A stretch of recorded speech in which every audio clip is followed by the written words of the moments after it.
Every single night, he used to dream of escaping his boring reality. He wanted so much to get isekai'd into a fantasy world that he quit his job and searched all corners of the world to find it. And then, one day, his prayers were answered. This was not the dream he wanted. This was a nightmare. He got his fantasy world all right, but he was reborn as a barbarian named Ketal and thrown into a frozen hell called the White Wasteland, filled to the brim with all kinds of OP monsters. And for years, he's been trapped in this icy prison by a mysterious system, its message always the same. Quest incomplete. Oh, today is just a typical Tuesday in the White Wasteland. Two barbarians stomp down on a giant scorpion monster and rip it apart. Then our main character approaches calmly. In a flash of purple light, he slashes the rest of the monsters to pieces. Only barbarians would be proud of being so ignorant, he sighs. What's ignorant? Can you eat it? The girl asks. Before he can even answer, they start chomping down on the foul, stringy monster meat like it's a 5-star meal. He's in total disbelief. Didn't I literally just tell you that thing would kill you if you ate it? It's been less than a week and here you are again, he growls.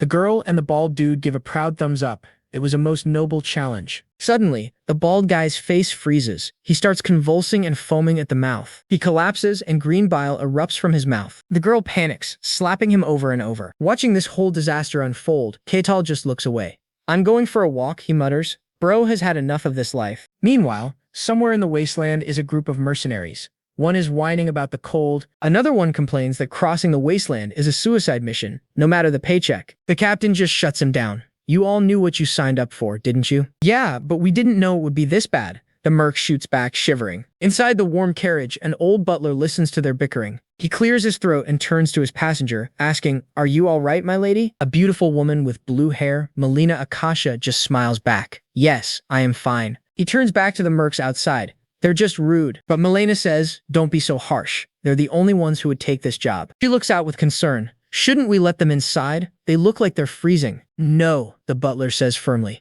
My lady, you forget the legends of this place. Melina goes quiet. The monsters, you mean? Butler shakes his head. Worse. Do you remember the story of the Emperor, the only person to ever return alive from this frozen hell? He rambled like a madman about all the monsters he'd seen, from giant serpents to earthquake-causing bears. But his final desperate warning was this. The true danger wasn't the monsters, it was the barbarians. Butler just dismisses it. It's only a legend, of course. But Melina isn't so sure. Many of the monsters he described were later proven to be real. And yet, the butler laughs. No one has ever actually seen a barbarian. Elena has to admit he has a point. Suddenly, the mercenary captain yells out, Everyone, halt. There's something out there, he says. Squint into the blizzard at a lone figure. I can't make it out. The captain's eyes widen. I've got good news and bad news. Just spit it out, another merc yells. The captain replies, The good news is it's small. The bad news is heading right for us. Instantly, everyone is on high alert. The captain draws his sword as the figure gets closer and closer. He can finally see it clearly. It's not a monster. Is that a person? The man keeps walking, his white hair blowing and his bare chest showing off a warrior's build. It's Ketal. He stops and his glowing purple eyes stare them down. The mercenaries are completely stunned. They can't believe it. A barbarian, just like the legends. But dude just smiles. He went for a stroll because he got bored with his people. He didn't expect to bump into this. Flashes a charming smile and introduces himself. He is Ketal, the Ashen barbarian. I'm pleased to meet you. Ketal sizes them up, asking if they're merchants with hired muscle. He offers some friendly advice. Turn back now, but he already knows they won't listen. Then his eyes drift over to the carriage. He knows someone's inside. The captain starts to panic, but Ketal just grins and makes a shocking offer. I'd like you to hire me. Mercs are floored. Ketal clarifies that he wants to be their guide through this wasteland. The captain cautiously asks if he is an enemy. Ketal just smiles. If I were, you would all be dead by now. The threat hangs in the air, leaving the guards pale and totally speechless. The leader knocks on the carriage and asks his lady if she heard all that. Melina says she heard everything. The captain leaves the final decision up to her. She asks the most important question. What would happen if we tried to fight him? Looking at the imposing barbarian, the captain gives his honest assessment. I would definitely not recommend it. After a tense pause, Melina makes her call. Understood, tell him we accept his offer. The captain walks back to Ketal and delivers the news. She agreed. Ketal's eye glows as a smile spreads across his face. Well now, that is great news. He takes a few steps forward, scaring the bejesus out of the mercs. Now he needs to talk to the real boss. The captain warns him not to pull anything, but Ketal just meets his glare with a confident grin. The captain has no choice but to lead him to the carriage. He shuts down their protests, saying their employer already agreed and fighting Ketal would be suicide. Inside, the butler is completely freaking out. but Milena tells him to calm down. Then a knock comes from the door, and Kato's voice rings out, "May I come in?" The butler lets out a high-pitched shriek, but Milena calmly replies, "Yes, come in." Outside, Keto gives one last triumphant smile. His plan worked perfectly. The old butler is sweating bullets, looking absolutely terrified, and across from him sits Katal, an absolute unit, just chilling with his arms crossed. The barbarian's voice is surprisingly calm as he speaks. He just tells the old man to relax. He promises he has no intention of harming him, but the butler isn't buying it for a second, inwardly screaming, "Don't lie to me." Meanwhile, the girl is just staring in shock. She can't believe a legendary barbarian is right in front of her. She manages to stammer out a greeting, and he just hits her back with a cool, "The pleasure is mine." Our guy looks out at the blizzard and notes how surprisingly warm it is inside. The blue-haired woman explains it's all thanks to magic, and he's genuinely intrigued. This guy's never seen real magic before. Looking back outside, he warns them that their chances of making it through are slim, but then he drops this line, "That's why I will protect your lives." However, there's a catch. He tells them there's just one condition. She nervously asks him what he could possibly desire. With a smile, he reveals his price. It's not gold or power. He just wants information about the world outside the snowfields. She is completely floored by this. Information? That's it? He just nods, knowing it's a pretty sweet deal for her. And yeah, what other choice does she have? She reluctantly agrees. He's pleased with her answer and asks for her name. She introduces herself formally as Melina of House Akasha. He grins right back, introducing himself as Kettle. The deal is sealed. We get a flashback to Ketal's previous life. He was a total fantasy nerd surrounded by games and books. Then one day, bam, he just woke up as a barbarian in this frozen wasteland. There was no time for an existential crisis. The place was freezing and crawling with insane monsters. So he did what any MC would do. He became the leader of his tribe, fighting day in and day out just to survive and escape this snowfield. But every single time he tried to leave, a system window would pop up. It told him the quest was incomplete. Just as he was about to lose all hope, people from the outside finally started showing up, and that's when it hit him. The world beyond this snowy prison was the exact fantasy world he'd always dreamed about. From that moment on, he wasn't just surviving, he was grinding. He started completing quest after quest with one goal, getting out. Which brings us back to the present. You can see why information from outsiders like Melina is pure gold to him. Unfortunately, every other human he's met has either attacked him on sight or just gone completely insane from the cold. So yeah, he's just relieved to finally be having a civilized conversation for once. But then he changes the subject, noting that he can tell they're transporting a lot of weapons. He tells her he can literally hear the steel clanging in the wagons. The man has got super senses. So he cuts right to the chase and asks if there's a war going on in the outside world. Melina confirms it. The Empire and the Kingdom are at war. Kittle figures the outside world is not so peaceful after all. She explains the Empire has way more soldiers, but the Kingdom is holding on thanks to two things: swordmasters and a hero. Kettle's ears immediately perk up. Hero? A swordmaster? He needs to know what kind of power they have. Melina realizes he has no clue what she's talking about. She asks if he has ever heard of mysteries, so Melina breaks down the power system. It's all based on something called mystery.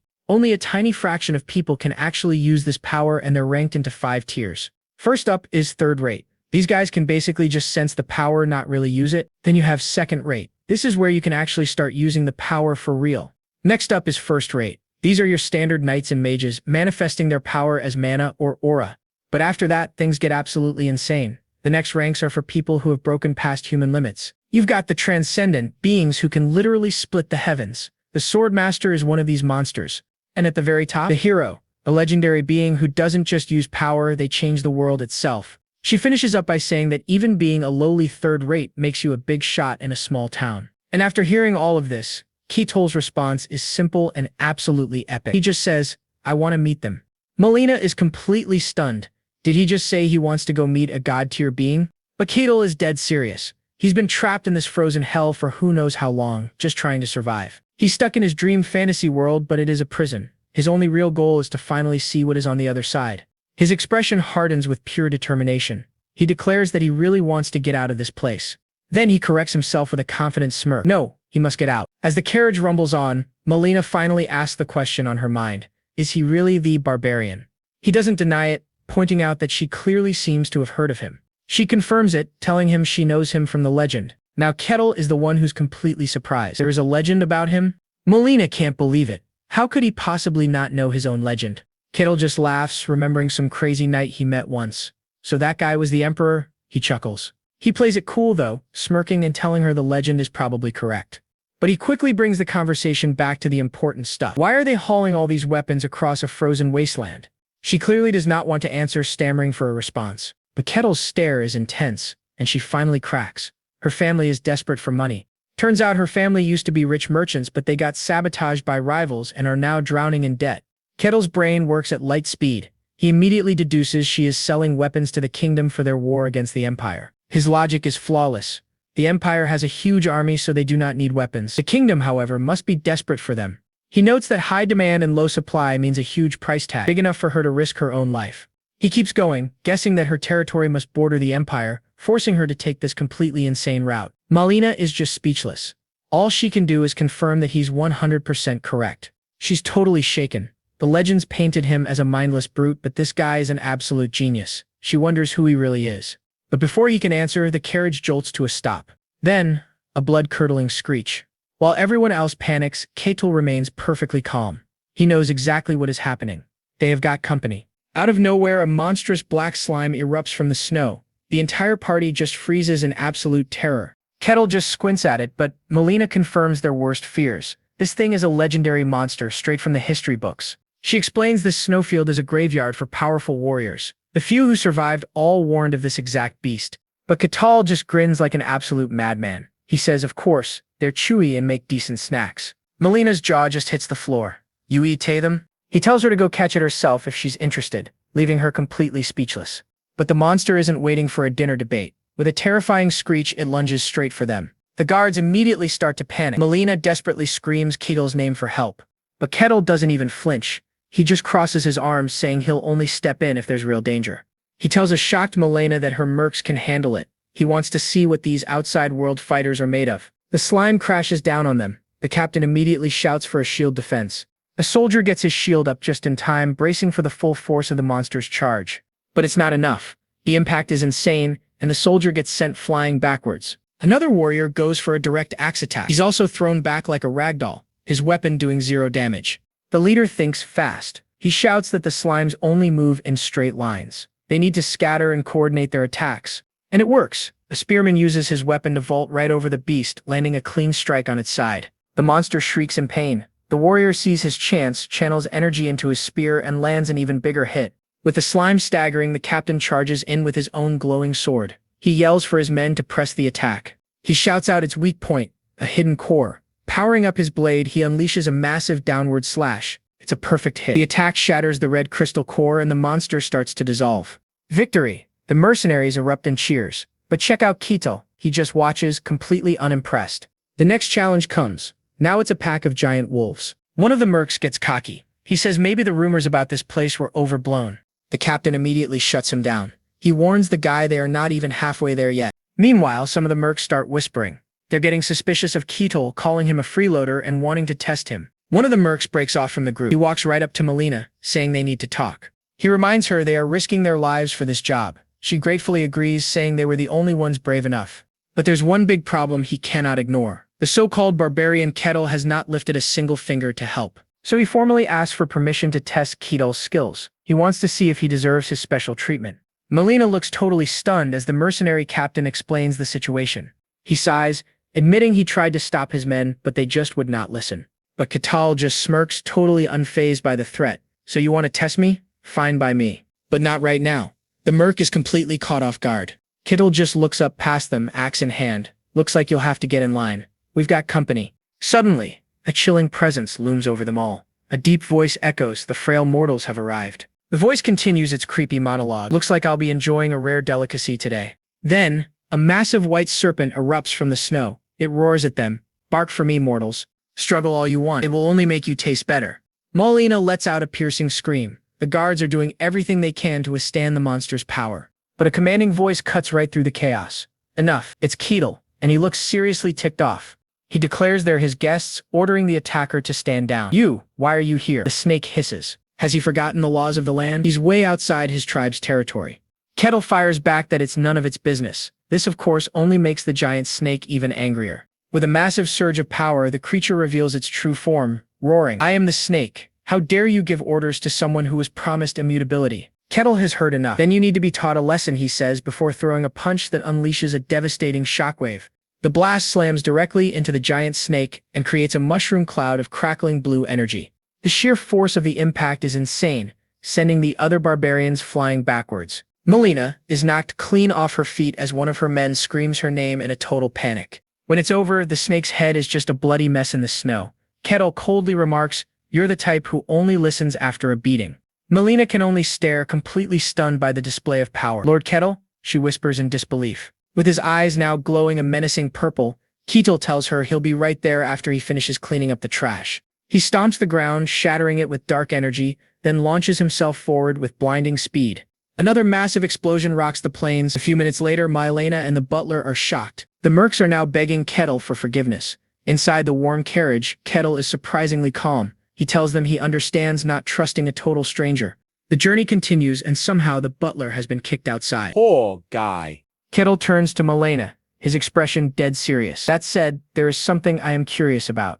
He asks why a noble lady like her would personally risk her life on such a dangerous trade mission. She hesitates for a moment, then admits she's the daughter of a concubine, basically the second wife of Lord Akasha. She explains that her mother was used in a political marriage and then totally abandoned, left with zero power. Clenching her fist, she confesses they're treated like servants. They're basically family in name only. "I volunteered for this trade mission," she declares, which clearly catches Kettle completely off guard. Her reason is simple but powerful, because someone has to set an example. A small smirk plays on Kettle's lips. He calls her intelligent, ambitious, and a greedy one. Melina is totally floored by his words, but before she can respond, a sudden jolt from the carriage interrupts her. A voice calls out that they've finally arrived. Stepping outside, her men just gasp in total awe. The endless blizzard has completely vanished, replaced by a vibrant, lush green valley stretching out before them. After thanking Kettle, Melina says her trip back will be easy, since she won't be packing weapons after selling the goods. But she can't let his earlier comment go. She turns and asks what he meant by calling her ambitious. He says he meant exactly what he said. He knows her once powerful family is now on the brink of financial ruin. He connects all the dots. If she succeeds where the main family fails, she'll win everyone's loyalty. He asks, "Your goal is to seize control of your family, isn't it?" She admits he's right. Kettle just smirks, noting that the story of a cast-off heir rising to power is a classic. Melina is shocked. This barbarian is genuinely smart. He's way more clever than anyone she has ever met. Thinking of the incredible power he has, an idea sparks in her mind. She asks if he's ever thought about leaving the snowfields. "How would you like to join me?" she asks boldly.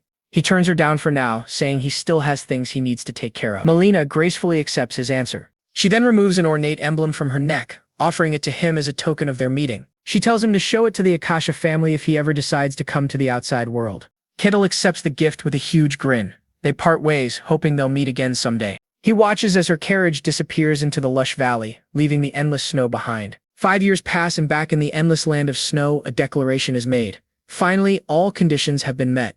A series of system notifications suddenly pop up, confirming a quest is complete and the rewards have been distributed. And then the message he has been waiting for finally appears. "You may now leave the snowfields." Kettle stands at the edge of the snowy wasteland, ready to finally step into the fantasy world of his dreams. With a confident smirk, Kettle looks ahead, totally ready for a new beginning. It's time to take his first step into the fantasy world.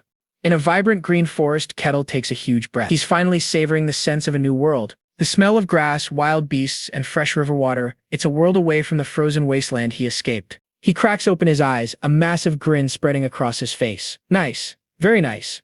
But then, his whole vibe shifts. He whips around, his eyes locking onto a frozen mountain peak in the distance. "You cursed snow! Let's never meet again," he roars, finally tasting freedom.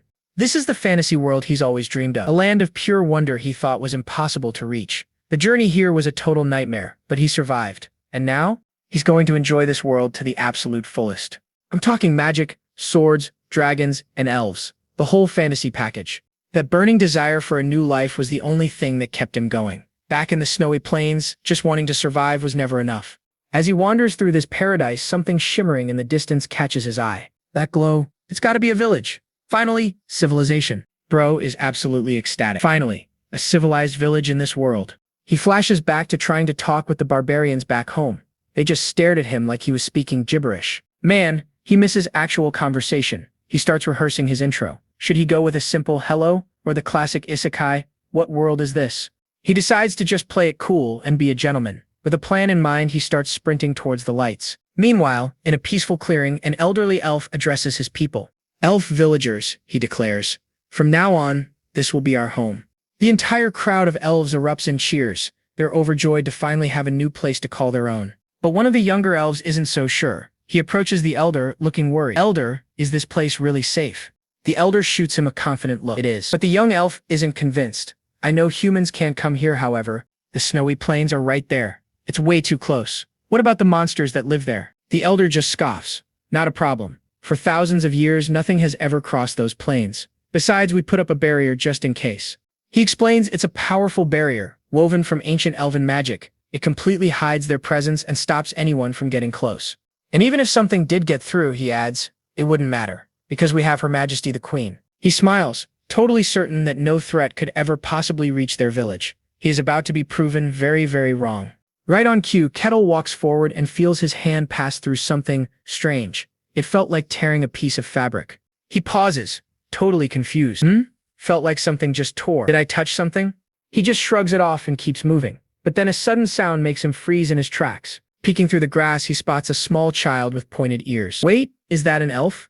He absolutely can't believe his eyes. A real elf, one of the most iconic fantasy races ever. He never dreamed he'd meet one this fast. Talk about incredible luck. For the first time, he's truly glad to be alive. But the little elf child is completely lost and on the verge of tears. "I'm scared. I think I wandered too far." Suddenly, she hears a voice right behind her. Her eyes go wide with pure shock. Kettle is looming over her, his massive frame casting a terrifying shadow. All he says is a friendly, "Hello?" The poor girl is completely petrified by the sight of him, and then she just faints from the sheer terror. Kettle just stands there, holding the unconscious child. A single bead of sweat rolls down his face. What just happened? I didn't even get to say anything and she fainted, he thinks. Well, I guess I should probably take her back to the village. He's already picturing the scene. He returns the lost child and the grateful elves welcome him as a hero. He smiles to himself, already looking forward to that warm welcome. Cradling the sleeping child in his arms, he confidently walks into the elven settlement. The welcome he gets is not what he expected. The elves start screaming in absolute terror. "A human, and he is my child." Instantly, spears are pointed right at his face. They demand to know who he is and how he shattered their barrier. Yeah, this is not going as planned. The child's mother screams in pure horror, her face a mask of absolute fear. The elder is in total shock. Impossible. This land is untouched by humans. The barrier was perfect. How did he get in? He realizes the barrier is cracked and starts to panic. He screams for the queen, but she's out on patrol. Of course she is. Kettle tries to explain he's not an enemy, but they're not listening. An elf just screams, "Give back the child or we'll hunt you down." The elder's mind is racing. Their barrier was ancient magic. No simple trick could have broken it. He comes to the only logical conclusion. This was a prepared attack. The humans must have been tracking them for years. Kettle is just baffled. Do I really look like a kidnapper? He knows he needs to clear this up, and fast. Just then, the little girl in his arms starts to wake up from her stress nap. He gently places her on the ground. "Go on," he says with a kind smile. "Go back to your family." The child looks up at his kind face, and her brain immediately registers him as a terrifying, shadowy demon. So naturally, she lets out a blood-curdling scream and sprints back towards her parents. Kettle is completely crushed. Is my face really that scary? I thought I looked pretty good back on the plains. He turns back to the elves with his hands up. "Look, I returned the child. As you can see, I'm not your enemy." But the elder isn't having it. The hostage is free. Everyone, attack. In perfect unison, the elven archers draw their bows, taking aim at our completely bewildered hero. Fire!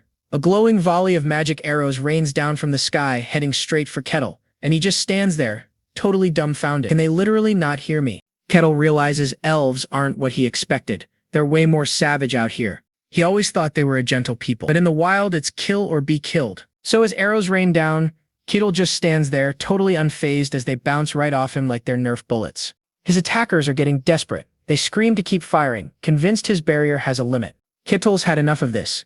He calmly raises a hand, ready to shut this little party down. And in a single instant, he unleashes a massive shockwave. The blast absolutely obliterates the elves' position, tearing the forest apart.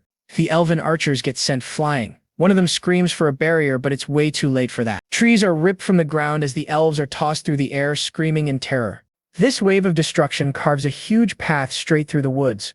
When the dust finally settles, an old elf can only stare in total disbelief. What just happened? At the end of the trench he just made stands Kettle. He calmly tells them, "I am not your enemy." Then he gets a little awkward, admitting, "Whoops, I guess I used a little too much power." Suddenly, out of nowhere, a flaming phoenix arrow comes screaming right for his head. It connects and erupts in a massive explosion right where he was standing. The old elf and his companion are completely confused. Just then, an elegant elven woman lands gracefully on a nearby cliff. And it's none other than Helia Royce, the queen of the elves. She demands to know what's going on. The elder immediately shouts that a human attacked them. The queen's face goes cold. She realizes this place isn't safe for them either. But Catull just walks out of the smoke without a single scratch. Hey wait, I'd appreciate it if you could listen to what I have to say. The queen and the elder are absolutely floored. How is he unharmed after a direct hit from Her Majesty? The queen glares down from her cliff. She thinks even a powerhouse like him is after her people. Her eyes fill with disgust. You can tell she truly despises humans. She introduces herself as Queen of the Leaf Clan and knocks another arrow. Aiming a fiery arrow right at him, she declares he will pay the price for his greed. Kettle is completely lost. Can't they understand me? But we're speaking the same language. Is she just ignoring me? Or could it be that the relationship between human and elves is just that poor? He sighs, realizing talk isn't working. He remembers a lesson: people listen once you land a hit. The queen lets her arrow fly and it crackles with brilliant blue energy. But this is no ordinary arrow. It transforms into a massive, roaring spectral beast. And Kettle's response? He just clenches his fist, gathering an insane amount of power. He throws a single punch and a devastating beam of pure force slams right into the magical beast. The elf queen can only stare, her face a mask of pure absolute shock. Kettle's attack completely overpowers hers. Whoops, looks like he did it again. The resulting explosion obliterates the spectral beast and slams right into the elf queen. She is slammed into the ground, defeated and surrounded by rubble. And Kettle just scratches his cheek, wondering if maybe he should have held back even more. The queen looks up, pale with fear. She's completely and utterly speechless. She realizes he's on the level of a transcendent. Why would someone so strong be here? Sweating, she makes a desperate call. She tells everyone to get away immediately. Her people are shocked, but she screams at them again, ordering them to flee for their lives. As her people run, she turns to face Kettle, defiantly yelling that he will never accomplish his goal. Kettle is more lost than ever. He was just trying to talk. This has all gone completely sideways. But the queen isn't listening. She closes her eyes and begins a powerful incantation. Her eyes snap open, unleashing a massive eruption of pure fire. From a magic circle, a colossal bull made of fire appears. Pigo. Kettle's eyes light up with pure excitement. A summon. He looks like a kid on Christmas morning. He thinks back to the ugly, grotesque monsters from his home in the frozen tundra. But this? A majestic bull with horns made of blazing fire? This is something else entirely. He thinks to himself, now that's a spirit. This is what a real fantasy world is all about. The queen gives her final order. Pigo. Annihilate the enemy before you. But the highest grade fire spirit just grumbles, complaining that contracts are nothing but a hassle. The queen immediately cuts him off, simply saying, silence. She knows that the stronger and more ancient a spirit is, the bigger its ego. She can barely even summon this thing and only got the contract with help from another tribe. Fulfill the contract, Pigo, she commands. Her voice leaves no room for argument. The spirit stomps its hoof, ready to fight. So, I just have to kill the human, right? But then it gets a good look at its target, and it completely freezes up. Because Kettle is standing there engulfed in a dark aura, flashing a terrifying razor-toothed grin. The mighty spirit is shaken to its very core. It thinks to itself, is that thing even human? A gigantic flaming bull spirit bursts from a magic seal, roaring with raw power. Kettle is absolutely losing his mind. This is straight out of a fantasy novel, and he's seeing it for real. But his fanboy moment is cut short when a voice calls him. You human have intruded upon our land. The fiery bull, Pigo, glares down at him. A pathetic human dares to covet the races of nature. It threatens to turn him into ash, but Kettle is just completely unfazed. Bro is just confused. Pigo doesn't wait for an answer. Its eyes glow with pure fury. It digs its hooves into the ground, charging up an insane amount of power before it attacks. And it's off. The spirit beast launches forward like a blazing meteor, ready for total annihilation. But Kettle doesn't even flinch. He just braces for the impact. The collision is insane, tearing the very earth apart. The elf queen nearby gets thrown back by the sheer force of the blast. She looks up, and what she sees is completely unbelievable. Somehow, Kettle caught the charging bull with one hand. He just grabbed it by the horn. This absolute unit of a beast is just suspended in midair. Its charge completely negated. Kettle just cracks this chilling smirk. He thinks a beastly form just makes it easier to handle. His eyes flare with purple energy as he cocks back his fist. His logic? Just beat it to death. The elf can only watch in absolute horror. She can't believe what she's seeing. And with a single punch, Kettle connects. A blinding flash of light erupts from the impact. The shockwave carves a massive trench straight through the entire forest. This explosion is so huge you can see it from space. It looks like a mushroom cloud. Back on the ground, the landscape is completely obliterated. The elf screams as the fiery aftermath rushes towards her. When the dust finally settles, she collapses to her knees, staring at the devastation. She can only whisper, "This can't be real," gazing at the massive crater he left with one punch. She looks up at Ketil, who's just standing calmly at the crater's edge. Absolutely terrified, she lowers her head and begs him to spare her people. But Ketil calmly looks down at her. He says, "I am not your enemy, elf." She looks up, completely stunned by his words. What is happening? Turns out, this was all a massive misunderstanding. A really, really bad one. She bows her head in shame, apologizing for judging him so quickly. She explains they thought he was an enemy because he'd just returned a lost elven child. Now she feels terrible. Ketil gets it. Other humans drove them to be this cautious, but he's still a bit bummed they didn't let him explain. She asks cautiously, just to be sure, he's really not one of the humans chasing them, right? He confirms it's his first time even seeing an elf. He's from the White Wasteland, where they don't exist. Her eyes go wide. The White Wasteland? Ketil just owns it. The Ashen Barbarian of the Wasteland. That's what they call me.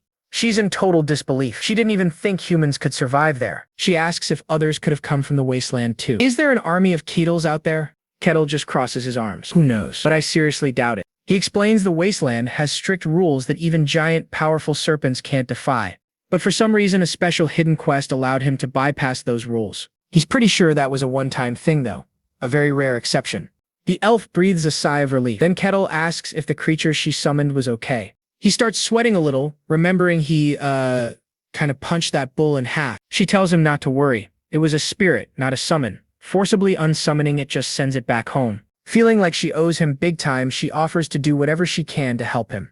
Now Ketil's interest is piqued. A spirit, huh? He immediately wonders if non-elves can make contracts with spirits too. The elf's face falls. She tells him that might not be possible. She clarifies that only humans with a deep connection to nature can do it, so for a guy like him, it's probably impossible. She trails off, but then she gets an idea. If you really want to contract a spirit, she says, go to Elfo Sagrado. Ketil repeats the name, intrigued.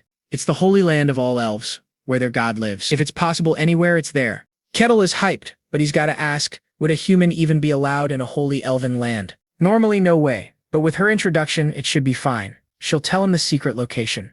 This place, Elfo Sagrado, is the dream destination for anyone who studies elves. She explains that letting a human near a place more precious than life is a huge risk. No elf would normally do this. But still, she wants to believe in him. She wants to trust him. Take this with you, she says, offering him the glowing red crystal. He gratefully accepts the gem, a sign of their new alliance. She warns him that even if he gets there, the elven god might still test him. But she has a feeling he'll pass. She wishes him luck, and Ketil thanks her. She finally introduces herself as Marsilia Hazian Carusia, the queen of the elves. That's right, the queen. He just gives a confident grin back. Ketil the barbarian. And without another word, Ketil stomps his foot, shattering the ground beneath him. He launches himself into the air like a rocket, leaving a trail of blue energy. His eyes are glowing as he rockets through the forest canopy. He's moving so fast he's just a blur, the trees streaking by in an instant. From above, he looks like a freaking comet, carving a path through the landscape with a massive shockwave. Meanwhile, at the border of the Varkan territory, a sudden powerful tremor rocks a fortress. The guards are panicking. They have no idea what's happening, only that something is coming fast. A massive object plummets from the sky, leaving a trail of smoke as it heads straight for them. With a heavy thud, a figure makes a superhero landing, kicking up a massive cloud of dust. The guards are completely frozen in terror. They know exactly who just dropped in on them. So Ketil just casually rocks up to the guards and says, "Hi, nice to meet you." The guards are floored. They're all thinking, the loud noise we heard just now, was it him? One guard squints, getting a better look. Okay, ash gray hair, big ol' scar on his chest. The gears are turning. And then it hits him like a ton of bricks. Wait a minute, could this be the legendary Ashen Barbarian? Our boy takes one tiny step forward, and bam, the guards pull out their swords like their lives depend on it. He just throws his hands up. Oh, whoa, chill out, guys. I am friendly, I promise. The lead guard isn't buying it. He is still tense, demanding to know what this giant wants. The barbarian just points, not at them but past them, right at the castle wall. He goes, "I would like to visit your territory." The guards just stare, completely baffled. Is this guy for real? Next thing you know, he is in an interrogation room. The guard's like, "So, you just want to pass through, right?" "If possible, I'd like to stay for a bit," he says. Then he drops his name, Ketil. Guard asks for ID. Ketil's response, "Don't have any." Of course he doesn't. But then a memory hits him. A flashback to Myelena giving him this fancy-looking crest. Back to reality, he slaps the crest on the table. "Will this work?" he asks. The guard is shocked. Ketil explains it is from House Akasha, a pretty big deal, apparently. And the guard knows the name. A powerful merchant family from another kingdom making moves. He is still skeptical, though. It looks real, but verifying it from another kingdom is a pain. Finally, he agrees. But of course there's a catch. There is always a catch. They need Kettle to prove he is not a threat. The test? Team up with 3 other randos, form a party, and clear a dungeon to prove their worth. Kettle thinks this sounds ridiculously easy. Sure, why not? He says with a bright smile. Ah, but here's the fine print. After the dungeon, he has to report everything that went down. Kettle gets it immediately. It is a clever plan to make all the new guys spy on each other. Smart. The guard is a little flustered that he figured it out so fast. Are you really a barbarian? Kettle proudly confirms it. I am. The guard is floored. He thought barbarians were just dumb brutes. He wraps things up real quick after that.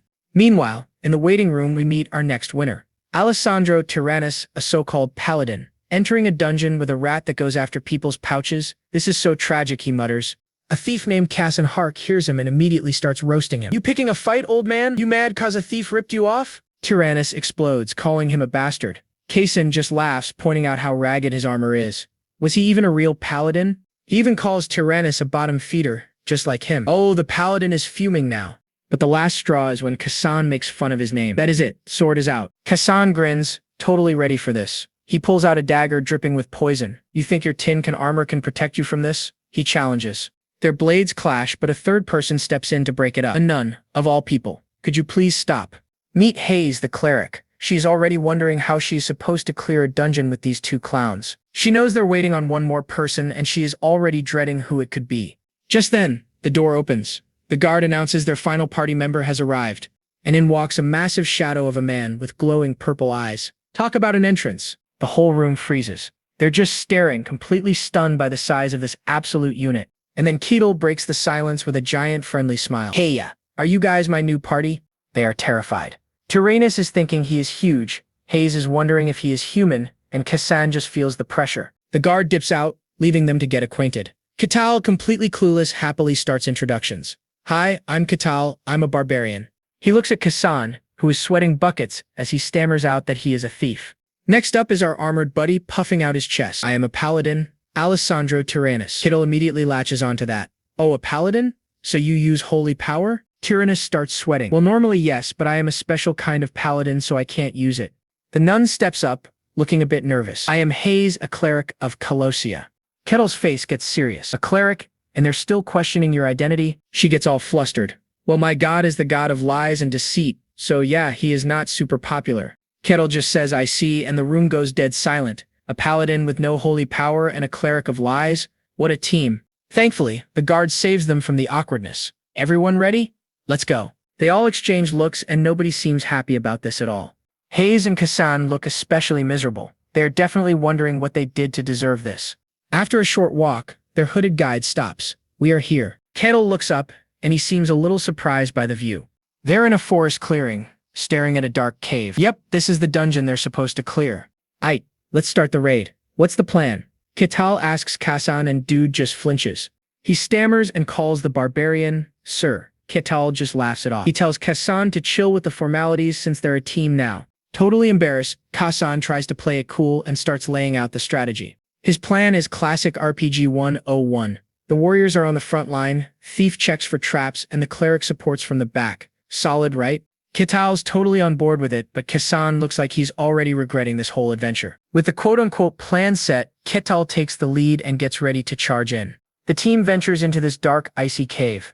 And of course, Hayes is already spooked, whispering about how dark it is. Meanwhile, Cassan's spidey senses are tingling. He thinks the lack of traps is way too suspicious. And bam! He spots something. He throws a hand out to stop Kettle, warning him there are monsters ahead. Kettle looks down and sees bone fragments everywhere. Yep, it's a skeleton party, and they're about to get up and attack. Cassan immediately realizes this is a setup. This wasn't a test, my friends. It was an ambush meant to get rid of them. Kettle is super curious. Skeletons, you say? Cassan explains that skeletons are no joke. Apparently, they're like the Terminator, they just keep coming even if you chop off their limbs. Plus, their bones give them a massive defense buff. The difficulty of this dungeon just spiked through the roof. So Cassan snaps into leader mode, telling the cleric to get her buffs ready to go. He tells the warrior to tank up and for Kettle to get ready for a fight. Kettle just says, got it, thinking Cassan is some kind of tactical genius. The irony is just beautiful. Alright, it's showtime. Kettle steps forward. That one step is all it takes. His skeleton starts to wake up. Kettle's face is pure amazement as the skeleton clatters to life. The rest of the team are in a panic and getting ready to fight. The skeleton warrior charges right at Ketal, swinging a sword that's bigger than my student debt. But Ketal just slaps it and bam. One punch is all it takes to absolutely shatter it. Oopsie. The skeleton is now a glittering pile of bone dust. And the rest of the party? Their jaws are on the floor. Just pure, unadulterated shock. Ketal just smirks and says, huh, so taking the head off really does work. No kidding, Sherlock. Kassan looks completely defeated. That's not what I meant at all. See, what Ketal just did should be impossible. These skeletons are buffed with dungeon mana, making their bones super hard. Normally you would have to chop at their neck like a lumberjack. One-shotting a skeleton is literally impossible. Kassan is just stunned. He knew the guy was strong, but this is a whole other level of overpowered. Now the entire team is shaking in their boots, wondering if this absolute monster is even human. Meanwhile, Ketal just cracks his knuckles and grins. All right, let's keep this party going. The others immediately snap to attention and scramble to follow him. He tells them there is no need to rush, but his terrified teammates just salute and scream, "Yes, sir." Yeah, their inner monologue is pretty simple. They just really don't want to die here. A short while later, Ketal stops dead in his tracks with a puzzled look on his face. His foot bumped into something. The entire party just freezes, staring down at this new, terrifying skull on the ground. And just like that, another skeleton clatters to life. The team looks on in pure horror. Yep, round 2 is officially starting. But Ketal turns to them and calmly asks for a favor. In the middle of an undead ambush, he wants to fight them all by himself. Apparently, our boy wants to test out something. They just quickly agree. Smart move, folks. Ketal thanks them, and his eyes start glowing with this intense purple light. This is about to get good. He casually strolls up to the skeleton while the party watches from a safe distance, wondering what this dude was up to. He gets right up in its face, checking it out like a science project. He is genuinely curious how it is put together. The skeleton is not having it and takes a swing. But Ketal just stops it mid-swing, with 2 fingers. He breaks the blade in half and looks at the skeleton, basically asking, "What now?" A broken blade won't stop old Skelly here, so it lunges and takes another swing. But instead of dodging, Ketal just grabs the skeleton by the wrist. He flashes this brilliant smile and says, "Then how about this?" Oh, he is enjoying this way too much. And crunch, he completely breaks the skeleton's hand and it falls to the ground. He watches it, completely intrigued. The poor skeleton just stares at its broken hand, totally confused. You can see the question marks above its head, but confusion quickly turns to rage. It lets out a battle cry and swings its massive sword with its other hand. It even does a fancy weapon toss, catching it in its good hand to keep fighting. That's some serious skill for a pile of bones. Ketal is actually impressed. He's like, "Oh, so you know how to switch hands?" The skeleton charges, but its attack is stopped dead. Ketal just casually catches its wrist. With basically zero effort, he breaks off the other hand and the skeleton is sent staggering back. But wait, it's not done yet. The skeleton lunges again, this time using its arm as a sword. Ketal is amazed. It can substitute parts of itself as weapons. Its intelligence is quite high. This brutal display is a little too much for the party, who look like they're about to lose their lunches. They can only watch and tremble in silence. This guy is a true barbarian. And man, do we feel sorry for that poor skeleton. With a menacing crack, our glowing-eyed barbarian puts the poor skeleton in his place. Its skull rattles to the ground and, get this, it starts rolling around. Our MC is amazed. So it can move with only its head. Amusing, he mutters. And crunch. He stomps on the poor thing. Then his entire vibe suddenly shifts from psycho killer to friendly neighbor. He apologizes for the delay. Kassan, who's still about to wet his pants, frantically insists it is no problem at all. Thanks, I guess, Kassan replies. Then he turns to leave. All right then, time to go. The rest of the party nervously agrees, like they have a choice. A while later, the group comes to a halt at the base of a huge staircase. They finally reach the 2nd floor. Great, more stairs. The atmosphere is tense and the whole party looks exhausted from the climb. Kassan cautiously suggests they take a little break, and to his absolute relief, Ketal actually agrees. Kassan weeps with gratitude. As the party collapses, Ketal just sits and observes. He breaks the silence, saying he has a question. He even admits he's not very knowledgeable on the subject. Oh, this should be good. Hayes is a bit flustered but encourages him, saying a desire to learn is a virtue. She then asks what he wants to know. Ketal asks a surprisingly logical question. Why is a dangerous dungeon allowed to exist so close to a populated town? Hayes explains that monsters generally stay inside. Any exceptions are handled quickly. Kassan jumps in, explaining that dungeons are a natural phenomenon. They can look like caves or even massive towers of doom. The key detail, he adds, is that they tend to pop up near densely populated areas. How convenient for our heroes. Hayes continues, saying that when a dungeon appears, the local lord sends in mercenaries like them to go clean it up. Ketal clarifies, so dungeons never appear directly inside a town but always a certain distance away. Alessandro confirms this. Suspicious, right? Suddenly, Ketal's eyes light up. He asks the most important question of all. Is there a reward for clearing them? Hayes confirms that for a dungeon this size, defeating the final boss would probably yield some seriously hefty loot. A dark, knowing smile creeps across Ketal's face. He thinks to himself, just like the game. Hayes overhears him, but he quickly plays it off.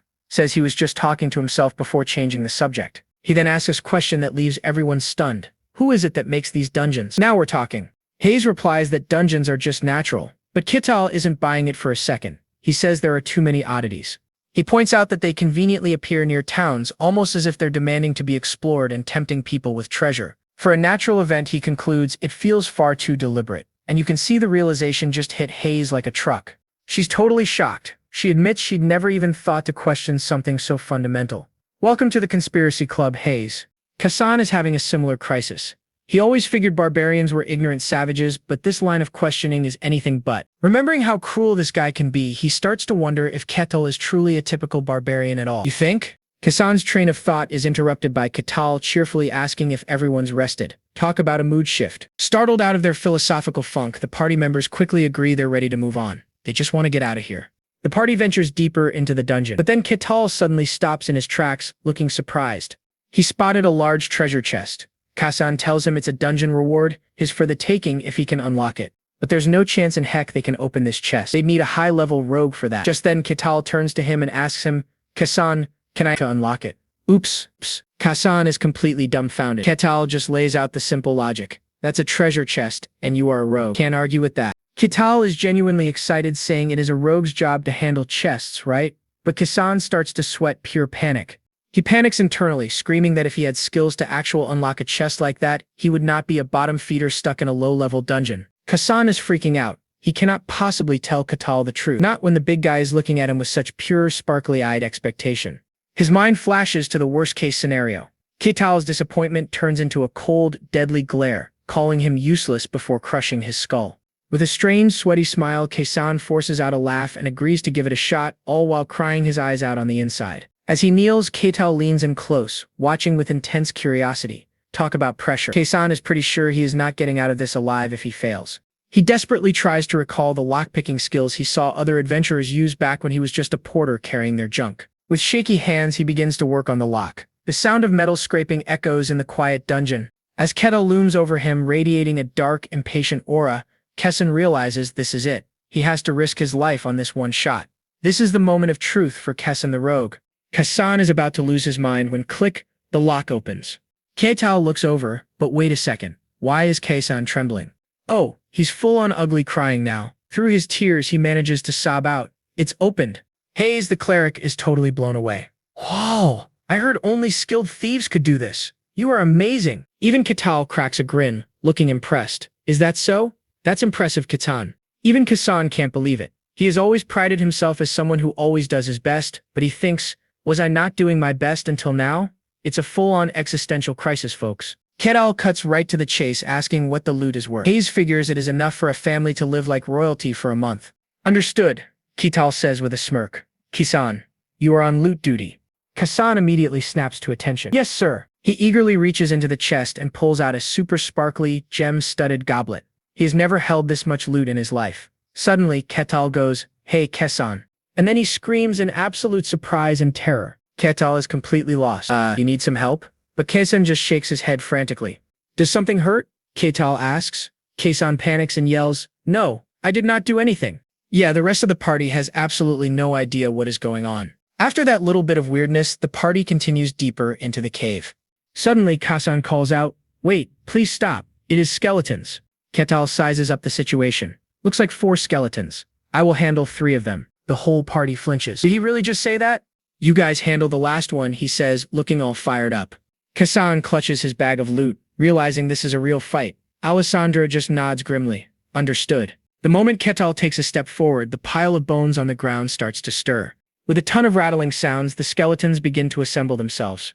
Kassan watches, completely horrified. Man, watching bones put themselves back together is always creepy. The 4 skeletons rise, eyes glowing with an eerie blue light, and let out a collective silent scream. Ketal gives the order. Everyone, let the battle begin. Kassan is the first one to move, rushing toward the skeletons, his blade flashing. The first skeleton is taken by surprise, but just as Kasan is about to strike, Katal intercepts them. He's holding 3 of the skeletons in a tight bear hug. You are spectating a rare spectacle. Do not interrupt. I will handle you 3. The 4th skeleton, now all alone, swings its sword down. But Alessandro is ready for it, blocking the blow with a deafening clang of his shield. Kasan flies into action. He leaps over it, daggers drawn and ready to strike. Meanwhile, Hayes' eyes glow as she casts a spell, Shadow of Confusion. Alessandro takes the opening, swinging his glowing sword in a massive overhead cleave. The skeleton collapses to the ground. But hold up, they weren't able to break its core. The skeleton just reattaches its parts and attacks again. Katal watches all this with a pleased smile. It is really impressive to see a party's core skills in action firsthand. Quite rare, he adds, before crushing the 3 skeletons he is holding with his bare hands. Boom! Well then, he says as the bones dissolve, with the obstacles cleared, let us enjoy the show. As the 3 party members prepare for the second round, they're all thinking the same thing. Somehow, this barbarian is testing us. Man, do they all look fired up. The poor skeleton blinks in confusion. It knows it's toast. Hayes' eyes burn with intensity. If you show weakness, you will die. Fired up, Alessandro charges forward with a ferocious expression, overwhelming the final enemy. A flurry of red slashes fills the screen as the whole team goes all out. Finally, the skull clatters to the ground. With the fight finally over, the party collapses, panting from exhaustion. Katal watches his exhausted party with a thoughtful expression. Those adventurers he met at the white snowfield must have been strong after all. This party could barely even clear 1 skeleton. So off they go to the next floor. There were more monsters, but with Katal at the front, it was hardly a problem. Until finally, they get to the final floor. At the far end of a huge hall, a figure in ominous black armor sits silently on a stone throne. It is a skeleton knight. The realization hits Hayes like a ton of bricks and she starts trembling in fear. Katal calmly turns to his party. Is this skeleton different from the others we have faced? The reply is grim. Yes, it is strong, quite strong. It can expertly wield a sword and shield and is a knight-level fighter. They have no chance of winning. Hayes is terrified, thinking they cannot possibly handle this monster. Katal asks, what happens if we cannot clear this and decide to retreat? Hayes explains that if they bail, they need confirmation from the territory. If it is deemed a reasonable retreat, it is no problem. A slight smirk appears on his face as he looks at his tense comrades. That is reasonable, he says, agreeing with them. Meanwhile, the skeleton knight remains on its throne, its entire body pulsing with some seriously bad vibes. Alright, deep in the dungeon, we've got the final boss. A skeleton knight glowing with a menacing purple aura. It stands its ground, ready to throw down with our hero, Katal. And Katal just smirks. A skeleton that can hold its own form? Fascinating. My guy is easily amused. The skeleton knight doesn't care. It raises its massive sword, preparing to turn him into paste. Before anyone can even blink, the knight leaps into the air and bam! It unleashes a devastating energy wave. Hayes throws up a golden barrier. She's trying her best, but you can tell it's not enough. And it shatters, but it's Alessandro to the rescue. He uses his shield to block the party. The whole group is sent tumbling. They are completely and utterly outclassed here. Katal seems surprised for a split second. Even the party's tank Alessandro can't believe the insane power behind that single blow. Realizing its opponents are basically ants, the knight lunges forward to finish the job. But this time, Katal is ready for it. No more standing around looking impressed. He meets the attack with a single devastating punch that sends a shockwave through the dungeon. The knight is sent flying backward and is completely deleted from existence. His party members can only stare. Their jaws are on the floor and their brains have officially short-circuited. Katal just casually dusts off the dirt from his hands. Is that all? After that one-punch demolition, the party finds the real prize. A big old glimmering treasure chest. Katal turns to Kasan and asks him to unlock it. Kasan panics immediately. No way. The lock is way too high level for his current skills.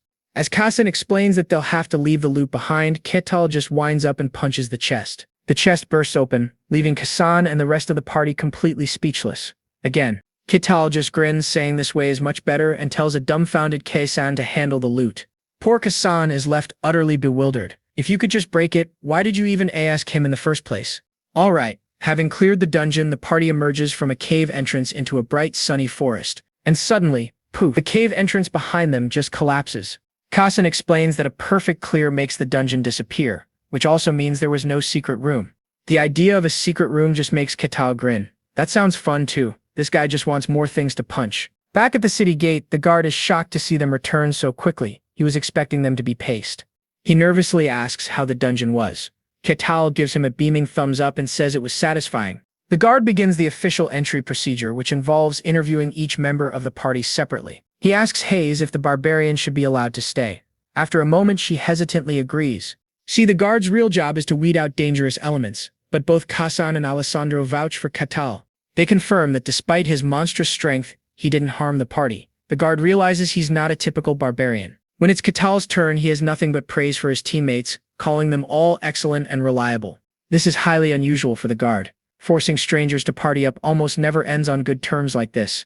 Convinced, the guard grants them entry into the city, but he warns Catal to stay out of trouble. He hands over the dungeon reward, a heavy bag of gold. Usually the guards confiscate the loot, but this time the guard decides to give it to them. Catal happily takes the bag and declares they'll split it fairly 4 ways. The others immediately try to refuse. They know they did basically nothing, but Catal insists the reward must be shared. With that settled, he cheerfully suggests they all go for a celebratory drink. The trio can only force some very awkward smiles and agree to go along with it. The moment he's out of earshot, they're practically in tears, begging to be released from this terrifying ordeal. Watching them go, the guard reflects on what he just saw. A barbarian who can fell a skeleton knight in one single hit. He's monstrously strong. We're talking at least knight level, or maybe even higher. This wasn't just any barbarian. He's the barbarian of legend, an alien existence in this world. Having made up his mind, the guard decides this is way above his pay grade. He has to report this to his lord.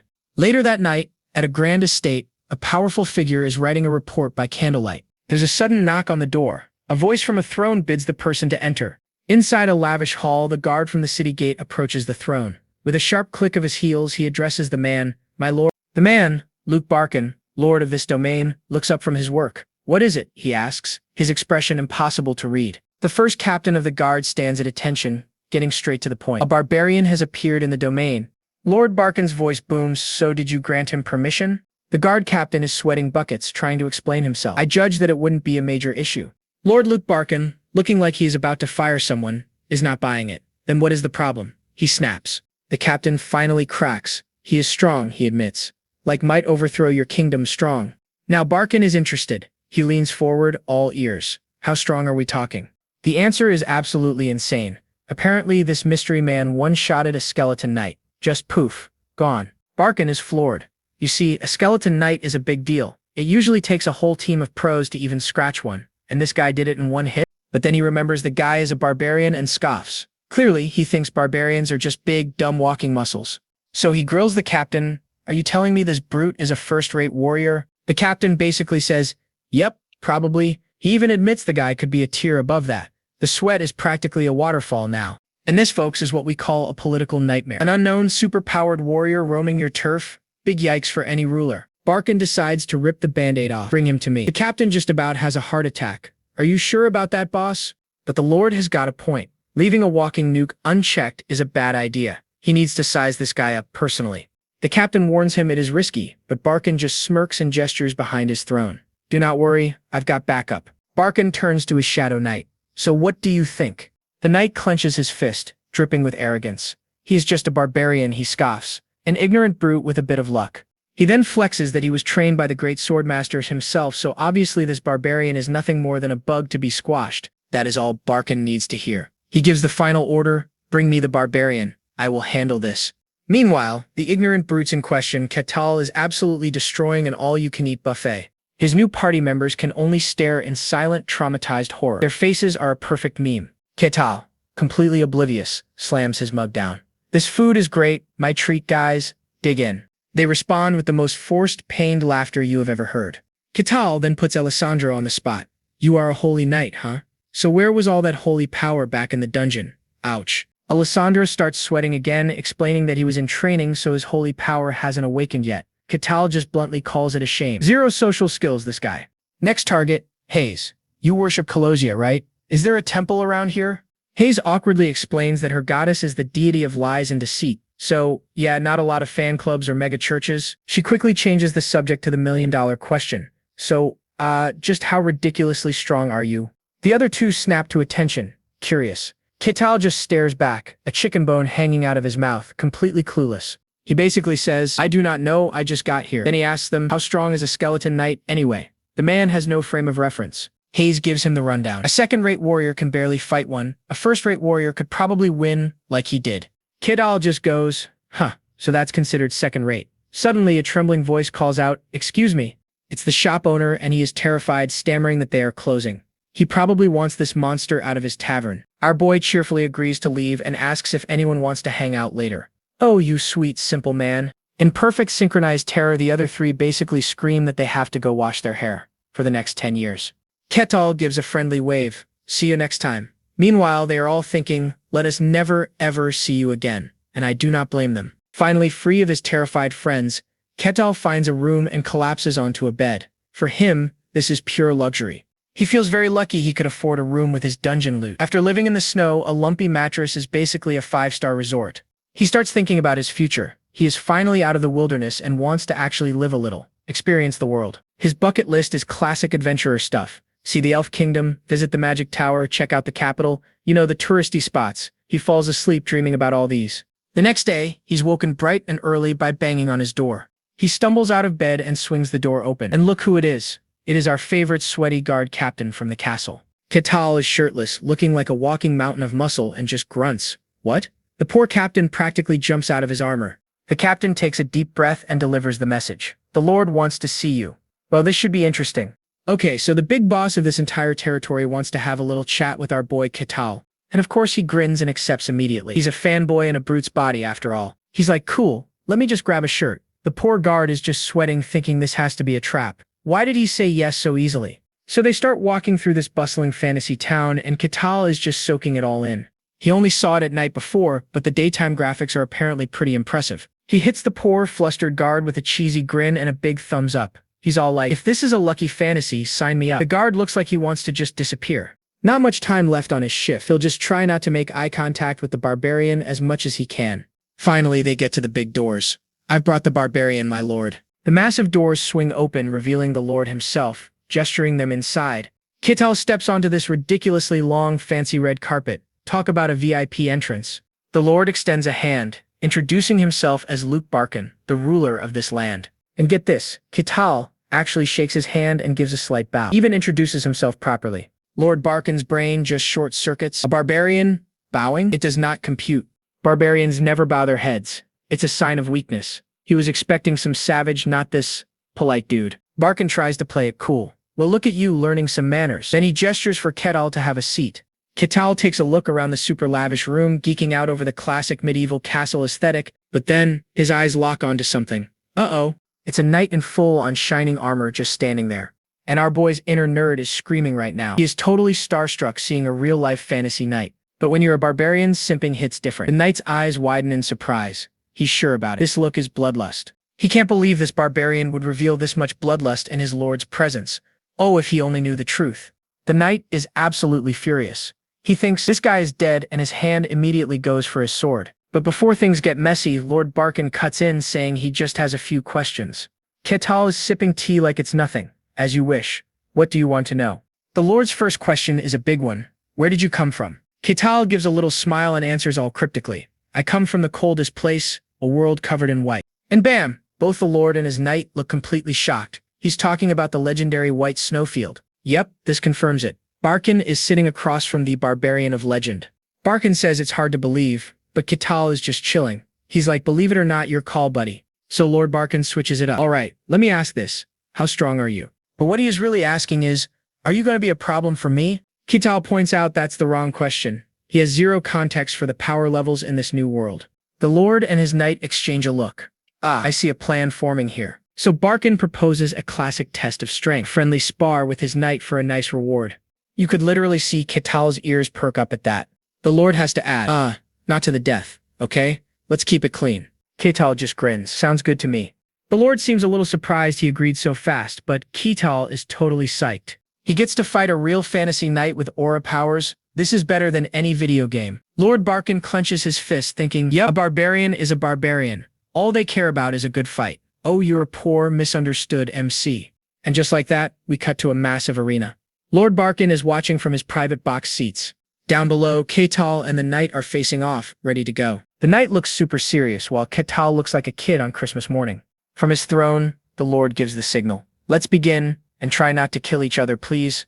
A bell rings, and the knight draws his sword. He tells Ketal it is an honor for him to witness his swordsmanship. Ketal agrees. I'd prefer that too. But oh snap, the knight is officially triggered. He's thinking, I will show this punk Time to show him the massive difference in their power levels. He powers up, erupting in a huge green aura. Now then, he taunts, "What will you do?" And with a massive swing, and his sword splits into 3 giant blades of pure energy right at Kital. Kital just looks up, completely stunned. Wait, there are 3 of them? Uh-oh. An illusion? Oh, heck no. Kital is having a minor freakout, realizing all 3 of those glowy green swords are 100% real.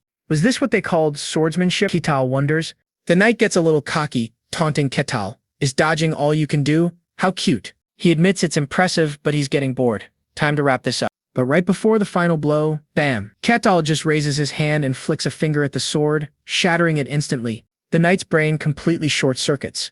Huh? What was that? Did he just break my sword? In a flash, Kital closes the distance and grabs the knight straight by his chest plate and crumples it like paper. And with a mighty yeet, he hurls the fully armored knight clear across the hall like a tin can. Watching from his throne, Lord Luke Barkin is completely shook. His jaw is on the floor. The knight is down for the count in a massive crater. It took literally a single punch. Barkin cannot believe what he just saw. What kind of ridiculous power is that? Meanwhile, Kital just smiles like it was nothing and asks, "So are we done here?" Lord Barkin needs a moment to reboot his brain before he quietly confirms, yes. His mind is racing. One-shotting a first-class knight? That's not just strong, that's straight-up superhuman. A barbarian with those kinds of stats could completely break the game for the entire world. He decides it's time to phone a friend, a very specific friend with the title of Swordmaster. He's just wondering if the guy has even shown up yet and if this news will be interesting enough for him. And right on cue, a mysterious voice echoes through the room. "You mean my interest?" A window just breezes open and standing right there is some old man in a green robe. Very dramatic entrance. Barkin gives the old guy some serious side-eye. "Your hobbies are still as weird as ever." Barkin just chuckles nervously, trying to play it off. "Hey, everyone needs a little fun." And here's the name drop, folks. This is Swordmaster Kane. He wants to hear all about this interesting matter. Lord Barkin immediately shoots up and bows. Oh yeah, this guy is a big deal. We cut scene, and now we see the knight recovering in bed, probably feeling very sorry for himself. The door creaks open and Lord Barkin walks in to check on his walking L. The knight jolts awake in a panic, apologizing over and over for his terrible performance. But it's Kane's voice that cuts in. "You should be apologizing to me." And plot twist. He's his master. Kane points out something strange. His armor got absolutely wrecked, but the knight himself doesn't have a single scratch. His conclusion? The barbarian wasn't a mindless brute. He controlled his power with insane precision just to spare him. That kind of control puts him way above a normal knight. He's at least at a superhuman level. And hearing this, both Barkin and the knight look like they've just seen a ghost. Barkin asks how the barbarian compares to Kane, who just scoffs. "I'm a swordmaster. Brute strength can't touch this." But Barkin brings up a weird detail. Kital had all that power, but there was no aura, not a single trace. Barkin confirms his theory. He believes Kital is from the infamous White Snowfield. This gets Kane thinking. He's heard legends about the people from that region, or maybe they aren't exactly people. Could he be a heteromorph, a non-human creature just walking around in plain sight? But Kane quickly dismisses that. A real monster would have just turned the knight into a fine red mist without a second thought. Still, the big question remains. Why would someone from the literal edge of the world suddenly show up here? Kane brushes off the concern, muttering something cryptic about the Emperor and his weird requests. He tells Barkin it's nothing for him to worry about. Classic, it is above your pay grades line. The Swordmaster's focus shifts. So, is this barbarian still around? Barkin confirms that he is. With a determined look, Kane decides it is time to go check this mystery man out for himself. Oblivious to what's happening, Kital is having a chat with a guard outside. The guard asks him the million-dollar question, "What's next, big guy?" He's got the cash reward, and Barkin promised that he's free to do what he wants in the territory. Kital's thinking an official ID would be a good start to make it easier to get around. The guard lays out his options. He could find a high-status sponsor to vouch for him, or he could become a mercenary. The guard explains that if he grinds enough achievements, the guild will officially recognize his identity. But most low-level mercs are just glorified errand boys. He thinks for a powerhouse like Kital, getting a sponsor is the smarter play. But did Kital listen? Of course not. His eyes light up. A mercenary, taking on quests and slaying monsters? He is so in. He asks with this huge, goofy grin, "Where do I go to become a mercenary?" The poor guard is totally caught off guard, stammering that there's a guild hall nearby. "Guide me," Kital says, hitting him with a full-power, sparkly anime smile. And the guard just melts. The poor guy never stood a chance. Here's the thing, though. The reality of being a merc is not some grand adventure. They're the lowest rung of society. Even the strongest adventurers often die in dungeons or get used to do a noble's dirty work. which is why the bottom tier of mercenary society is crude, filthy, and very, very loud. Welcome to the Mercenary Guild Hall, where a full-on bar brawl is already in progress. The other mercs, they're just watching and placing bets. Meanwhile, at the reception desk, a woman with pink hair asks her colleague how the new recruits were doing today. Rosa, the blonde receptionist, just sighs. Hopeless. They're all just weirdos. The latest batch includes a disgraced holy knight, a super shady thief, and a nun who worships a questionable deity. Her friend is disappointed. Raza groans that no decent people ever show up, and the current mercs just break stuff. She starts daydreaming about a handsome prince on a white horse coming to rescue her. Girl, you are in the wrong story for that. And right on cue, the guild hall door creaks open. Raza looks up, and bam, a gigantic figure is looming over her desk. Not quite a prince, huh? It's Catel, smiling as he surveys the chaos. So this is the guild hall. The brawl instantly stops. The entire room goes dead silent. Everyone is just staring, jaws on the floor. A barbarian, Catel, completely oblivious to the panic, slams his hands on the desk. I'm here because I want to become a mercenary. Raza is absolutely terrified, stammering as she asks him why on earth he would want to join. He explains it's a way to get official status. Raza confirms it but warns him it'll take a lot of grinding to get there. The registration costs 5 silver coins. He gives his name but admits he has no idea how old he is. Raza just shrugs and types in a random age. All right, your registration is complete. Here is your mercenary badge. Catel takes the badge and without missing a beat he says, enlist me. He's eager to start immediately, asking about available quests. She shows him the list of jobs he can actually accept as a total newbie. Catel looks at the list, completely confused. Wait, is this all there is? The F-rank quests are literally just chores. Herb gathering, basement cleaning, sewer cleaning. This is not slaying dragons, my friend. Raza gets super nervous. Barbarians are known to be proud people. Is Catel going to flip out over these lame jobs? As she starts to explain how he can rank up, Catel just points to the list. I'll take this one. Rosa stares, confused. He's pointing directly at herb gathering, the most basic fetch quest in history. She asks if he's sure. He just crosses his arms and says, isn't this something that needs to be done? There's no problem. He then asks where he can find the herbs. Raza explains they're outside the village and gives him a little drawing of the plant to help. Got it. I'll be back shortly, Catel says with a confident smile, taking the card. As he walks away, Raza is left completely stunned. What the? He's so chill about this. Meanwhile, her pink-haired friend rushes over and literally has to shake her back to reality. Out in the forest, Catel finds the flowers and compares them to the drawing. Yep, looks right. He wonders if they're for treating wounds, thinking they look a little strange. Well then, he says, I've got my UV protective gear and I'm ready to begin my first mission, the absolute dork. About an hour later, he's back. Thump. He drops an enormous sack of herbs on the table, making Rosa jump. Will this much be enough? He asks cheerfully. Rosa is wondering if he just destroyed the whole flower field, but when she inspects them, she's shocked. They're all in perfect condition. She notes that most mercs just rip them up, but Catel smirks. Despite how I look, I'm quite confident in my delicate touch. She hands him his reward for all that work. 1 single silver coin. That is barely enough to buy the cheapest meal in town. The grind is real, folks. Still, as Catel looks at his earnings, he feels a sense of pride. It's the first money he's ever earned through honest work. And to be honest, he's quite touched about it. Oh, the feels. He tells Raza he's very satisfied and asks for another quest right away, leaving her completely baffled. She just can't understand it. This massive, intimidating barbarian, why does he look so happy picking flowers? Rosa, the guild receptionist, is just completely overwhelmed. Her final thought? Man, I think this new mercenary is weird too. So, after flower picking, basement cleaning, and a lovely stroll through the sewers, our boy Catel is on a roll. He points right to his next F-rank quest, warehouse cleaning. Raza, the receptionist, is just about to have a meltdown. After the herbs, this is his 3rd straight cleaning gig. She looks at this mountain of a man smiling like he just won the lottery and has a thought. Wait a minute, does he actually like cleaning? Slapping on the most strained customer service smile in history, she nervously stamps his request form. You do you, big guy. A few moments later, Catel arrives at the warehouse ready to get his hands dirty, or, well, clean. He finds the owner waiting for him, a simple woman in a white hood probably expecting a scrawny kid looking for pocket change. Instead, she gets Catel, who beams at her and announces, I've come to clean the warehouse.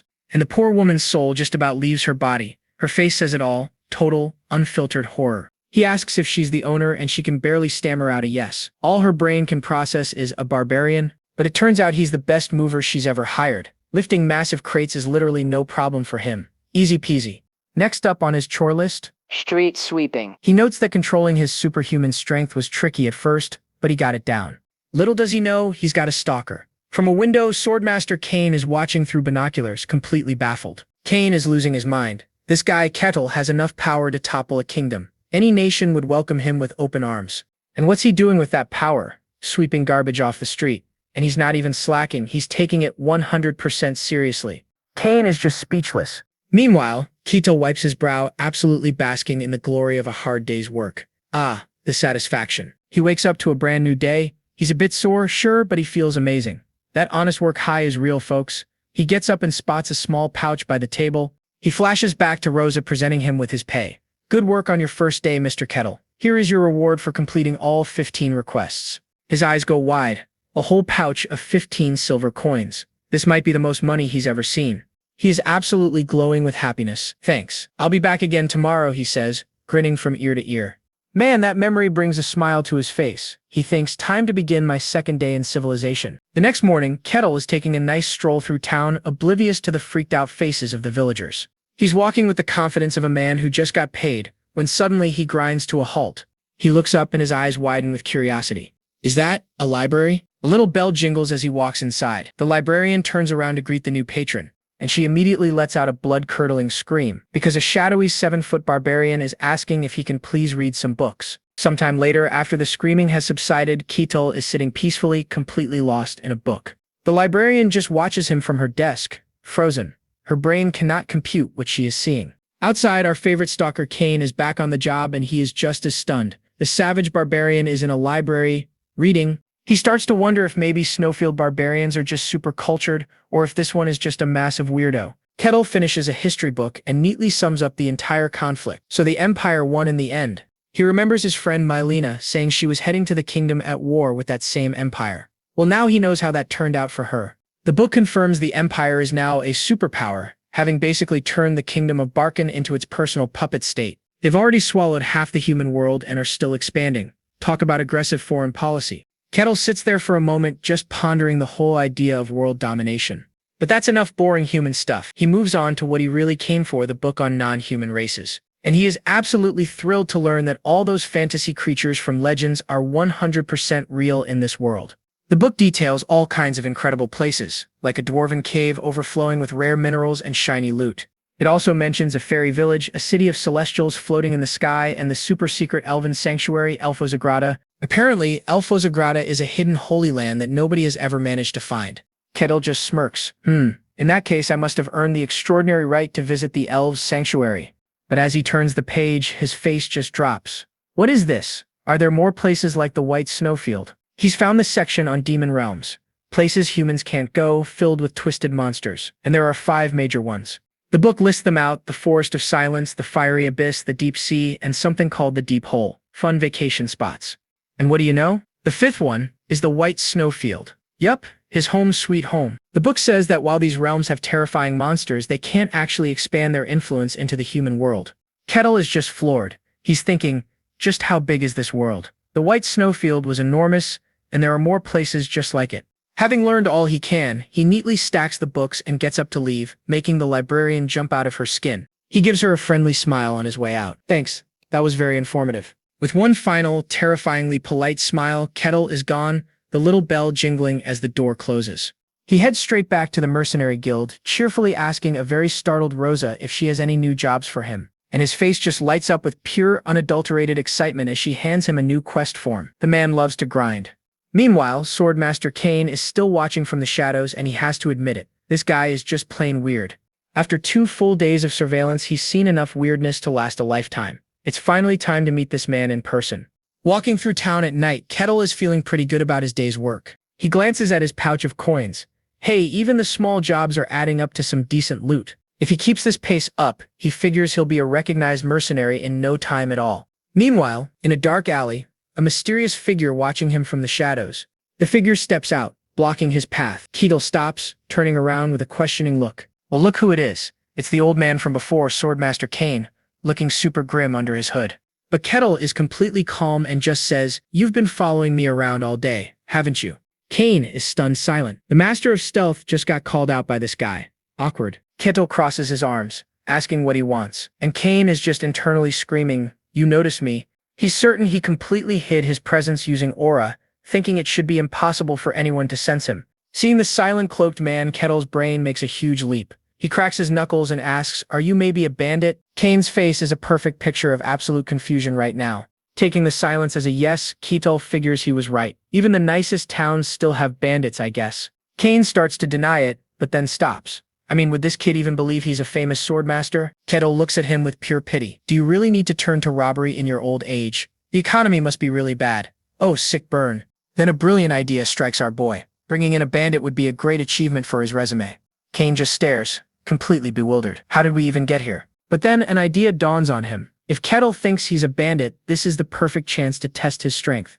Just as he makes up his mind, Kettle vanishes right before his eyes. Poof, gone. Kane whips his head around, totally shocked. He's gone. In an instant, Kettle reappears directly behind him, eyes glowing as he reaches for Kane.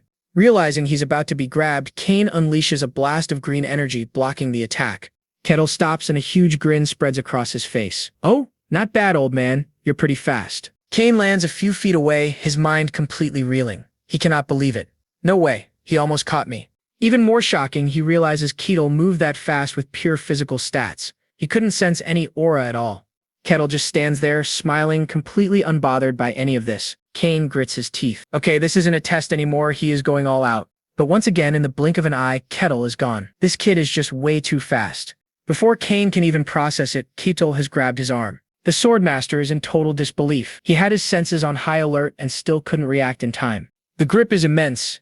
It feels like his arm is lodged in a boulder, his entire body being dragged against his will. Straining against the hold, Kane realizes he can't even compete in a power struggle. The strength gap is just insane. In that case, he has no choice. He'll go all out and release his power. Kettle notices a strange light from Kane's hand right before a massive wave of energy erupts from the swordmaster.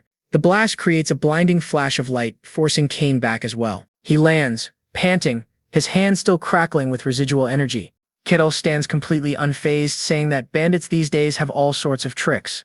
Kane is furious. Why does this big lug keep calling me a damn bandit? Kane is fuming. He just used mana materialization, an elite warrior technique, and this kid thinks it's some cheap trick. But Kettle just stares back with a wide, impressed, almost cartoonish grin, which leaves Kane speechless. Kane cannot comprehend it. His attack should shred hardened steel, but Kettle doesn't even have a single scratch. He stares at Kettle's absurd physique, wondering how he's tanking such a powerful attack with his bare skin. Kettle takes a step forward. I think it's about time to finish this. In response, Kane finally reaches for his sword. But before his fingers can even close around the hilt, boop, Kettle's index finger is already there, stopping the draw completely. The swordmaster's eyes nearly pop out of his head in shock. This is just not possible.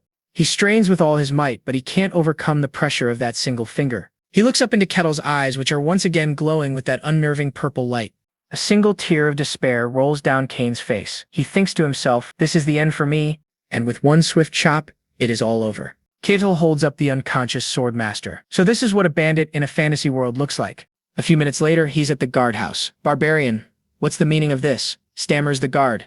Our boy Kettle just strolls up, dragging the legendary swordmaster Kane like a sack of groceries. The guard is trying to compute what he's seeing. Did this random barbarian just solo a superhuman? I caught a thief, Kettle announces. Okay, the guard can't hide his shock anymore. He then asks if turning in this loot will count towards his mercenary quest completion. The guard's brain just blue-screened. Error 404. Logic not found.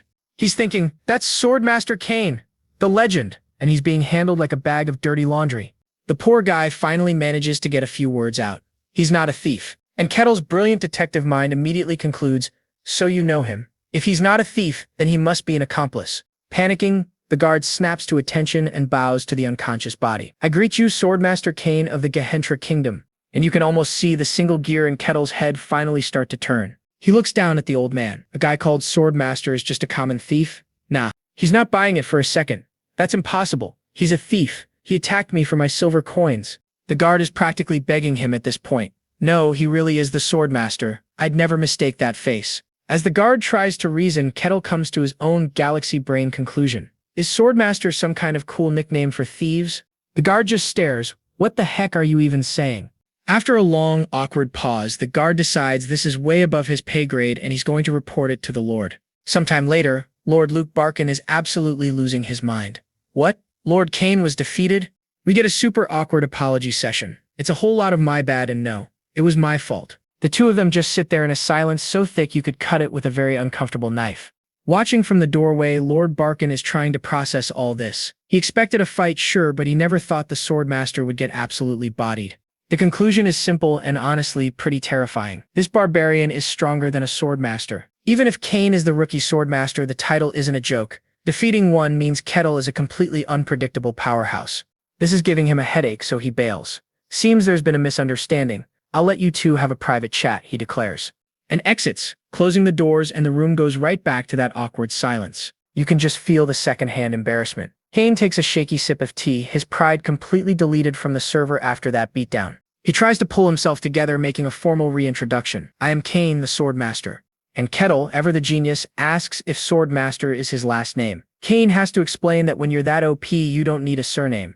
Kettle just nods, then asks about that weird energy attack from earlier. He wants to know if it's a special skill. You mean this little thing? Kane asks, casually powering up his hand with that green energy. Suddenly, Kettle's eyes light up. He admits he thought it was a dumb parlor trick, but now that he knows it's a Swordmaster skill, it's super cool. Kane gives him the lore drop. It's called Aura, and it's a manifestation of a base energy called the Mystic. The light bulb finally clicks for Kettle. So that thing back then was Aura? And now he's like a kid on Christmas morning. How can I learn to use that? Kane breaks it down for him. Mystic is the raw power source. Swordsmen use it to make aura, while mages use it for mana. Kettle gets this sly little grin. So, anyone can learn to use this mystic stuff? Can you teach me? Kane is just stunned silent. Kettle leans in with a smile and says, please, teach me. And what can you do? Kane agrees. But he's still confused. Why ask me for help? You're clearly stronger than I am. Kettle just admits he knows absolutely nothing. He just swings wildly without any knowledge. And just like that, Kane's fighting spirit is back. This is his chance. He can teach this barbarian and restore his own shattered honor. He puffs out his chest. Very well. A Swordmaster is nothing without his sword. Without it, I am but half a man. Kettle nods seriously and says, I thought so. No wonder you seemed so weak. You didn't have your sword. And Kane's soul leaves his body all over again. He keeps twisting the knife too. I did think it was weird. If you had used your sword, maybe you would have won. Kettle gives him a big friendly smile, totally oblivious. Meanwhile, Kane is just weeping internally, knowing his self-esteem is about to be ground into dust. And with his fragile ego barely taped back together, Swordmaster Kane begins the lesson. He's trying to explain the difference between simple sword swinging and his fantasy swordsmanship, which uses the power of aura. He says the big selling point of his style is making illusions and reality one and the same. A pretty bold claim, my friend. He quizzes Kettle, asking, when you fought my disciple, what did you see? And Kettle immediately remembers the guy's sword splitting into 3 totally real attacks. Ah, so that's materialization, Kettle says, understanding it instantly. He even correctly guesses it's a style focused on finesse, not brute force, which Kane confirms through gritted teeth. Kane puffs out his chest again, explaining that combining a sword with aura is the only path to becoming a true sword master. To demonstrate, he channels his energy and bam! His sword ignites with a vibrant green aura. Gotta admit, it looks pretty cool. Kettle's eyes go wide with pure excitement. Ooh, so that's aura? A totally flustered Kane can only stammer. Yes, Kane still can't believe he's teaching a barbarian this stuff. He figures showing is way better than telling with this guy. I'll just show you myself, he says, taking his stance. His focus is absolute. This is his big moment to shine. He unleashes a powerful downward slash and whoosh, a fan of green energy attack screams across the entire hall, tearing up the floor. Kettle just watches intently, not even flinching. The strike, it split into 5 parts. As the dust settles over the now demolished floor, Kane explains that lots of people can create illusions with aura, but only my swordsmanship allows them to take physical form. He looks so proud of himself, asking, what do you think? And Kettle delivers the most devastatingly simple reply in history, I think I can do it too. Kane just sputters, calling it nonsense. He's internally screaming about the lifetime of grinding it took him to master this art. It's faster if I just show you, Kettle says, completely cutting off the old man's internal crisis. Then he hefts a massive battle axe, leaving Kane totally bewildered. An axe? What is happening right now? Kettle just plants his feet and swings that giant axe in a blur of motion so fast it creates multiple clear after images. Kane is stunned silent. A sword strike, then the horrible truth dawns on him. He just moved fast using brute strength. Kettle slams the axe down and boom, a monstrous shockwave tears a trench through the entire hall in a fiery blast. Kane's face is a perfect mask of pure, unadulterated shock. Meanwhile, smoke is just gently curling off Kettle's axe. With a confident smirk, our boy Kettle asks, what do you think? He knows exactly what he just did.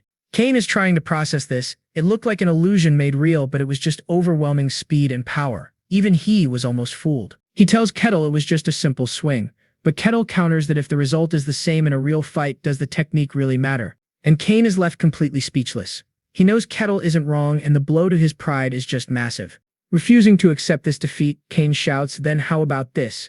In a flash of green energy, he creates several solid clones of himself. Now Kettle is genuinely surprised. He's looking at them like, his body split apart. This is new for him. Kane and his clones all strike as one, their combined attack gouging a massive, smoking crater in the floor. Kane proudly explains that this is a technique achieved through ultimate control of aura. Then he challenges Kittle, "Can you replicate it?" In response, Kittle doesn't say a word. He just plants his feet and hefts that giant axe one more time. He begins to spin, faster and faster, becoming a literal vortex of raw, destructive power. This is not looking good for Kane. The spinning intensifies, whipping up a tornado inside the building that tears the very stones from the walls. It's absolute chaos. When it all subsides, Kittle stands calmly in the middle of the utter devastation. What do you think? This is the final straw for our swordmaster. Kane just collapses, shaking and wailing about his life's work being completely meaningless. He's completely broken.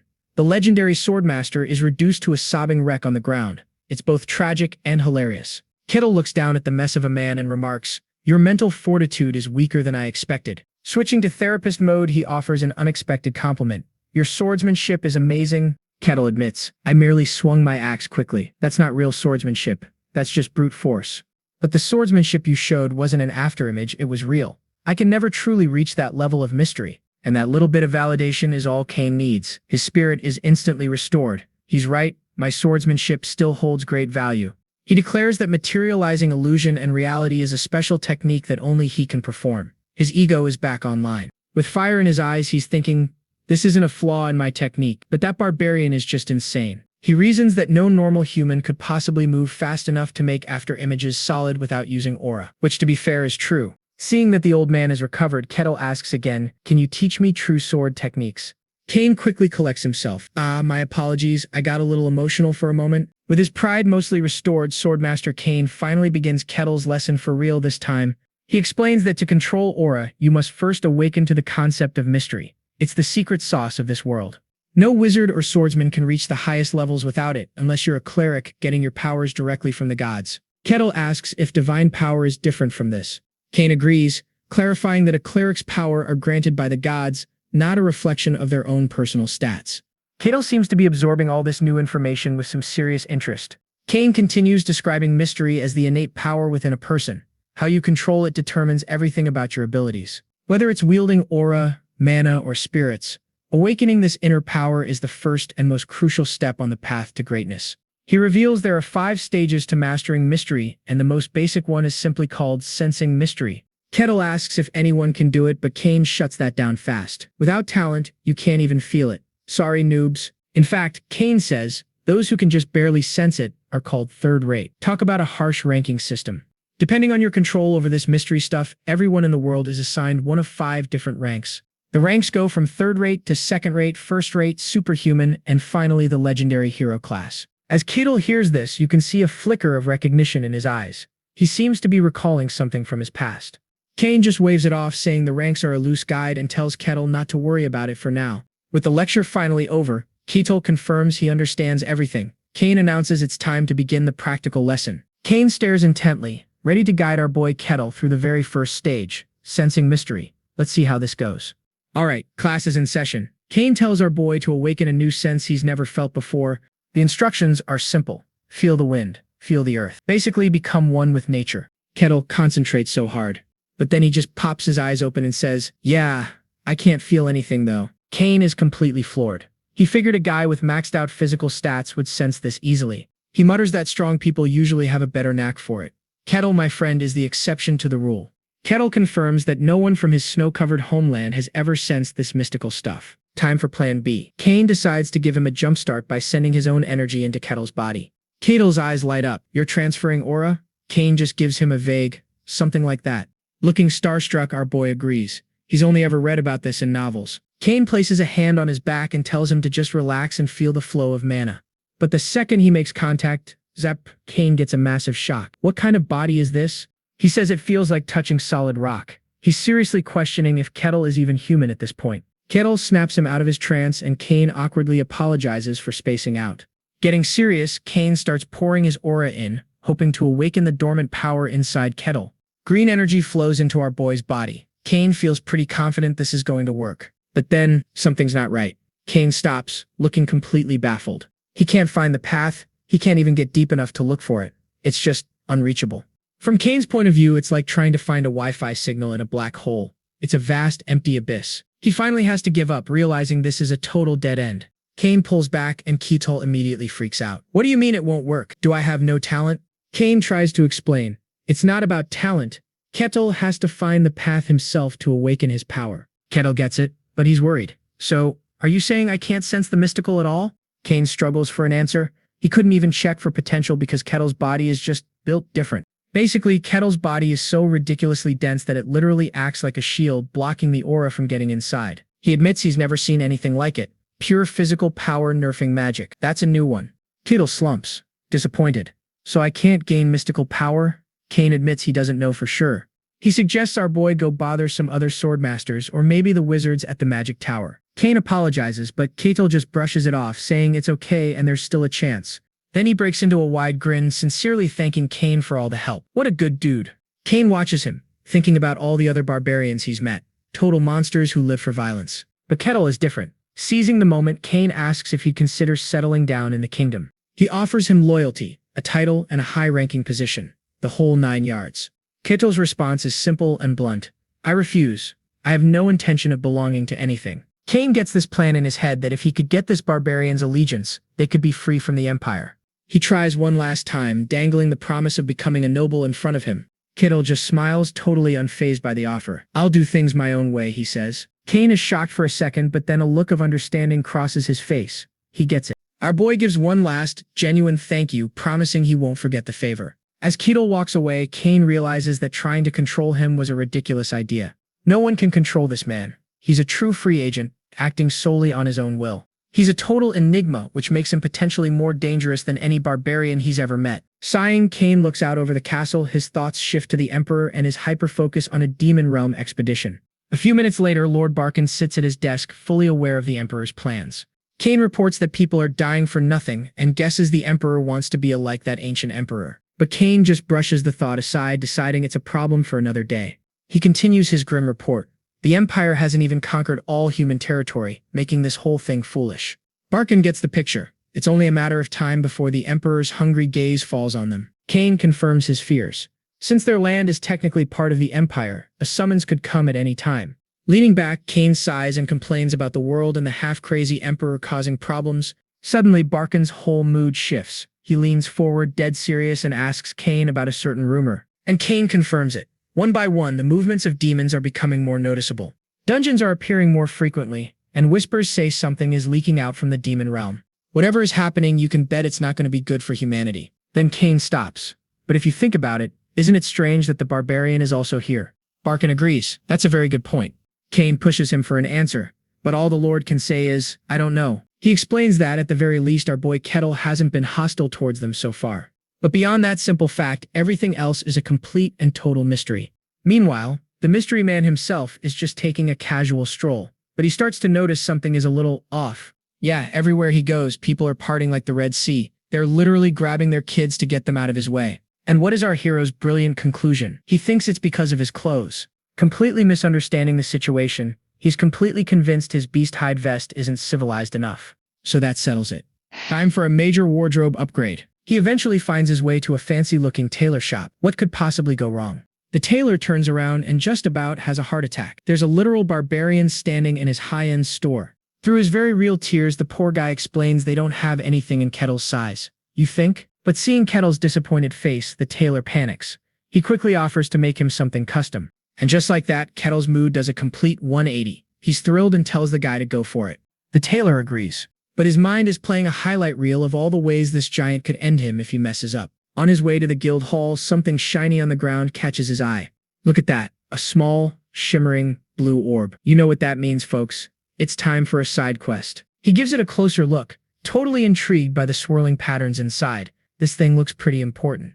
He figures he'll just ask about it at the guild and casually pockets the mysterious artifact. Once he's there, he shows the orb to Raza. He asks if she has any clue what this thing is. He places it right in her hand, explaining he just found it lying on the street. Rosa examines it. It's clearly crafted but valuable with no maker's mark. But then, her eyes start to glaze over. Suddenly, snap. Kettle breaks the spell. For a solid second, she just stares into space. The lights are on, but nobody's home. Kettle leans in, asking if she's okay. He says it looked like her mind was getting sucked right into the orb. Rosa has no memory of it, but she can feel a strange energy coming from it. She offers to have it appraised. But our boy just laughs it off. He says figuring it out is part of the fun and asks for today's quests. She gives him a list of the usual F-rank jobs, cleaning and harvesting, and Kittle looks like he just won the lottery. After another glorious day of hard labor, Kettle is back in his room, feeling totally satisfied. He pulls out the strange orb again. He's still thinking about that bizarre effect it had on Rosa. Suddenly, a faint voice whispers directly from the orb. It says, "Come to me." The voice keeps repeating, feeding him directions straight into his head. He figures it must be domination magic. The orb keeps pulsing with this creepy invitation, so naturally, he decides to go check it out. He follows the mental GPS to a dark, ominous cave. "I've arrived," he announces. "Where's the one who called me?" A sinister voice echoes back. It says another sacrifice has entered. It calls him a dumb barbarian, but a decent offering. And there he is, folks. The source of the voice is a terrifying skeletal mage, its eyes burning with blue flame. He's sitting on a throne inside a massive glowing ritual circle. His resurrection is finally at hand. Okay, so who is this bony fella on the throne? A long time ago, he was a super evil sorcerer playing puppet master from the shadows. He was the guy behind all the wars, a real menace. Of course, the heroes eventually caught on and came to hunt him down. But just as they were about to win, he pulled the oldest trick in the book. He ditched his body and stuffed his soul into a life vessel, becoming a lich. Now, he's basically immortal. As long as his little soul jar is safe, you can't kill him. To get his body back, he set up shop near this remote town. He scattered these shiny orbs to lure in easy sacrifices for his ritual. These orbs were basically magical batteries for his grand plan. You know, the usual world domination stuff. Everything was going perfectly, until a major wrench got thrown in his plans. Why is a barbarian here? He picked this middle-of-nowhere spot specifically to avoid strong guys like this, so a barbarian showing up is just plain weird. The lich watches our boy through his magic crystal ball. He's like, "Well, you're a big fella. You'll make an excellent sacrifice." See, his magic orb has a neat little trick. It only hypnotizes people who haven't unlocked their own magic potential. So he just assumes our boy Kettle is a total magic-less nobody. A big dumb piece of meat for the grinder. So he sends out the spooky mental invitation. "Come on in, barbarian. Become the final piece of my glorious comeback tour." And Kittle just waltzes right up to the front door. A massive, imposing wooden door in the middle of a cave. He pushes it open, takes one step inside, and he immediately spots him. Standing right there is the man of the hour himself, a skeletal mage in fancy robes with eerie, glowing blue eyes. Kittle is completely fanboying. He whispers, "It's a real live lick." He is totally geeking out. He's like, "Wow, the ultimate fantasy story final boss. This is so cool." Now it is the lich's turn to be confused. "What are you?" he demands, realizing the mind control totally failed. Kittle just glances at the piles of bones all over the floor. "Ah," he says, "so that's how you have been luring people in." The lich still cannot sense any magic from him. He is absolutely convinced Kettle is just an ordinary barbarian. His only explanation? "You must have some super rare artifact that protects your mind." Kettle just gives him a blank stare. "I do not have anything like that, though." Our boy is honest to a fault.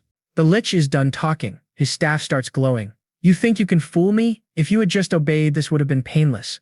But now I'll just have to crush you with force," he declares, raising his minions from the dead. "Go, my bony boys." And the newly armed skeletons charge right at him. Kettle isn't even bothered. He just smirks. "An evil lich hiding in a dungeon, huh? I think I get the picture." He casually slaps the skeleton with his bare hand, and it shatters instantly. The lich is absolutely speechless. Kittle just shakes his hand and says, "You are a lot more shallow than I thought." Oh, that did it. The lich is furious. "Let us see you talk big when I cut off your arms and legs." He sends in the whole squad this time. "Cut him down." Kettle just scoffs and cracks his knuckles. Bam! He punches the first skeleton straight into dust. Then he follows up with a powerful kick. Crunch! Another one bites the dust. Literally. "You bastard!" The lich seethes. "All right, playtime is over." His staff glows super bright as he pulls out his trump card. "Rise!" Kettle's eyes widen. A huge, fully armored skeleton knight appears holding a massive sword and shield. And what does our boy do? He gets excited again. Since this one was created by a lich, it might be different from the last one.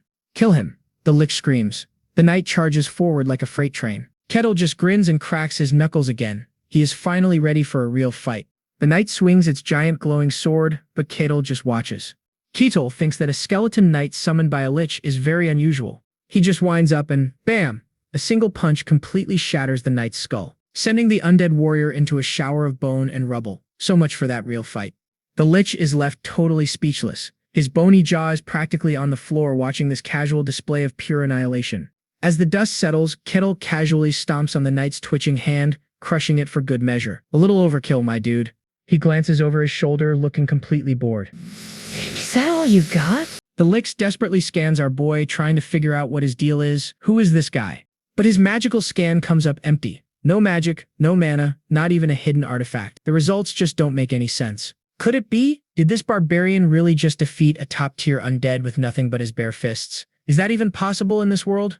Deciding this barbarian is way too special to kill, the lich figures he'll have to get his own hands dirty. Consider it an honor, the lich says, floating down to the ground with all the drama of a final boss. Suddenly Kettle cries out and stumbles back as he's enveloped by a black, dense fog. The lich's voice echoes through the cave. Yes, fear me, barbarian. You will pay for invading my sanctuary. But Kettle just looks confused. No, I only came because the orb called me. Weren't you the one who scattered it? And yep, the narrator confirms it. The lich basically sent out a spam email to lure strong people here, and Kettle clicked the link. The lich absolutely loses it. Shut up. I am the great mage who destroyed 5 kingdoms. I am Kartos Branula's Kessis. Kettle suddenly remembers the elf queen. He's starting to wonder if having a super long name is the trend around here. Done with the chit-chat, Kartos unleashes a giant vortex of dark magic. Become the foundation of my resurrection. The spell completely swallows Kettle. His eyes glaze over, swirling like he's been hypnotized. Kartos starts gloating. This is his special magic. It controls emotions and traps people in negativity until their mind breaks. He's absolutely certain that a simple barbarian with 0 magic resistance is completely doomed. Easy win, right? But something feels off. Realizing this barbarian is a special case, Kartos decides to capture him for study instead. He orders his minions forward. Another skeleton warrior crawls out of the ground, sword ready, and shuffles toward the zoned-out Kettle. But just as it gets close, Kettle's eyes flash with a menacing purple light. In a flash, he pivots and kicks the skeleton, instantly turning its entire torso into dust. Talk about a rude awakening. He turns to face the lich, looking completely fine. And once again, Kartos's jaw hits the floor. I think it might be broken this time. The lich just can't believe it. No, how is this possible? That mind control spell should have worked perfectly. Kettle just looks at him, unimpressed. Are you just gonna stand there watching? It's not working, dude. Ignoring him, the lich channels all his remaining power, chanting some seriously dramatic magic words. He unleashes his ultimate attack, a massive sphere of pure dark energy that looks like it could swallow the entire world. And how does Kettle react to this world-ending spell? His eyes are literally sparkling. He looks like a kid on Christmas morning. Kartos cackles. Victory is mine. But suddenly he starts coughing his lungs out and collapses. Dude used up all his mana, but still, he's feeling pretty confident. There's just no way the barbarian survived an attack of that magnitude. He looks up, expecting to see a crater, but instead he freezes in absolute terror, because Kettle is standing right there without a single scratch on him. Impressive, but is this really all you got? Kartos is having a complete meltdown. He just used his most powerful spell, one that could break the mind of a great hero, and it did nothing. He demands to know what Kettle is, but our boy is just lost in thought. That was impressive, but I don't feel anything from it. The lich is paralyzed with fear. Kettle picks up his axe with a grim smile. I suppose it's my turn now. But just as Kettle's about to turn him into bone meal, the lich has an epiphany. A dark, creepy smile spreads across his skull, thinking, so that's how it is. The lich is now fully convinced Kettle knows his secret identity. He's like, you came here because you know who I am. So it's true then. Kettle is just standing there thinking, what in the world is this bag of bones babbling about? And then Kartos just lets out this massive villainous laugh. Oh, Empire. Are you that afraid of me? I must admit, you're clever to track me this quickly. The guy's ego is completely off the charts. He starts screaming, but I will rise again. I will destroy your world once more. See, he's heard these rumors about a secret Empire project, a human production field where they basically grow super soldiers. And he's 100% sure Kettle is one of them. A weapon forged just to kill him. An assassin sent by the big bad Empire. Yeah, buddy, that's totally it. But even so, he's not going down without a fight. He announces his full, ridiculously long name. I am Kartos Branula's Kessis. I will kill you and destroy the Empire. And Kettle's reaction? He's just thinking, is this dude insane? Yes, Kettle. Yes, he is. Finally done with his monologue, the lich summons a glowing spectral urn. This, my friends, is his phylactery, his soul jar. He snatches the urn out of the air, ready to unleash his final trump card. Bam! A massive beam of pure magic erupts from the urn and slams right into Kettle's chest. Kettle's eyes go completely white. Is the spell actually working? The Lich's plan is perfect. He's using the urn to shove his soul right into Kettle's body to possess him. It's a one-way trip, though. Once he's in, he's trapped in this new body unless he can become a Lich all over again. But hey, it's his only choice. He takes over, declaring, "Now this body belongs to me." But the moment he gets inside Kettle's mind, he realizes he's made a terrible mistake. He looks around like, what is this place? Is this really the barbarian's subconscious? Just looking at this mental hellscape is enough to break his spirit. He can feel that something is deeply, deeply wrong. He's starting to doubt if the Empire really was behind this. As his soul starts getting ripped apart, he realizes, no, this can't be the Empire's doing. Not even they could create something this horrifying. It's actually breaking his mind. And with one last confused the great Lich Kartos is just deleted. Poof, gone forever. Back in the real world, Kittle is just scratching his head. What the heck was that? He felt a little tickle, and that's it. In front of him, the Lich's body clatters to the floor, completely empty. You'd think he'd be relieved, but Kittle is actually disappointed. He thought that attack was cool, and wanted to know what magic it was. He strolls over to the bones, thinking the Liches in this world are pretty weak. Dude has no idea what just happened inside his own head. But hey, a win is a win. He cleared the dungeon, and now it's time to collect the loot. He grabs the Lich's staff, remembering that it was glowing when the skeleton used his magic. The little light bulb goes off in his head. Maybe this magic stick will finally let him use magic. So into his inventory it goes, or as he says, in my pocket. Then he spots another item, the urn. He picks up the physical urn, correctly guessing it's a life vessel. He decides to take it to Rosa to get it appraised. With all his new toys gathered, he looks around, but suddenly his gamer senses start tingling. He spots a weird pattern on the wall, something he didn't notice before. A secret room? He wonders, before doing what every RPG character does. He pushes the button, and what do you know? The wall grinds open, revealing a hidden chamber. Classic. He steps inside and finds a room full of people just standing there, like mannequins. His first thought isn't about the people. It's, wow, secret rooms are real. His second thought is, okay, who are all these weirdos? He waves a hand in front of one guy's face. Hello? Anybody home? He tries it on another person, asking if anyone is still alive in there. He gets nothing. So now he's not sure what to do with a room full of human statues. He decides the best course of action is to just... His logic is sound for once. He'll report it to the guild and they can send someone else to deal with it. Not his problem. And so, back at the mercenary guild, Kettle strolls in with his new loot. Rosa greets him with a friendly smile, a little surprised to see him back so early. Kettle just grins back, saying he had a few things to take care of. You know, just a light afternoon of deleting an ancient evil. Rosa is confused, and Kettle explains to her about the orb and who was behind it. She just laughs it off, telling him not to joke around about something so serious. I mean, come on. A Lich, one of only 5 in the whole world, hiding out in this remote little town? Sounds like a bad joke. So to prove he's not joking, Kittle slams the Lich's giant purple urn right on her desk. That shuts her up real quick. He calmly explains that this is the Lich's life vessel and then asks if she can appraise it for him. Just another Tuesday for Kettle. And Rosa? Her brain just short circuits. She completely freezes, finally realizing this absolute madman isn't lying. Then Kettle just casually adds, oh yeah, and there are some people inside. He explains he could have gotten them out, but they looked kind of brain dead. So he figured, that's a job for the guild. And then, ding! The light bulb goes off in Rosa's head. She finally connects the dots between the Lich and all those recent missing person cases. She jumps out of her chair. Wait a second, I'll call someone right away. And a few minutes later, a city guard bursts in shouting, did somebody say Lich? Kettle just gives a little wave. Oh, hi, nice to meet you. He tells them it's all settled, no big deal. The guard stammers out the Lich's super long, unpronounceable fantasy name. When Keto just casually confirms it, the poor guy absolutely short-circuits. Okay, so this Kratos was a legendary evil mage.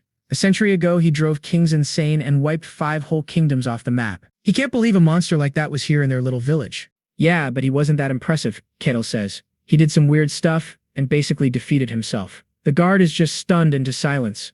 The guard is sweating buckets, demanding more details. But Kettle's single brain cell has already clocked out for the day. There's nothing more to tell.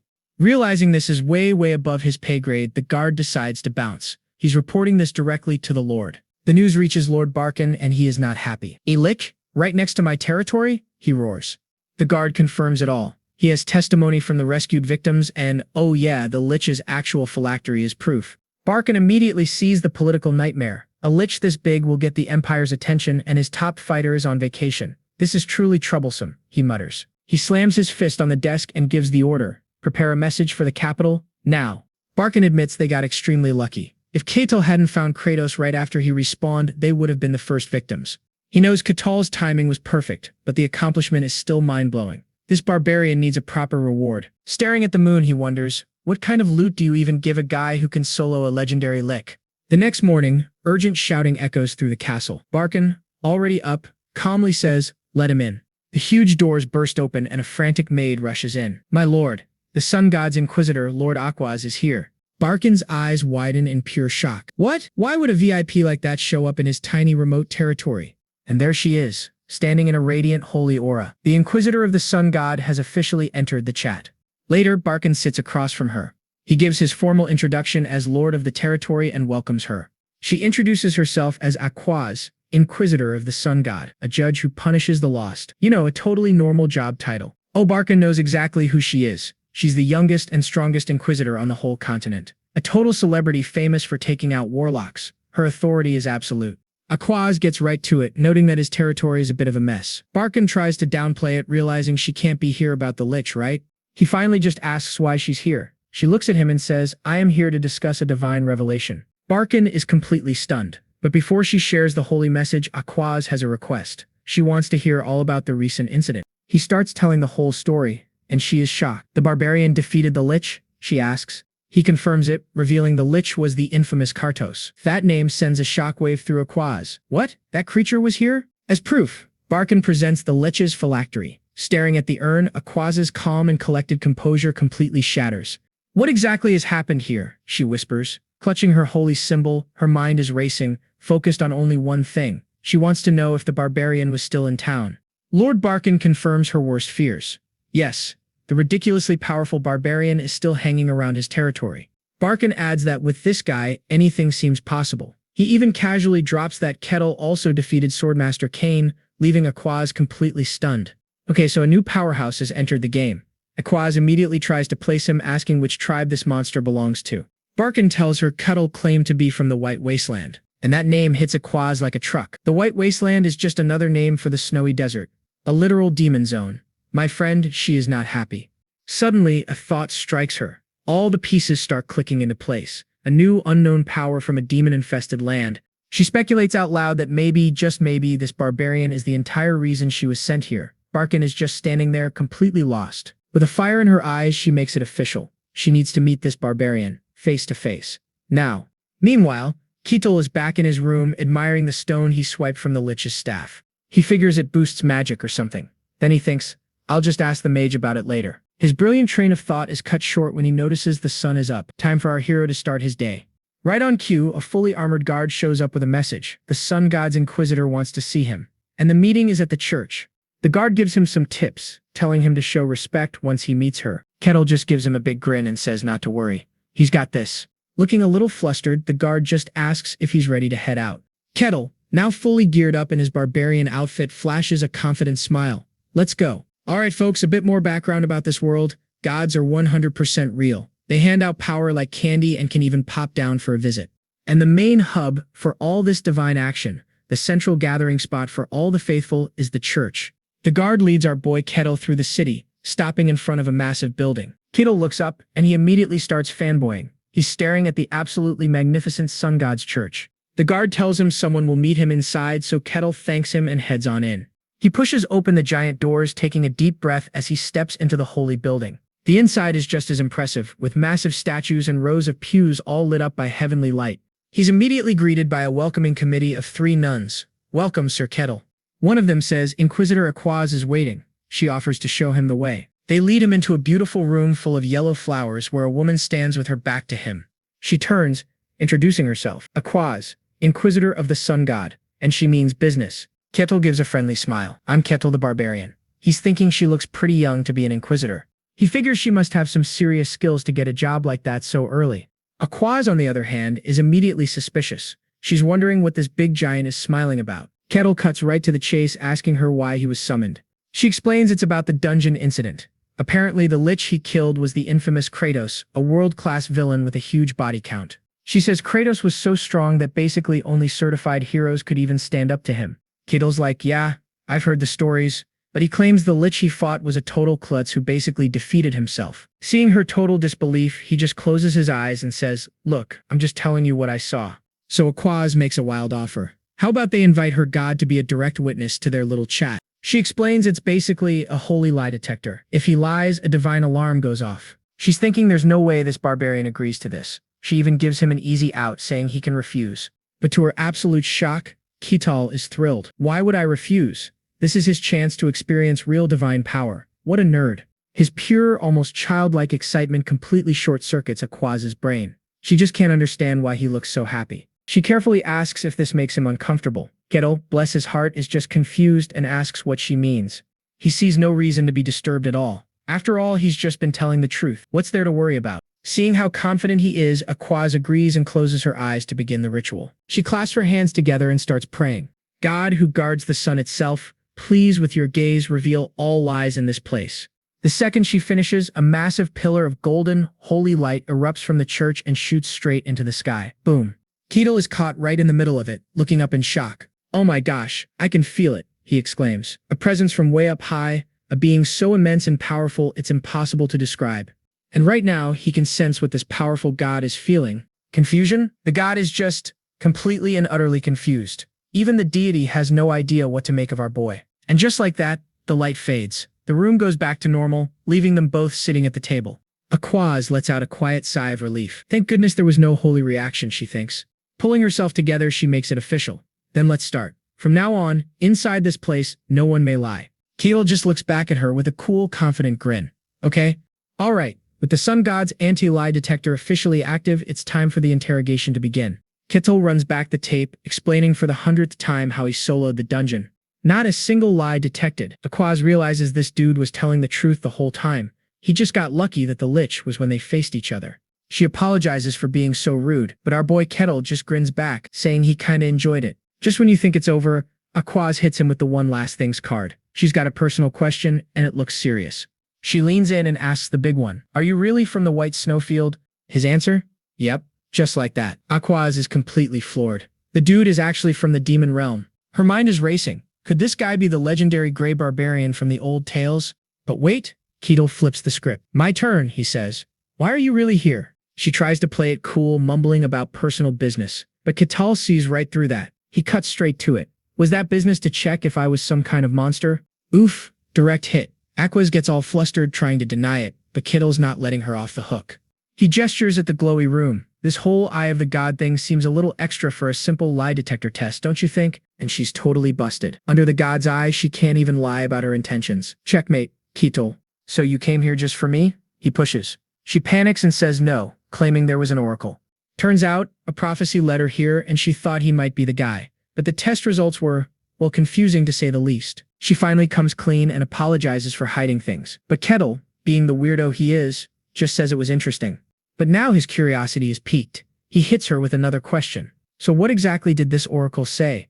Aquaz hesitates. This is top secret info she'd never normally share, but for some reason she decides Ketel gets a pass. She spills the beans on the prophecy, and whatever she says, it leaves our boy Ketel absolutely speechless. A little while later, Aquaz is chilling by a window in a massive hall when she gets a visitor. It's Lord Barkin, and he can tell right away that something's on her mind. She admits she met Ketel, but now she's more confused than ever. Just what is he, she wonders. Barkin confirms one thing for sure. Ketel is 100% a barbarian from the White Snowfield. He says getting intel from that place is impossible, but his origin is confirmed. Barkin was really hoping it was all a big mistake. Because if this news leaks, the whole world will freak out. A lot of people want a piece of the White Snowfield, especially the Emperor. And if the Emperor gets involved personally, absolute chaos. Aquaz tells him to chill.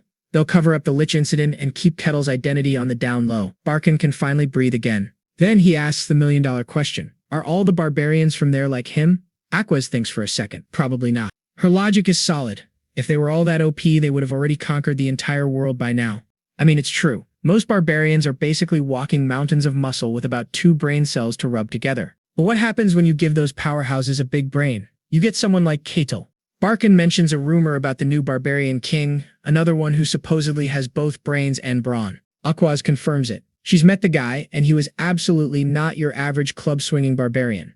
Barkin thinks a Ketel versus the king showdown would be awesome. Aquaz is like, absolutely not. She reminds him that barbarians and god worshippers do not get along. Them getting stronger is a huge problem. Anyway, Barkin circles back. What was so important about that oracle? She says she had to confirm something about Kettle. She had to know if he was a pure human or just something disguised as one. Barkin is shook. What in the world did that oracle say?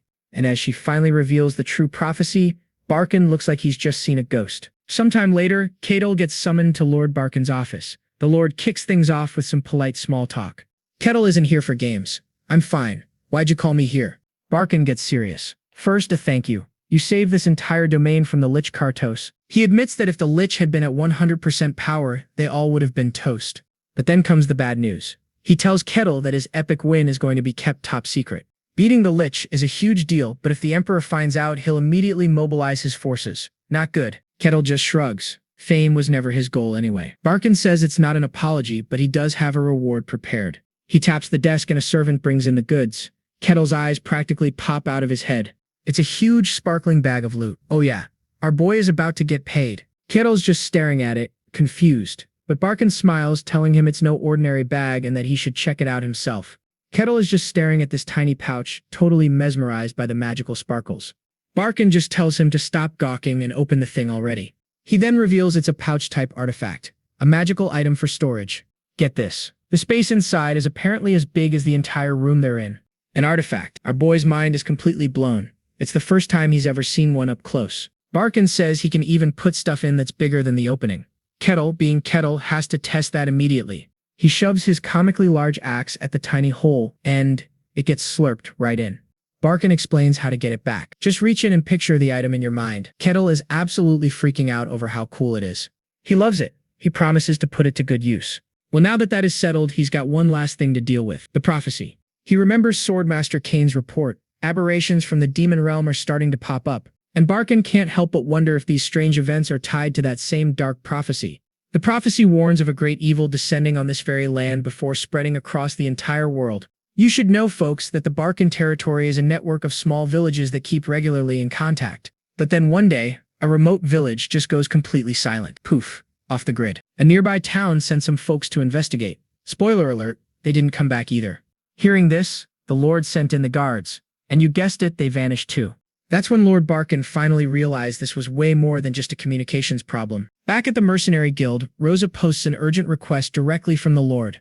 Kettle asks for the details. The job? Go check on the village that went dark. She says it's a simple dispatch mission, but the pay is ridiculously high. Say no more. Kettle is on it. Rosa just smiles to herself. She knew our boy was the man for the job.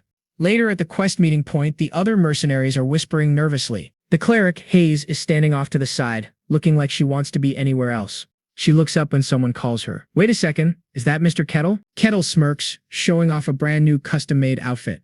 Our boy got a glow-up. He explains his old clothes were falling apart, so he had some new ones made. He even chose the design himself. Hayes realizes Kettle is on the quest too. He confirms it, saying he couldn't pass up a job this interesting. He asks if their old party members are here. Hayes figures they were smart enough to say no.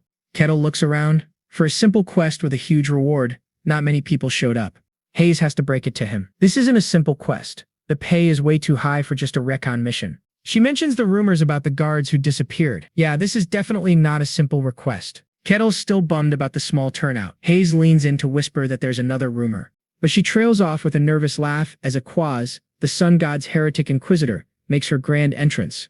Yep, that's the rumor. The Inquisitor herself is joining, which explains why everyone else bailed. Kettle just tells a terrified Hayes not to worry, calling Aquaz a polite and kind woman. Hayes is stunned. You know her? He says, of course, she's a friend. An Inquisitor and Barbarian are friends? The math is not mathing for Hayes. So Kettle walks right over to greet her, and Aquaz immediately shuts him down. I don't recall being friends with you. Ouch. Unfazed, Kettle just laughs it off. Well, maybe we can start being friends now? Smooth as sandpaper, this guy. Aquaz ignores him and asks if Hayes is a follower of Lady Calrosia. Kettle is thrilled she knows the name, but Aquaz seems troubled by this, and Kettle asks if something is wrong. Aquaz explains that Calrosia's followers are supposed to be in a period of rest at the moment. Only high-ranking ones are allowed out. She quickly dismisses it, figuring she's mistaken, just as Hayes starts waving them over. Just then, another person arrives. Well, look who it is. The guard captain and a couple of his men, all suited up. Kettle, the social butterfly, greets him with a huge grin. Aquaz looks like she's had enough of his nonsense. Meanwhile, Poor Hayes looks completely overwhelmed by this super team of doom. The guard captain formally welcomes everyone who accepted the request, and without further ado, they set off. Alright, so the party sets off for the village. Kettle looks around at the whole squad and is like, hey, this kind of feels like a raid. He spots Aquaz looking anxious and asks, does this mean the time of your prophecy has finally come? She says the gods haven't given her a specific time, and this could all just be bad cell service with the village. But Kettle isn't letting it go. He presses her, pointing out that there's still a possibility. Because that's what the prophecy said, that a great evil is about to descend on the world. And Kettle's reaction to this world-ending news? A tiny smile. He's actually thinking, a great evil, huh? My man is way too excited for this. A few hours later, the party finally arrives at their destination. The guard captain announces they've reached the village entrance. And folks, it is completely, utterly silent. Like horror movie silent. He asks Aquaz for a vibe check and she confirms his fears. She can't sense a single person in there. Not one. One of the guards suggests maybe they all just packed up and left. So the captain orders everyone to spread out and start looking for clues. The team gets ready to move, but the captain is thinking what we're all thinking. How do 100 people just vanish into thin air? He's determined to get to the bottom of it, ordering the search to begin. There has to be something here. And almost immediately, one of the guys finds something. Captain, he yells. Over here, there's food on the table. The captain assumes they left it when they fled, but the soldier yells back, no, that's not it. The food is still warm. And freeze frame. The gears in the captain's head are turning, and he does not like the horrifying picture they're painting. This is seriously bad.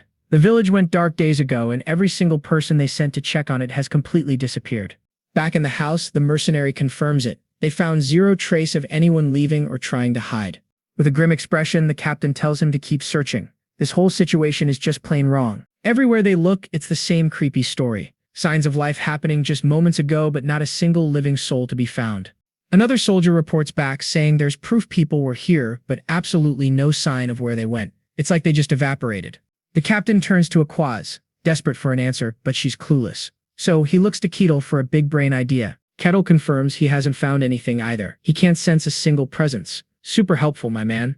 Just as the captain's about to lose it, Kettle casually suggests, why don't we just ask someone who knows? The captain's brain just blue screen. Kettle looks at them all like they're crazy. Didn't you notice? He says, there's someone else here. The captain starts panicking, realizing he means a new person. And right on cue, a mysterious woman appears across the way with a very smug smirk. Well now, isn't this interesting? She says, pretending to be surprised. I thought I was perfectly hidden. How'd you spot me? Kettle walks right up to her with some galaxy brain logic. You weren't there a second ago, and now you are. It's kinda hard to miss. She laughs, explaining her magic is supposed to trick their brains into thinking she was there all along. She even points out that the Inquisitor fell for it. The woman sizes Kettle up, noting he's not a magic user. Her smile gets real sinister. Who are you? She asks.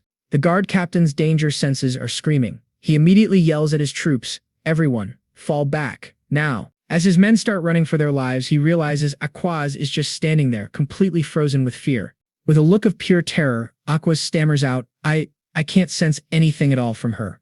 And that sends a chill down everyone's spine. If the top-ranked Inquisitor can't get a read on this woman, it can only mean one of two things. Either she isn't evil at all, or she's a demon so ridiculously powerful that her presence is completely undetectable. My money is on option 2, folks. Marcelia lets out a big dramatic sigh, whining that she wanted to follow them around for a while. Bummer. Then her face just melts into this drooling, monstrous grin. Well, I've decided, she purrs. And in a flash, her true form is revealed. And with a wicked grin, she makes a promise, I'll take you as my slave and drag you to hell. With a snap of her fingers, a massive surge of dark magic explodes from her claw. A sphere erupts and she floats into the air, looking down on our terrified party like they're ants. Kettle, Hayes, and even the super serious Inquisitor Aquaz can only stare up in total horror. Their jaws are on the floor. A city guard starts screaming for everyone to run. But it's way too late. A massive purple energy dome slams down from the sky, trapping them all inside. Whoops. The demoness gloats, claiming the whole village is now her personal playground. No one can escape, she purrs. She licks a long purple nail, her glowing eyes locking onto her victims. You're all my prey now. The crowd is in disbelief. A demon? Here? But Kettle just looks curious. Hayes stammers out that it's a named demon, before immediately collapsing into prayer mode. And Kettle just places a hand on her head and tells her to relax because he's right beside her. She looks up, wondering if she should believe him or not. Kettle crosses his arms and asks, so anyway, what's the big deal about a demon with a name? So Hayes has to give him the lore dump. See, most things people call demons are just weak little fragments of corrupted mana. But some are born from pure darkness itself. They take a name through sheer force of will, basically leveling up their existence. These are true demons, and even the weakest one has enough power to wreck an entire kingdom. So yeah, it's a big deal. So, that's a named demon, Keel concludes, finally catching on. Hayes just shakily confirms he's right. She recognizes the demon as a Setiar, a legendary baddie from centuries ago. What is she doing in this random village? Keel approaches the energy barrier, wondering if he can just punch his way out. Hayes explains that it's unbreakable. The only way out is to take her down. He taps the shimmering wall, a look of understanding on his face. I see. Suddenly, the barrier starts cracking where he touched it. But hold up, that would mean an end to the fun. He starts waving his arms around like a total idiot, hiding the crack from Hayes and laughing. A completely baffled Hayes asks what he's doing. He just gives her a cheerful thumbs up and says nothing at all. Okay, the scene shifts back to the battle. Asura taunts the Inquisitor, asking if she enjoyed the little game she played with the village. Aquaz remembers the abandoned village, where meals were left half-eaten, to think that this was nothing more than a demon's mischief. She grits her teeth, absolutely disgusted by this demon who toys with human lives just for fun.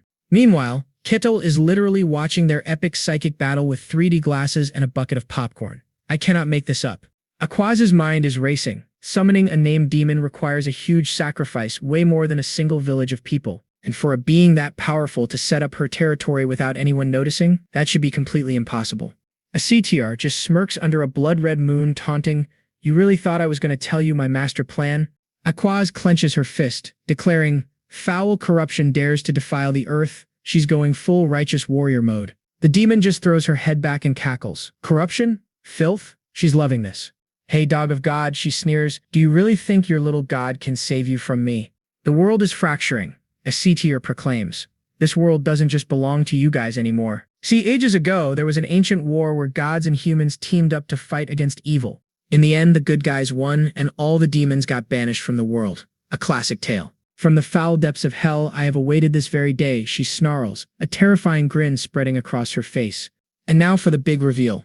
I am a Setiar, the demon of gravity. Okay, that's a pretty cool title. She vows to wash away the shame of her old defeat and drench the entire world in evil. Aquaz retorts, calling her a disgusting creature and declaring the world belongs only to the gods and humans. Therefore, evil shall return to its rightful place. She raises her hand, summoning a brilliant holy light. Calling upon her god, she's engulfed in a massive pillar of holy energy.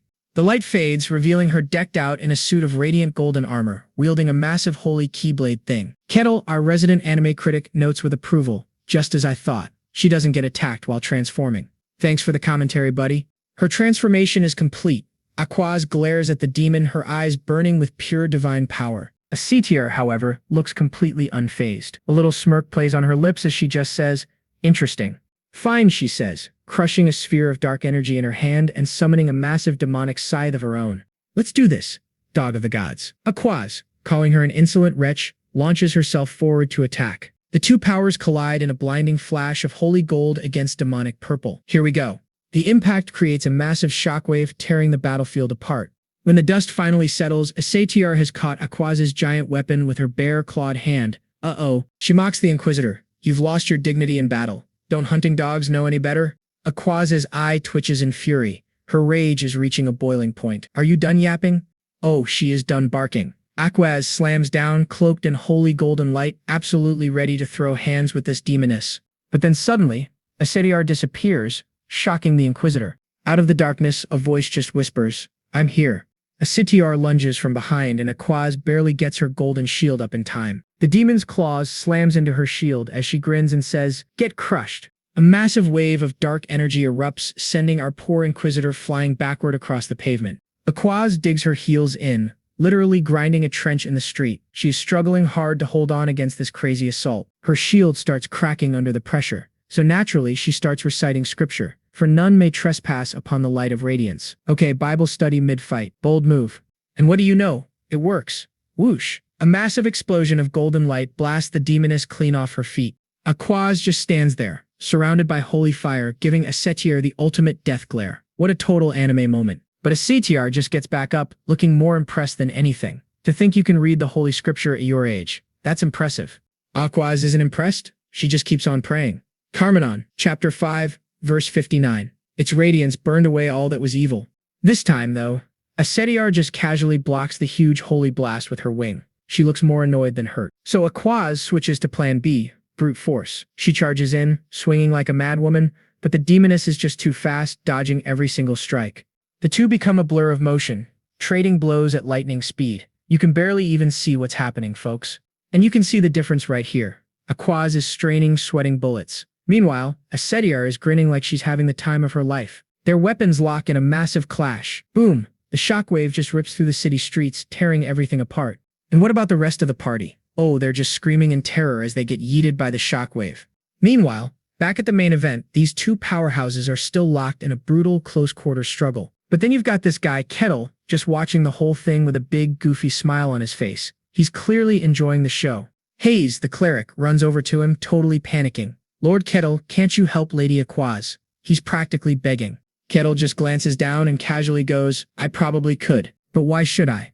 Hayes' face says it all. What the heck, dude? His logic? It's not his problem, so why should he interfere and ruin such a good fight? This guy is not a team player. He even admits he's itching to fight a demon himself, but for now he's happy to just watch the show.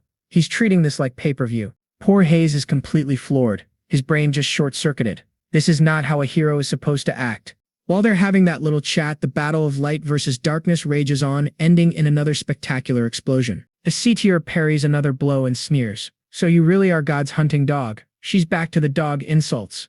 Even so, my strength is superior. But Aquaz gets the drop on her, thinking to herself that demonic power can never truly oppose the gods. Oh, famous last words, maybe. The CTR realizes this is turning into a stalemate. If this keeps up, they'll be here all day. She needs an advantage, and fast. So what does she do? She pulls a classic villain move and rockets straight for the defenseless party members. You know, the ones who were screaming earlier. Aquaz screams a warning, trying to stop her, but it is way too late. A CTR is just too fast. The demoness unleashes a devastating attack right at the helpless adventurers. What a dirty move. And once again, the party members are just screaming in agony as holy and demonic energy explodes all around them. They're having a really bad day. Aquaz is furious, gritting her teeth as she desperately blocks the blast aimed at her very useless comrades. Her eyes are glowing with pure divine rage as she screams, "Filthy creature." Oh, now she's really mad. A C-tier just laughs right in her face. You really expected a demon to play fair? Well, she's got a point. That was a rookie mistake. Aquaz is absolutely livid. Her eyes are glowing with power and she starts chanting again. Looks like she's about to pull out her ultimate move. And there it is. Spitting a holy verse, Aquaz unleashes a massive torrent of golden power. She pops a radiant sanctuary, yelling for her completely useless companions to get inside. But watching from the shadows, the demoness STR is having a great time with this little show. She taunts them for wasting such a big spell, but Aquaz, eyes blazing, just tells her to shut up. A C-tier just smirks. Oh, she loves getting a reaction. Yes, that's the look I wanted to see. Alright, enough talk. The two of them charge each other head-on. Aquaz swings her massive cross-shaped weapon, painting the air with a powerful golden arc. Asura dodges like it's nothing, reappearing above her. Death is nothing more than death itself. Okay, sure. She closes the distance in a flash, whispering that no one will remember Aquaz's noble sacrifice. She throws a kick, sneering that Aquaz will only bring shame to her god. Then comes the classic villain offer, drop the shield, protecting your friends, and maybe she'll let her win. What do you say? But Aquaz sees right through it, calling out her cheap parlor tricks. A CTR's wicked smile returns. You don't really think you're getting out of here alive, do you? Aquaz just readies her stance, declaring that she's heard enough of this nonsense. The demoness's grin widens. Fine, then die like a good little martyr. She unleashes a massive pillar of dark energy, forcing Aquaz to brace against the raw power. And then suddenly a Setir appears right in front of her, moving faster than the eye can see. What? Before she can even blink, the demoness strikes. Boom! A massive explosion of energy sends the poor Inquisitor flying backward.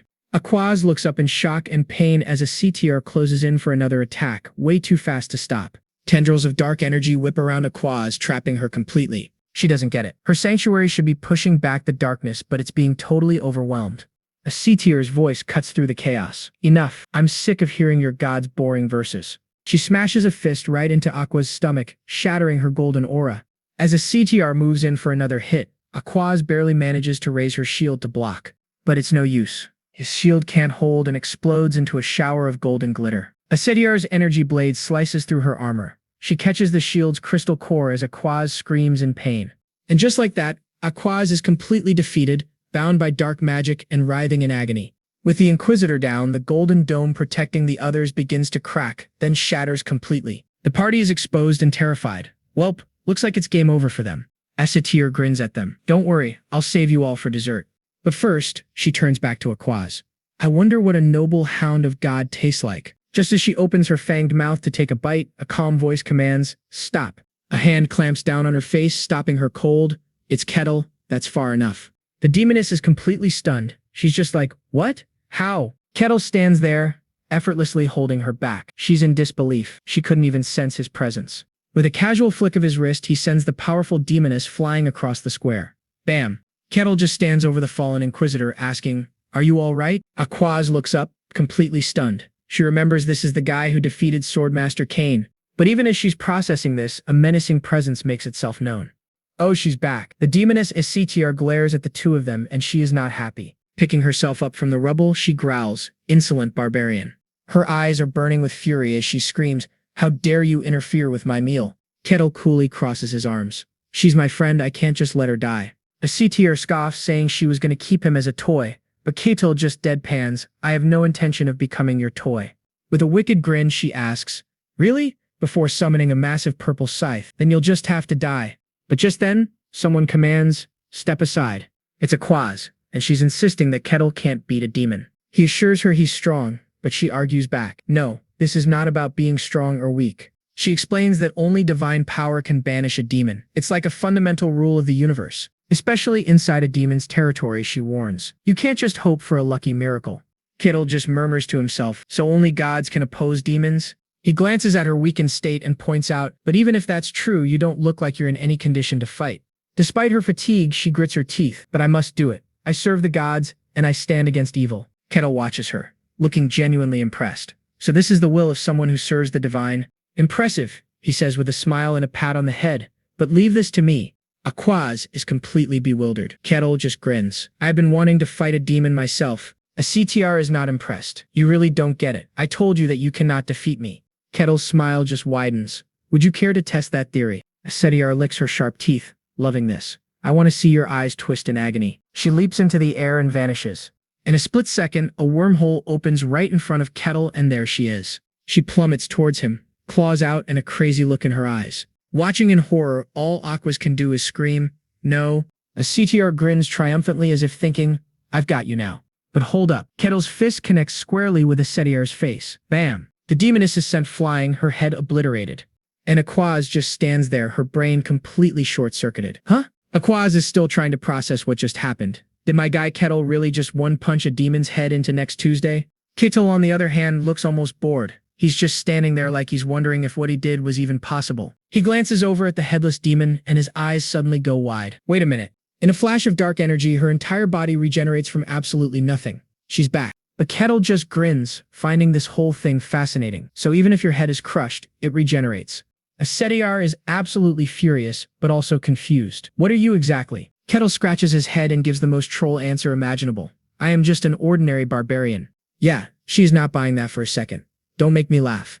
She can't sense any magic or aura from him at all. It feels like he's just a regular dude, which makes zero sense. Alright then, if he won't talk, she'll just have to beat the answer out of him. A creepy demonic face appears behind Kettle as she lunges, screaming, die. Kettle looks a little surprised, muttering that her human form makes hitting her feel kinda awkward. But since he has no choice, bam, his punch goes right through her. The demon is stunned. What the heck? The punch sends her flying. The impact sends a massive shockwave through her, literally shattering parts of her body. She slams into the ground and struggles to get up, totally unable to believe what just happened. She thinks to herself, it was just a simple punch. No aura, no magic. Kettle just cracks his knuckles with a smile. You've regenerated again. Asura is sweating bullets. Meanwhile, Kettle is just trying to analyze how her power works. Then he launches himself forward like a cannonball.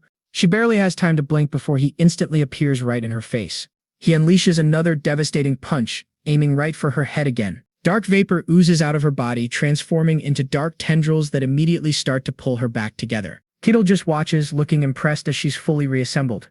Oh, he says with a grin. When the head is destroyed, it creates an entirely new body. I guess that makes sense for a demon. As he wonders if her head is her core, the CTR starts trembling, a dark aura flaring up around her. She can't believe it. This is absurd. You think you can face me with brute strength alone? Then she has an idea. Maybe fighting force with force is pointless. You, she calls out. Me, answers the clueless Kettle. With a wicked grin, She reintroduces herself. Listen well, I am Asetiar, the demon of gravity. She challenges him. Do you really think you can keep facing me with nothing but your fists? Kettle is quiet for a second, then deadpans, well, you don't really look that impressive. That one comment completely shatters her pride. She loses her mind, screaming in pure rage while Kettle just looks confused. Now she is really angry. Her eyes glow red as she charges, ready to unleash her true power. With her weapon now transformed into a mallet, she throws a wave of gravity magic at him, but Kettle just casually raises a hand to block it. The attack stops cold. Not bad, Kettle says, before adding, heavy indeed. And with that, he shatters the mallet, sending all that raw power flying right back at her. He follows up with another punch that, you guessed it, obliterates her head again. Impossible, she thinks. And just like before, her body reforms in a flash of purple light. She can't believe it. She is the demon of gravity who can concentrate the weight of a fortress wall into one attack, and she just got completely overpowered by a barbarian who hasn't even unlocked his special abilities yet. Kettle just looks on, genuinely curious. Oh, you're back again. So are demons immortal? His casual tone is the final straw. You can practically see Asetiar shaking with pure rage. She unleashes another huge burst of purple energy, screaming, impossible. Die, barbarian, she shrieks, summoning a massive claw made of dark energy right above Kettle. Kettle's solution? He clenches his fist and throws a punch straight up into the air. His punch completely obliterates her magic, drilling a beam of pure force right through her attack. The attack hits Asetiar head-on, causing a massive explosion as she screams in pain. Watching from her holy bubble, Inquisitor Aquaz is stunned speechless.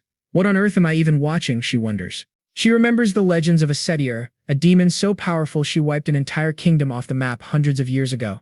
A demon on that level is getting totally beaten down by simple punches. It's unbelievable. But once again, Asetiar's body twists and reforms in a swirl of dark energy as her regeneration kicks in. She crashes to the ground, and Kettle just casually places his foot on her head to keep her down. Truly unkillable, it seems, he thinks to himself, finally starting to get the picture.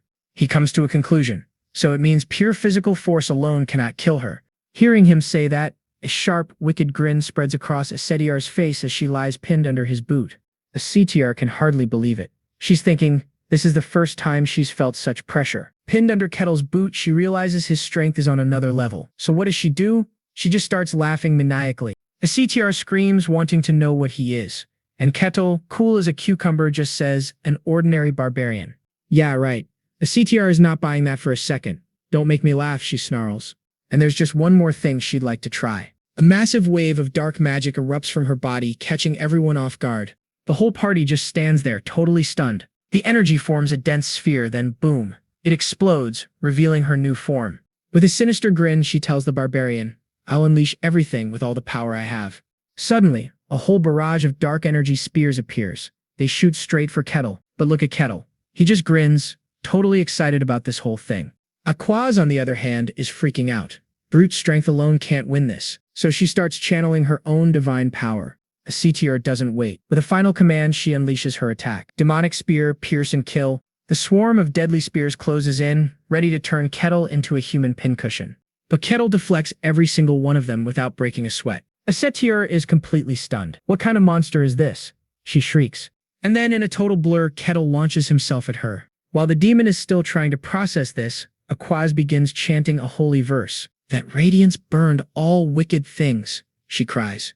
Kettle's axe starts glowing with golden divine light. Kettle actually looks impressed for a second. He's intrigued by this so-called power of a god. Strike her down now, Aquaz shouts from below. Okay, fine. He wanted to observe the demon a bit longer, but he knows time's up. So long, demon, he says, slashing the axe across her chest. And what do you know? The holy power smashes right through her. The demon can't believe her eyes. And in her final moment, Asetiar thinks to herself, I lost. The divine energy completely engulfs the demon. She gets slammed into the ground. Kettle stands over the crater, smiling. Thanks, I had fun, he says. What a Chad. As her body starts to fade, she just chuckles. It's a shame, but it wasn't for nothing. Because I confirmed something like you exists on the surface. She asks for his name, and before Aquaz could stop him, our boy Kettle just gives it to her. Aquaz starts screaming, no, don't, but it's too late. Oopsie, was all Kettle could say. Asetiar's face cracks into a terrifying grin. She's broadcasting a message straight to the underworld. All beings of hell, etch the name of the barbarian Kettle into your memory. Aquaz collapses in despair. Deep in hell, countless demonic eyes snap open, all looking at our world. A horrifying, writhing mass of eyes begins to focus. They are perceiving the being known as Kettle. And while Ketel stands there looking confused, this massive demonic perception appears right in front of him. A Sitir's voice laughs out, "Barbarian, you now belong to us." The eye monster lunges forward and pierces right through Ketel's body. Suddenly they're all like, huh. They can't even pierce through Ketel's body. What the heck is this? A giant shadowy hand just reaches out and plucks it. Poof, it dissolves into dust. Back in the real world, Ketel just blinks, completely unfazed by all this. What did she just do? He wonders, touching his chest. Felt like something entered my body. The tiny remnant of the demon is horrified. It can't understand why its darkness failed to take root. Ketel just sees the last bit of dark energy on the ground and casually kicks it away like it's dust. Meanwhile, Aquaz and Hayes are completely losing their minds. They are screaming in total disbelief. But Ketel? He's just stretching like he finished a morning jog. He is totally relaxed as the energy fades. He turns to his stunned friends with a satisfied smile, and he asks the only thing on his mind, "So, is the request complete?" "You bet it is, our favorite barbarian friend." While our heroes are having a nice little post-battle chat, news of the incident is spreading through the Barkan territory like an out-of-control wildfire. A paperboy is shouting at the top of his lungs, "Extra, extra, we got news from the village that went dark." And you better believe the citizens are snatching these papers up, their eyes going wide with total shock. The headline drops a massive bombshell. A named Demon Esitir showed up right after that whole lich mess. Lord Barkan is having a full-blown meltdown, slamming his fists on his throne. What is happening? Why is my tiny territory suddenly the center of a biblical apocalypse? The poor guy can't wrap his head around it. A legendary demon from the history books just decided to pop in for a visit. His guard captain reports that the rumors are already out of control, but luckily they have a bit of good news to spin. The official story, wink wink, is that the Sun God's Inquisitor showed up just in time and successfully kicked the demon out. Barkan knows they're in damage control mode now. One wrong move and this whole situation could explode. Meanwhile, Ketel is having a chat with his new bestie, asking why everyone seems on edge. "Well, it's not a small matter," Aquaz replies. He asks if she's leaving already, telling her she should probably rest a bit more. But she's all business. "No, I can't waste a single second. The Holy Land must know about this immediately." Ketel just shrugs. "All right, if you say so, I'm not going to stop you." But just as he turns to go, she calls his name, stopping him in his tracks. She gives a slight bow. "Thank you for saving me. Without you, I would have become that demon's chew toy." Ketel, in typical Ketel fashion, just waves it off. "Don't worry about it." He says it was no big deal. "I was just saving a friend." Then he turns back with that $1,000,000 grin. "Hey, we're friends now, right?" Aquaz is completely stunned. Her brain just short-circuited. A barbarian and a divine inquisitor. As friends? She reminds him of her title, the Sun God's Inquisitor. Like that's supposed to scare him off. Ketel's response is just perfect. "Is there a reason I shouldn't be?" His pure, honest confusion just melts all her defenses. The guy is just too wholesome. He laughs it off. "See? Then it doesn't matter." A tiny smile finally breaks through her serious expression. "You're right." Now that they're officially besties, Ketel has a question for her. "So, is it really a bad idea to tell a demon your name?" Aquaz's face gets serious again. "It's because of something called the brand." "All right, folks, get your notebooks out. It's lore time." She explains demons use names to carve a dark mark on your soul. Basically, it's like putting a giant neon sign on your back that says free lunch for every evil thing in the area. If you get branded, you either need a holy power wash to clean it off, or you end up as demon food. Not great options. Ketel looks confused, pointing to himself. "Wait, so did I get one of those?" Aquaz shakes her head. "No, surprisingly you weren't branded, Ketel. However," she says with a grim look, "your name is probably trending on Hell's social media right now." But she tells him not to freak out. Without the brand, they know his name, but they don't have his address. So unless you run into them on the street, you should be fine. Ketel actually finds this whole thing fascinating, especially that his fists of fury didn't just instantly delete the demon. Aquaz just sighs. That's just how demons are. And here we go. History lesson part 2. Long ago, the gods created humans. Humans were kind of dumb and just did whatever they wanted, and the gods were like, let them figure it out. Then, some mysterious interdimensional party crashers took an interest in the human world. These beings, which we now call demons, crossed over and started causing all sorts of trouble. The gods couldn't just sit back and watch their creations get destroyed, so they finally decided to step in. They teamed up with humanity and kicked them back to their own dimension. After that, humans built a bunch of churches to thank their saviors, and things were pretty good for a while. But of course, the demons slowly started creeping back into the human realm. So the gods gave some of their power to their most loyal followers, because only holy power can truly hurt these things. Ketel finally gets it. They can't be killed by normal attacks because they're basically aliens from another dimension. Aquaz nods. Exactly. They were never a part of this world's ecosystem. Ketel figures it would be a huge pain if these things started showing up all the time. Aquaz reassures him that the big-name demons can't just pop in whenever they feel like it. However, she reveals that the seal on the demon realm seems to be weakening. Dungeon cycles are off and monsters are appearing more often. And this all started happening about a year ago. Kettle freezes. A year ago, the gears in his head start turning. He realizes that's exactly when he was finishing his final quest in that snowy field. Snapping him out of his thoughts, Aquaz says she has to go. As she heads for the door, she invites him to visit her holy order sometime, promising he'll be welcome. He gives her a warm smile. I'd like that a lot. And with that, Aquaz is off, riding away in a carriage to make a report. Even though she's still recovering, she knows she has to get this info to the Saintess as soon as possible. Still, as she rides, there's one question that's bugging her more than anything else. Why in the world did the sun god forget to mention anything about that barbarian? But while Aquaz is left scratching her head, another major player is having a very different kind of day. We find Swordmaster Cain walking through the palace, letting out a heavy sigh. He's grumbling to himself that meeting the Emperor is just completely draining. You know, typical Monday morning meeting with the boss. And right on cue, a smooth voice from behind him says, "You seem to be having a rough time." Cain spins around to find a seriously striking guy with long dark hair dressed like he just stepped out of a gothic romance novel. Now, this isn't just some random pretty boy. This is the great master of the magic tower, the guy who basically runs all magic in the entire world. The master smirks, asking what brings Cain here. Cain, not missing a beat, throws the question right back at him. The master plays it cool, claiming it's a routine visit. Cain, on the other hand, is here to report on his latest mission, and that gets the master's attention. He says, the recon mission to the Demon Realm's Forest of Silence, right? So, how'd that go, he asks. Cain's face immediately turns grim. Not a good sign, folks. He answers with pure dread in his voice. It defied everything we know. It was a horrifying place. He flashes back to the forest, a place where there was absolutely no sound. Even his magical detection skills were useless. Imagine this, he could shout at the top of his lungs, and there would be nothing. No sound, no echo, just silence. Pure nightmare fuel. One by one, his soldiers just vanished into the quiet. He sums it up perfectly. It was a deeply unpleasant place. Back in the present, Cain wonders why the Emperor is so obsessed with conquering the demon realm. He just chalks it up to powerful people being nuts. The master just smirks again. He admits the demon realm is fascinating and that he's pretty intrigued himself. This guy is a walking red flag. But Cain wants absolutely no part of it. He says, I hope I won't get dragged into it. I prefer to stay ordinary. With a snap of his fingers, the master traps them both inside a giant, glowing magic circle. So much for staying ordinary. Spatial magic, Cain says, totally stunned. What is this all of a sudden? The master just grins and walks toward him, saying, no need to formally announce it.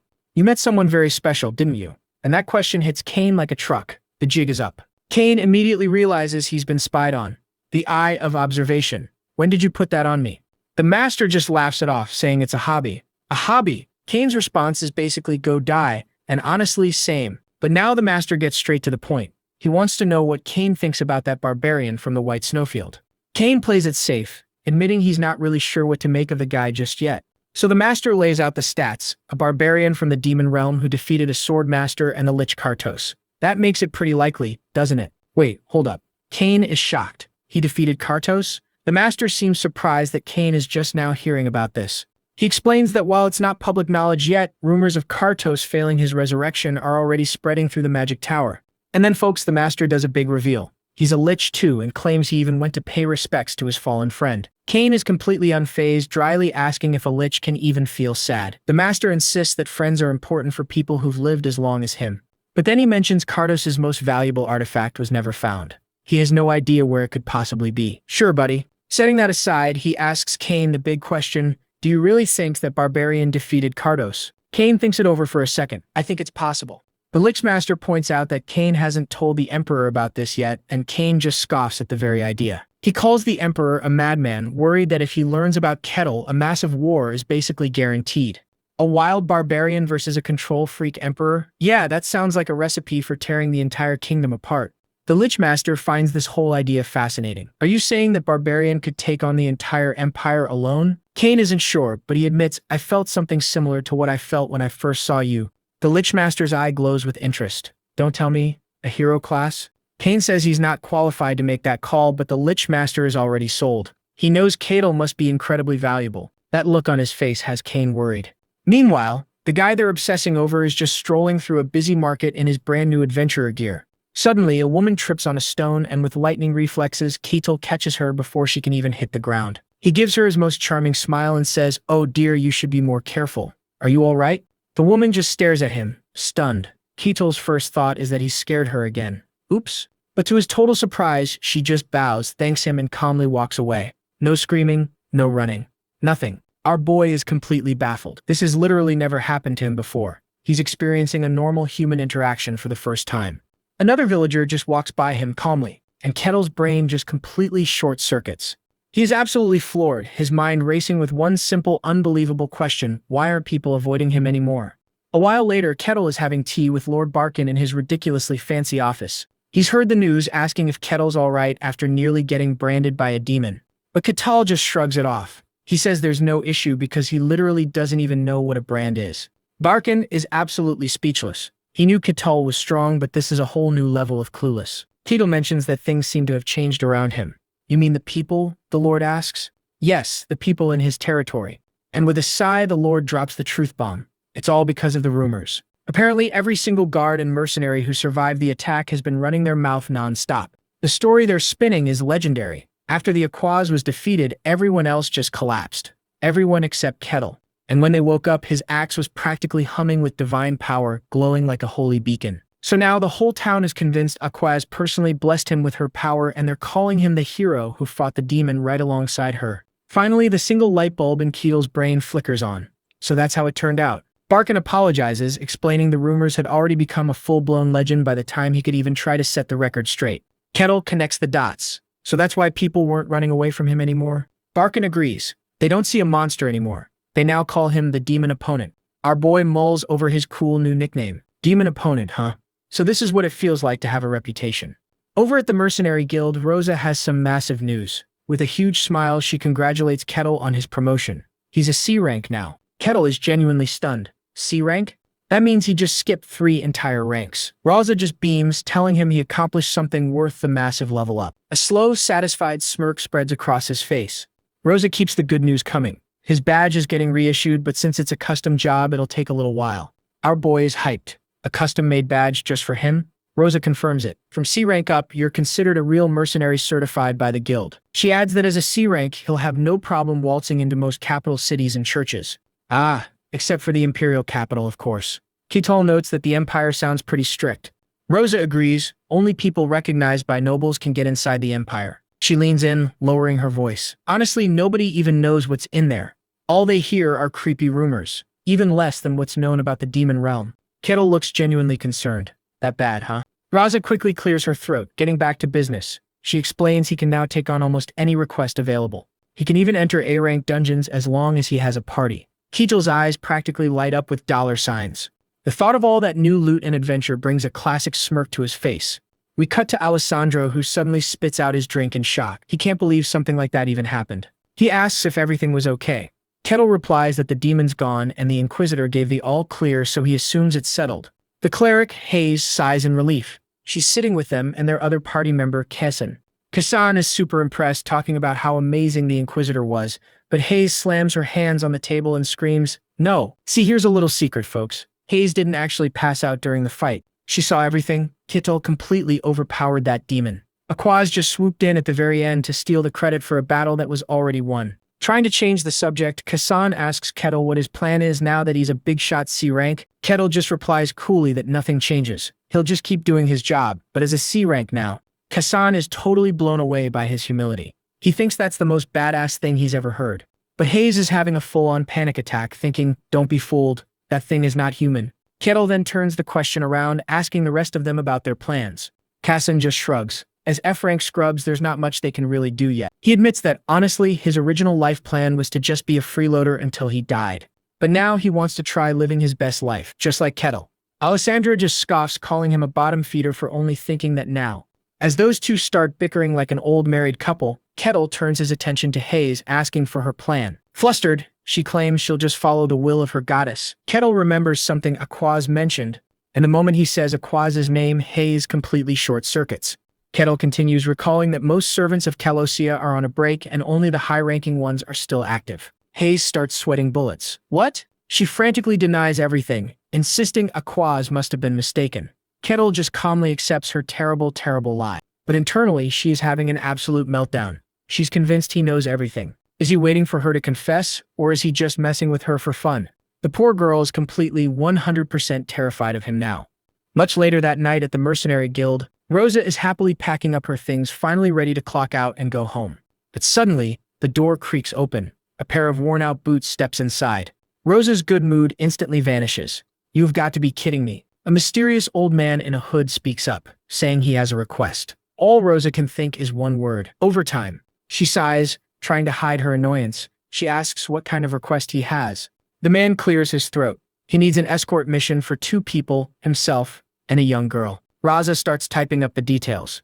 2 people, and the destination? The man replies, "The kingdom of Denian, its capital." She can't believe it. An escort mission all the way to Denian's capital, from this remote backwater town?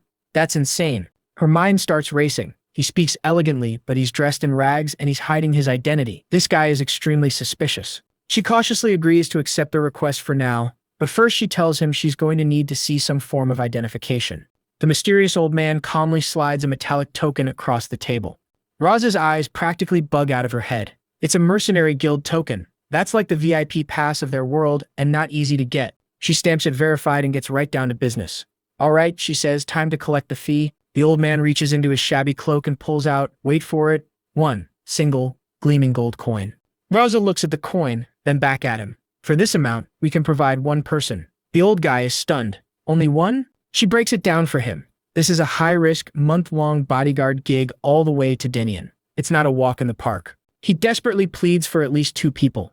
Rosa sighs, probably regretting her life choices. She says it's possible, but he'll have to hire from the bargain bin. She tells him a reliable guard should be at least D rank, but he insists on someone skilled, and Rosa is firm. 1 skilled person is all he gets for that price. You can see her patience wearing thin. She's thinking, what in the world? Why is this guy so desperate? But she relents a little. It is hard to find anyone willing to take a job from such a remote town after all. Finally, she agrees to try, but warns him it'll be tough. After he leaves, she notices the gold coin has been filed down to hide its origin. Yep, this is going to be trouble. Later that night, the old man knocks on a door. A woman asks who's there. He answers, "Your loyal retainer." Oh, so it's that kind of story. The door opens, revealing a beautiful blonde woman named Elaine. She greets the old man, Aaron, and lets him in. She anxiously asks how it went. Aaron tells her the guild accepted the request for now. She's relieved, but then asks the million-dollar question, how many mercs? Aaron can't even look her in the eye. Well, just 1. Elaine is shocked into silence as Aaron apologizes, explaining they're broke. She just says it can't be helped, and Aaron starts blaming himself for getting scammed on the road. They try to console each other, but they're clearly devastated. Then they go full drama, wailing with tears flying everywhere, until someone tells them to shut up. Poor kids. She asks how long the search will take. Aaron doesn't know. Defeated, Elaine decides they should just get some sleep. The classic sleep on it strategy.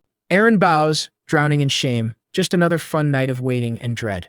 They're almost out of food. Aaron blames himself, but she quickly shuts that down, saying it's not his fault. Aaron states they can't possibly tell the local lord about their situation. Elaine agrees. Even hiring a single bodyguard is a risk they can barely afford. Then comes the exposition drop. She reminds him why they fled their kingdom. They were surrounded by enemies with no idea who was a friend or a foe.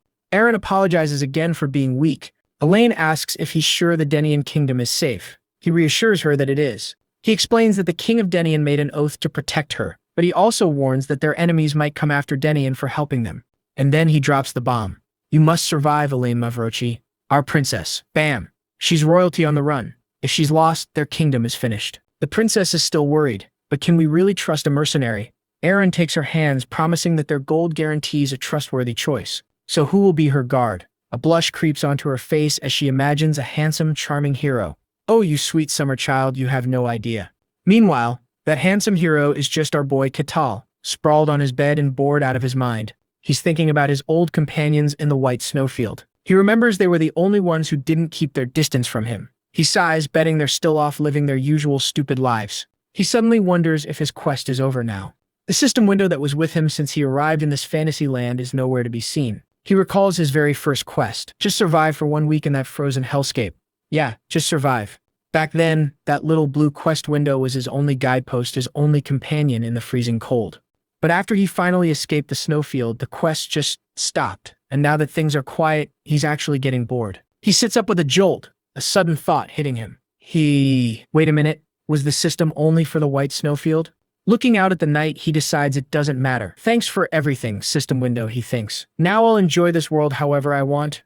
The next day, Kettle is back at the guild, looking sharp in his new gear. Rosa has a job for him, and he perks up. An escort request? Rosa is absolutely beaming. You can tell she is so happy to have found anyone to take this ridiculously sketchy job.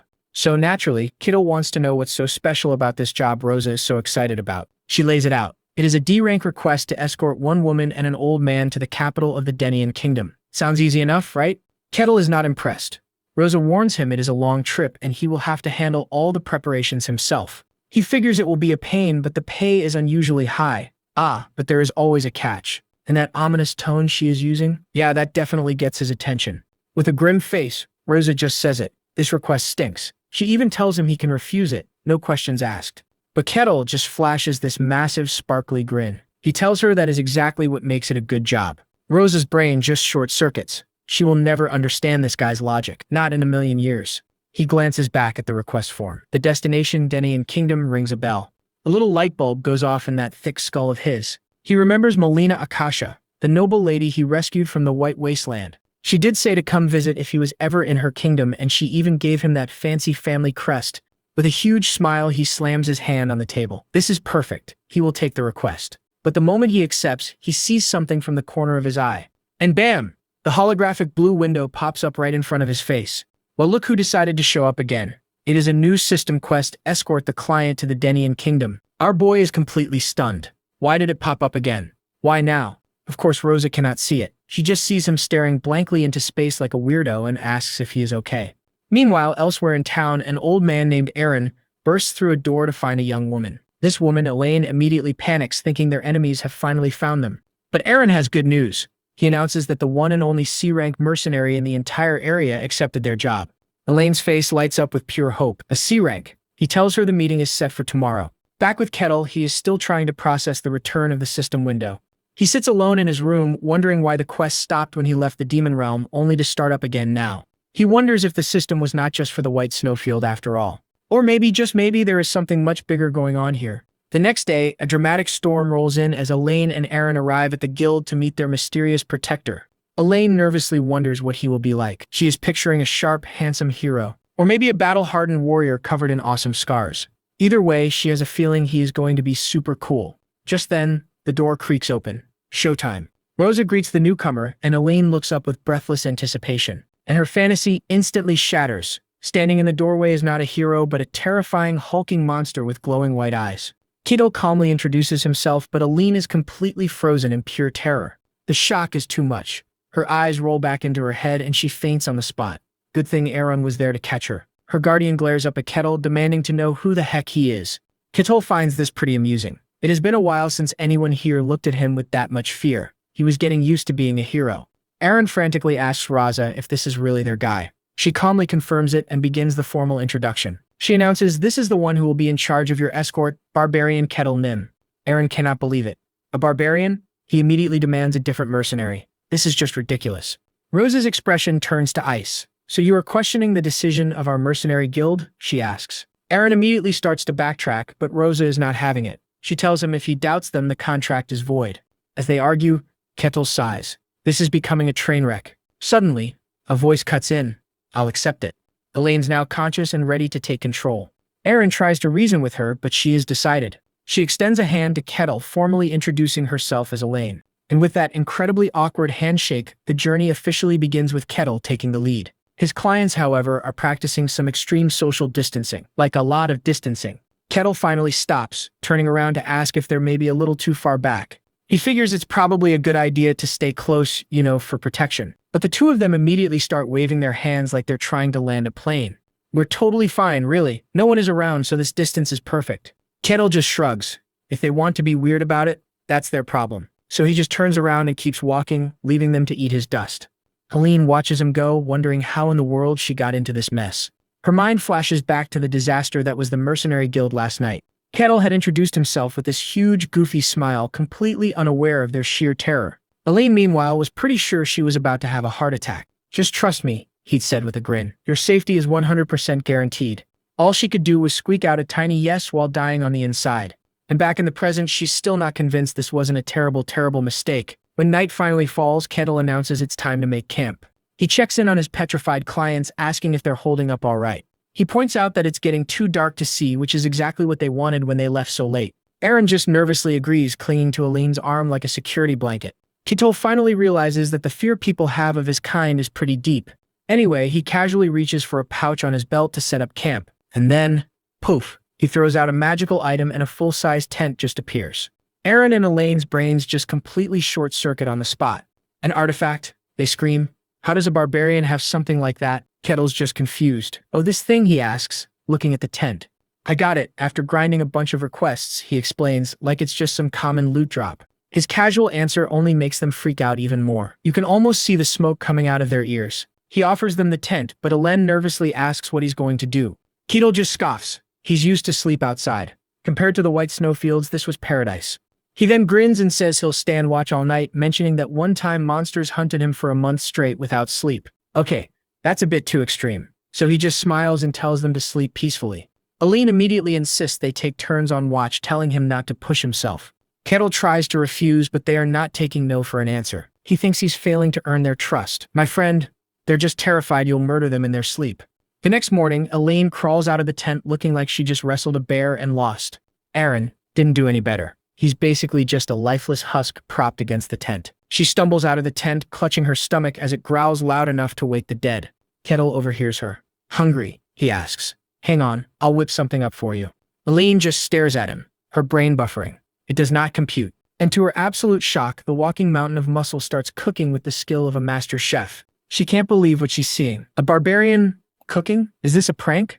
Aaron, who's practically drooling, yells out and asks if he actually learned how to cook properly. Kettle just shrugs and calls it a hobby. He flashes back to the snowfields where his people just ripped into raw monster meat. Yum. But our boy was built different. He decided to turn that monster loot into fine dining. The ingredients were so toxic they nearly unalived him, but after tons of trial and error, he mastered it. He proudly declares that there's nowhere on Earth he can't cook a decent meal. Compared to his homeland, cooking out here is basically child's play. He presents them with a perfectly plated shrimp pasta that looks like it's from a 5-star restaurant. Elaine's brain freezes. She panics and says she doesn't like greasy food. Yeah, right. She pulls out some dry jerky instead, and Aaron nervously copies her. Kettle, completely unbothered, says it's a shame and just starts eating the pasta himself. Elaine watches him, her mouth watering, desperately wanting a bite of that deliciousness, but her fear and prejudice win out. She just cannot bring herself to trust a barbarian's cooking. Later, on the third night of their journey, something is clearly wrong with Elaine. She's groaning in pain and her feet are glowing a very ominous shade of red. Aaron rushes to her side, completely panicked. Your Highness, are you all right? 3 days. That's how long Aaron has been watching over a feverish Elaine. Turns out the sheltered princess life didn't quite prepare her for roughing it in the wild. She finally wakes up, mustering a weak smile. Aaron, I'm fine. In fact, she's more worried about him, pointing out he must be exhausted from pulling double duty on watch. But Aaron, ever the gentleman, just smiles it off. I'm all right, he says, even cracking a joke about old men not needing much sleep. Elaine gives him a thankful look before passing out again. The poor girl is completely drained. And as he watches over the sleeping princess, Aaron's face gets dead serious. He sees her as family now. He makes a silent vow to protect her, even if it means he doesn't make it back. The next morning, however, brings the glorious sound of sizzling breakfast. Our dynamic duo are staring miserably, chewing on dry rations, while Kettle grills up a 5-star feast right in front of them. Finally, Elaine has had enough. She shoots to her feet with pure determination, startling poor Aaron. She announces she's stepping away for a moment, and Kettle, with the social grace of a rock, immediately asks, "Bathroom?" He actually apologizes, which completely short-circuits Elaine's brain. A barbarian apologizing does not compute. You can almost see the gears turning in her head. Something just shifted. She turns and starts walking away. Seeing them leave, Kettle finally decides to speak up. I know you don't trust me, but I am your escort, he continues, holding up a perfectly grilled steak. I would appreciate a little trust. Then he hits them with the puppy dog eyes. I'm human too, you know. I can be hurt. Oh, he's good.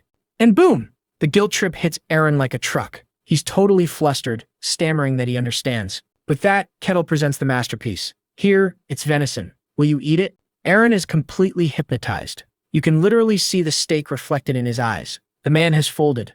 Meanwhile, Elaine has run off to a stream for a good cry, trying to choke down her sad, dry jerky all by herself. She's hungry, her legs are killing her, and she's at her limit. But she's trying to be strong, thinking that Aaron must be having an even harder time. That noble resolve completely shatters, however, when she peeks through the bushes and sees Eren happily chowing down on that venison. The betrayal. Her most trusted knight, her protector, eating the enemy's food, she whispers his name, completely heartbroken. Busted. Eren drops his fork and immediately panics. Princess, this is a misunderstanding. Kettle, meanwhile, is just watching this whole soap opera unfold with a curious look. Elaine storms over and grabs Eren. What isn't true?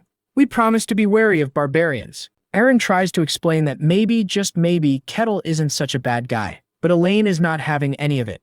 That's when Kettle cuts in, turning to a startled Elaine. Ah, right. So that's why you wouldn't eat my food after all. He lays it all out. Splitting the night watch. That was because you didn't trust me either, huh? And the accusation just hangs in the air. Our two heroes realize they have messed up big time. Kettle just sighs. He gets it, the world hates his kind, and he knows some other barbarians probably earned that reputation. He knows just saying he's not a barbarian is pointless right now. But then a brilliant idea hits him. A sly grin spreads across his face. Oh yes, this is it. He looks straight at the two of them. There's one thing you're misunderstanding here. And with a smile, he drops the bombshell. I am not a barbarian. And just like that, Kettle lays it all out, leaving his clients completely speechless. Yeah, that'll do it. He leans in, getting all dramatic. To be precise, I was born a barbarian, but I wasn't raised as one. Eren and Elaine are just standing there, their brains buffering as they try to process this new info. So Kettle starts weaving this super tragic backstory about his tribe being wiped out. He claims a noble adventurer raised him. Then, with a perfectly straight face, he closes his eyes and thinks, of course, I just made all that up. But it doesn't matter. He lands his big point with a charming smile. He might be a barbarian by birth, but he was raised civilized. He tries to act all sincere, but his inner monologue is basically just, it's all nonsense. But hey, it's working because they both look super embarrassed. Elaine remembers how they treated him, all because of a single word. She's thinking he must have faced this prejudice his whole life, yet he was still nothing but kind to them. Overcome with shame, she gives him a sincere apology, admitting she let her fear get the best of her. Kettle just gives her a gentle smile. Inside, he's thinking, success. While Elaine's still stewing, he holds out a hand. Elaine looks a little confused by the handshake, but she takes it. With the ice broken, Elaine gives him a big smile. But hold up. From the shadows, a powerful figure is watching them. It's the Tower Master Lich. He's using his eye of observation thingy, but he can't hear them. He's like, yep, Kane was right. That barbarian really is weird. He notes that Kettle seems way more civilized than other barbarians. So naturally, he decides to get a closer look. Bad move, my friend. The second he moves, Kettle's eyes flash. Busted. The Lich freezes, thinking, wait, did he just see me? Elaine sees Kettle stop dead in his tracks. He stares into the trees and says, someone's here, hold on a bit. Before she can even ask what's going on, he tells her he'll be right back. Then, boom, he launches off the ground. In a flash, he closes the distance, appearing right above the completely stunned Lich. Talk about a surprise party? The Lich totally panics and throws up a fire shield just as Kettle crashes down on him. The whole forest explodes. He's in disbelief. That barrier was super strong. But as the dust clears, he sees Kettle standing there without a scratch. Before the Lich can blink, wham! Kettle slams his face into the dirt, growling not to try anything funny. The guy's tough act vanishes instantly. He just starts screaming the first thing that comes to mind. I admire you, Sir Cuddle, which leaves our boy totally baffled. So after getting the guy's name, Patrick Kettle just drags him back to camp like a naughty kitten. Elaine is super confused. Kettle just casually explains, I don't know, he was stalking us, then suddenly said he's my biggest fan. Held up by his collar, Patrick launches into this whole spiel about how Kettle is his hero and role model. Of course, we know he's bluffing his butt off. His inner monologue reveals he just wants to get close to his target. But Kettle isn't buying it. He can't just let this supposed fanboy go without some proof he's not a threat. And just like that, Kettle gets a wonderfully terrible idea. With the suspicious mage still in his grip, he lets out a menacing grin and says, this should do it. Our poor Lich is left completely stunned, his mind just screaming, what is happening right now? And Kettle's wonderfully terrible idea? He just ties the guy up. One of the greatest mages in the world. Our poor Lich here had this whole Patrick disguise ready to go for his big spy mission. He really thought he was slick. And that brilliant plan has officially hit a snag. A very, very ropey snag. Kettle gives the rope one last sharp tug, looking way too proud of himself. Yep, that should do it. Then he just turns and announces, all right, let's go, and starts dragging his new captive along like he's taking a very confused poodle for a walk. Patrick's face goes completely white. He's being hauled through the forest like a sack of potatoes, and his dignity is taking a massive hit. He lets out a big sigh. This has never happened to him before. But hey, silver lining, right? He gets a front row seat to the Kettle show. So as he's being dragged, his mind drifts back to that report he got from Swordmaster Kane. He remembers all the details about Kettle's insane speed and his raw power that could literally punch magic into oblivion. Even in this nerfed human body, Patrick is pretty sure he could take a superhuman. He starts to wonder if Kettle is legit hero class. Finally, Alen decides to speak up.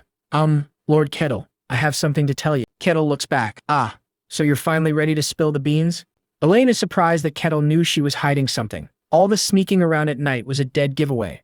Kettle just nods. It was easy to tell. And Elaine looks totally busted. He says he understands why it was hard to trust him, and Elaine sincerely apologizes, ready to tell him everything.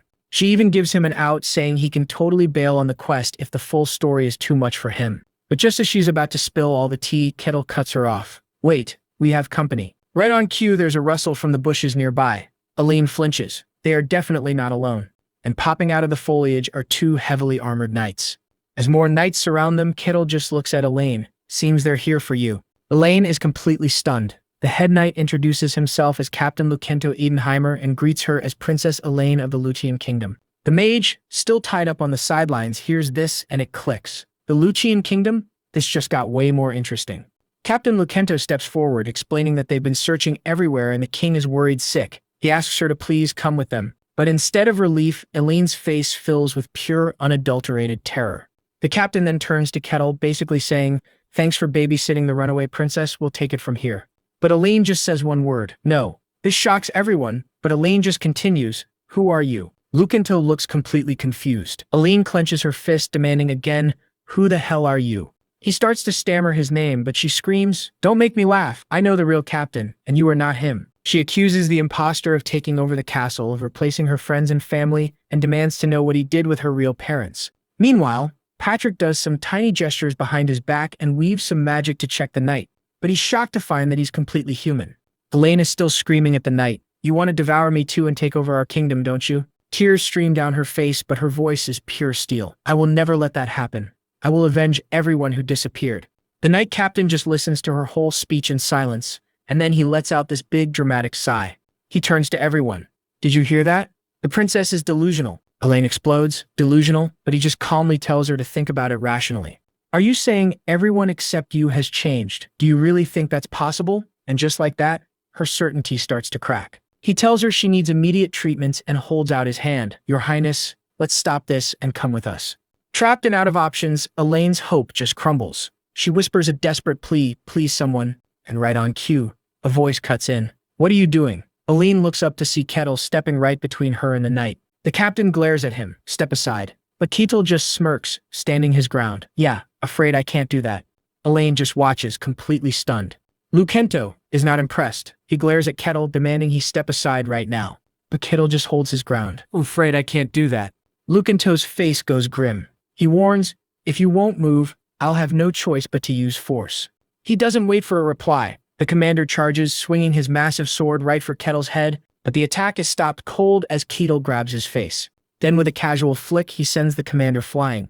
The other knights can only stare in absolute shock, like their brains just blue-screened. "Commander?" They stare at Kettle and ask, "What are you doing?" He states the obvious. "You attacked first, and my job is to drive off threats to my employer." Meanwhile, Lucento is struggling to his feet, clutching his gut. He got totally winded from that one throw. Realizing he can't win with brute force, he tries to gaslight Kettle, claiming the princess is delusional. Kettle isn't buying it for a second. "You still don't get it, do you? It's my job to believe my employer." Elaine watches him, and for the first time in a long time, a flicker of hope appears in her eyes. "Okay, negotiation has failed." Lucento just growls, "You're all insane." Kettle just smiles right back at him. "Well, that's not for you to decide." He then turns to Elaine, who's a little startled. They appeared without any presents, he notes. She has no idea what that means. So Kettle dumbs it down. Basically, these guys just popped out of nowhere. The light bulb goes off for both Elaine and our captured lich, Patrick. "Oh, that's not good." Kettle turns back to the knights. "So how did you appear so suddenly?" They just give him the silent treatment. Lucento tries to brush it off. "Does that matter? Stop nitpicking and hand over the princess." Kettle's eyes narrow. "So you won't answer?" "Fine. I'll be the one to escort her to the kingdom of Denian then," he declares. Tears well up as realizes she now has someone on her corner. She remembers how no one, not even her own family, ever believed a word she said. Lucento has had enough of this talking stuff. His hand goes to his sword. It's go time. Kettle calmly tells everyone to stand back. He's got this. Elaine, now trusting him completely, just pleads for him to be careful. They were the strongest men in the kingdom. Meanwhile, Lucento orders everyone to draw their sword. Kettle just cracks a smile. Oh, he looks excited. From the sidelines, Patrick is scanning their stats. The knights are second tier, but they can all use mystic arts. Their commander, though, he's first tier. Lucento gives the order. Take down the barbarian. You may kill him. Like a pack of wolves, the knights surge forward, surrounding Kettle in a blur of steel. He just stands there as a wave of purple energy ripples out from him. The real fight begins now. And Kettle immediately starts dismantling them with brutal efficiency. Kick, block, done. He unleashes a shockwave from his body, effortlessly blasting several armored knights away. As they hit the dirt, Kettle casually comments, "Group attacks are really troublesome." Lucento is furious. He screams at his men, "Don't stop. Attack all at once." 6 knights leap into the air at once, aiming to crush Kettle from every possible angle. Yeah, that's not gonna work. Kettle becomes a whirlwind, catching and throwing each knight as they land. Finally losing it, Lucento charges in himself, his sword glowing green. "Die, you monster!" Elaine screams in terror, thinking this is the end for her new protector. But as the glowing blade comes down, Kettle catches it with his teeth. Lucento's eyes go wide. The man just broke. You can see his brain shutting down. With a loud crunch, Kettle's eyes flash purple and he shatters the enchanted steel with his jaw. The force sends Lucento flying backwards. Kettle just stands there and asks, "Want to keep going?" The remaining knights are all on their knees, completely defeated. Trembling, Lucento orders the retreat. And just like that, poof, they're gone. Kettle turns back to check on everyone. He tells Aline he'll finish the job. But first, he needs the entire story. No more secrets. With a determined look, she agrees. "Of course, I'll tell you everything." While everyone else is recovering, Patrick is having a full-blown existential crisis over here. Siora is supposed to be this unstoppable force, yet Kettle just caught it with his teeth. Patrick is just staring, thinking this guy's body isn't just strong. It's a body that can nullify all kinds of magic. Kettle's entire existence is a mystery.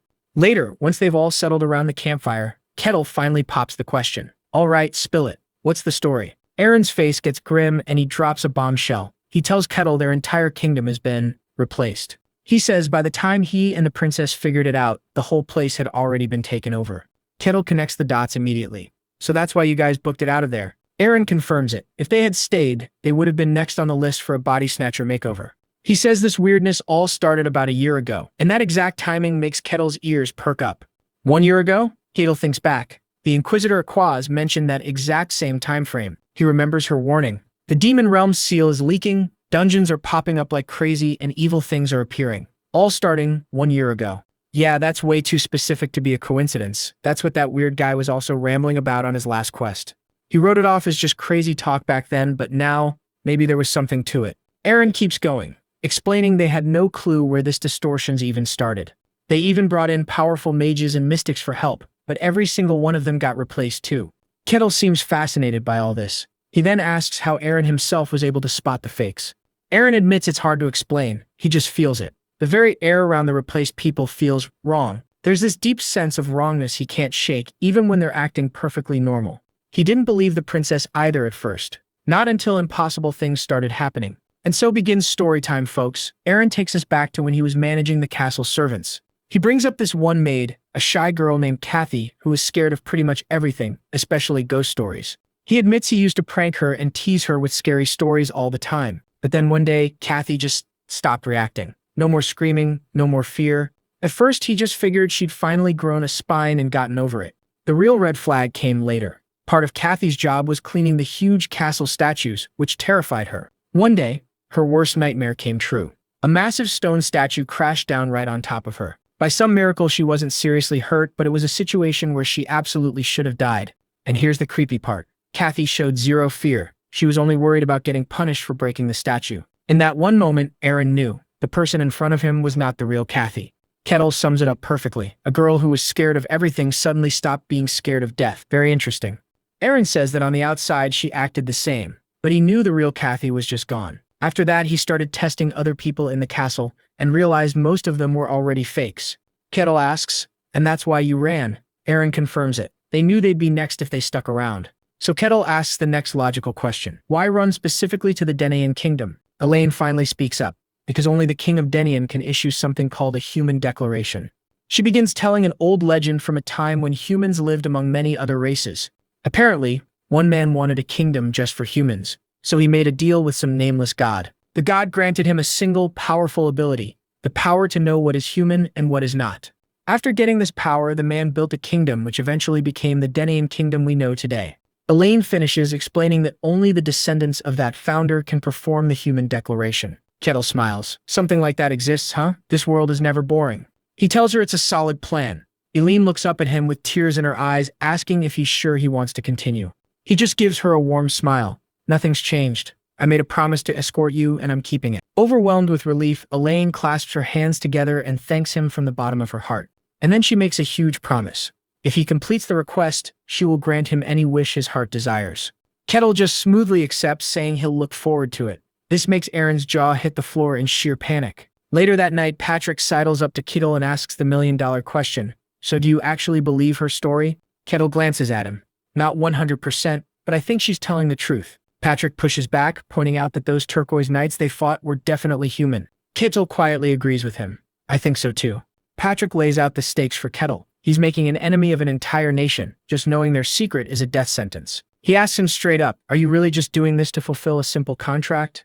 After a long pause, Kettle finally admits, well, that's part of the reason. But then this massive, insane grin spreads across his face as he reveals his real motivation. He says it would be a huge waste to miss out on something this exciting, and Patrick is left completely speechless. Kettle makes it clear. He's in this for the sheer chaotic fun of it all. Patrick is just staring, trying to figure out if this dude is a hero or a maniac. He asks if Catal is only here because of the contract. Catal looks down for a second and admits, partly. But more than that, this is an intriguing tale. His eyes are practically glowing with excitement. He's not here for the money, folks. He's here for the content. Patrick is absolutely losing his mind. He's like, are you serious? You're doing all this just for fun? Catel's eyes flash a demonic purple as he gives a fanged, terrifying grin.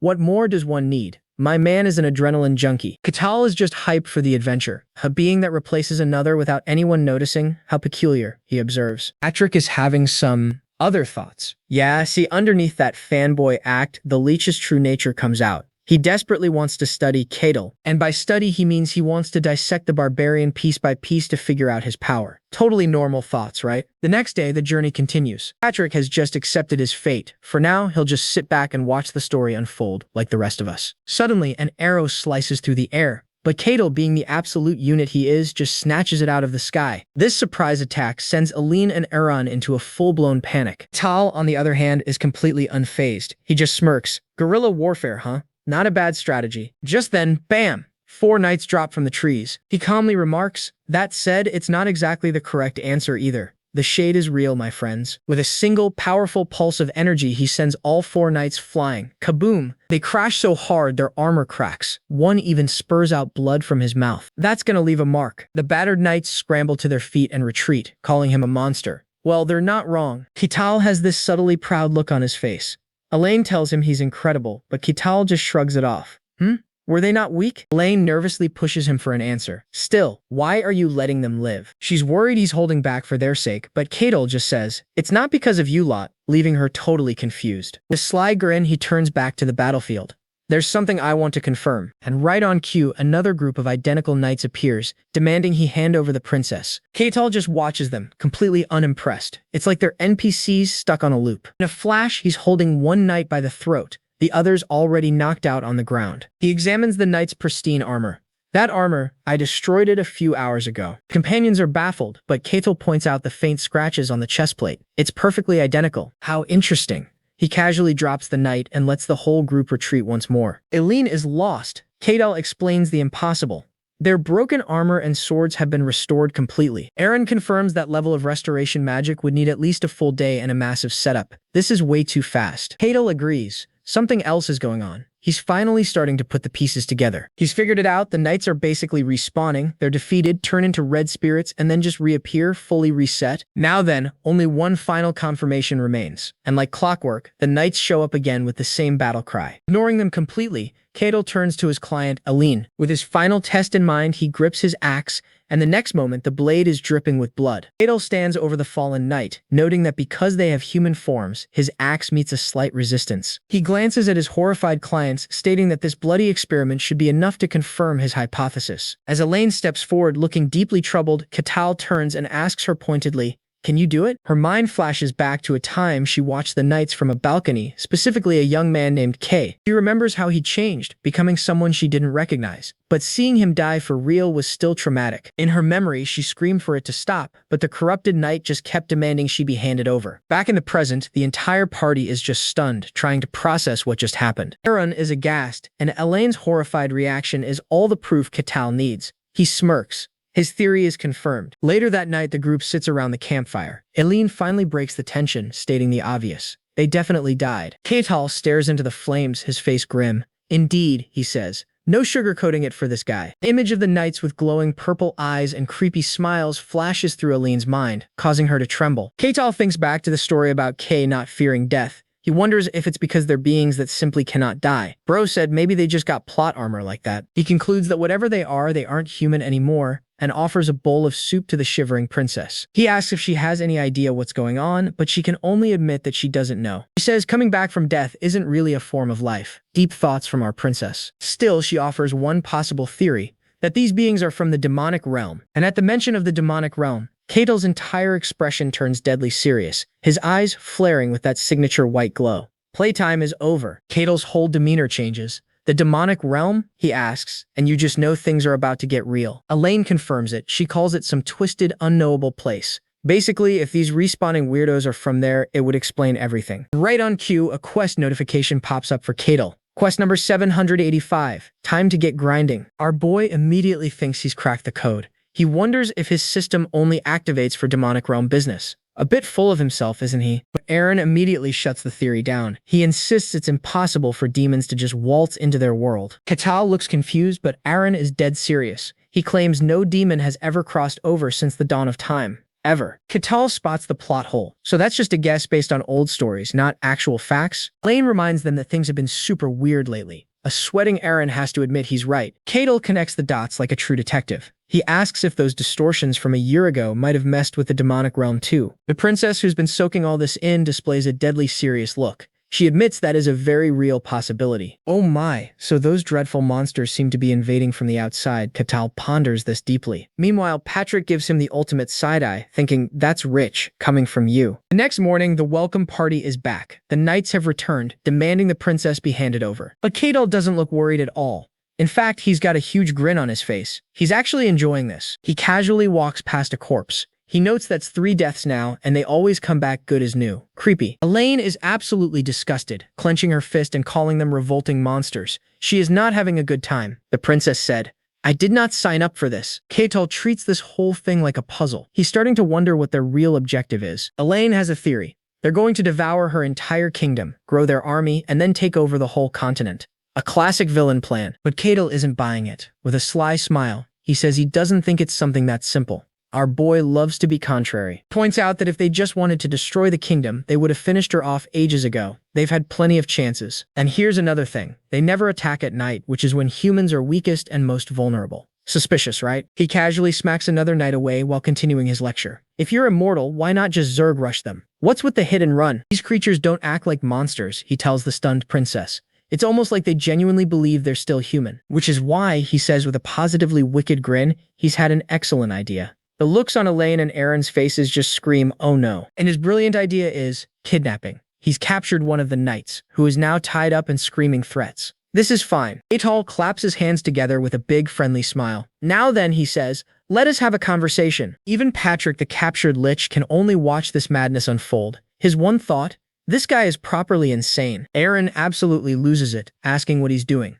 When Catal says they're having a sincere conversation, Aaron just snaps. You want to talk to a monster? Captured knight looks totally baffled by this. A monster?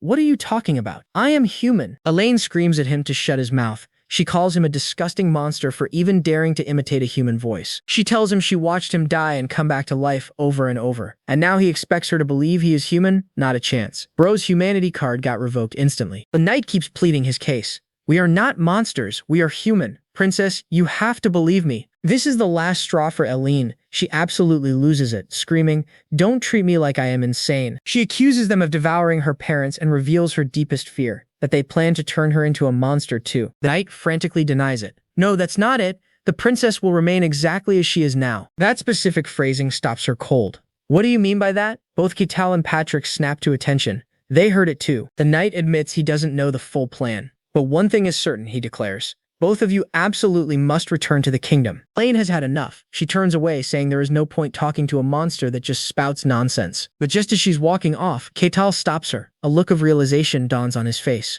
So it really is like that. Now this is interesting. He turns to the princess and asks a single chilling question.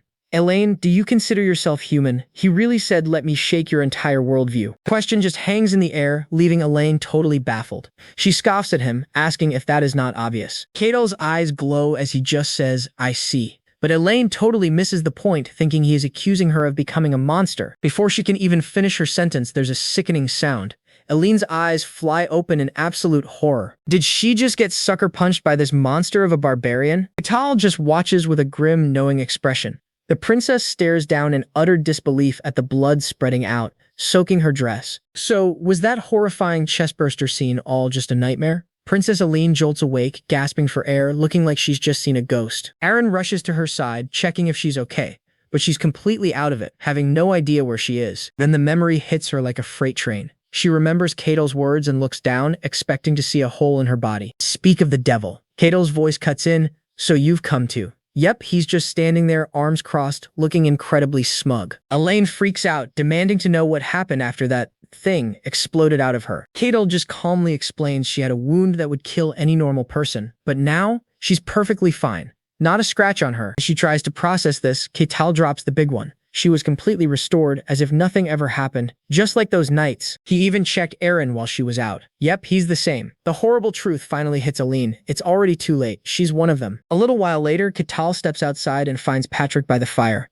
The leash immediately asks how the princess is handling her little identity crisis. Ketal says she's a mess, but Patrick notes she's taking it better than expected.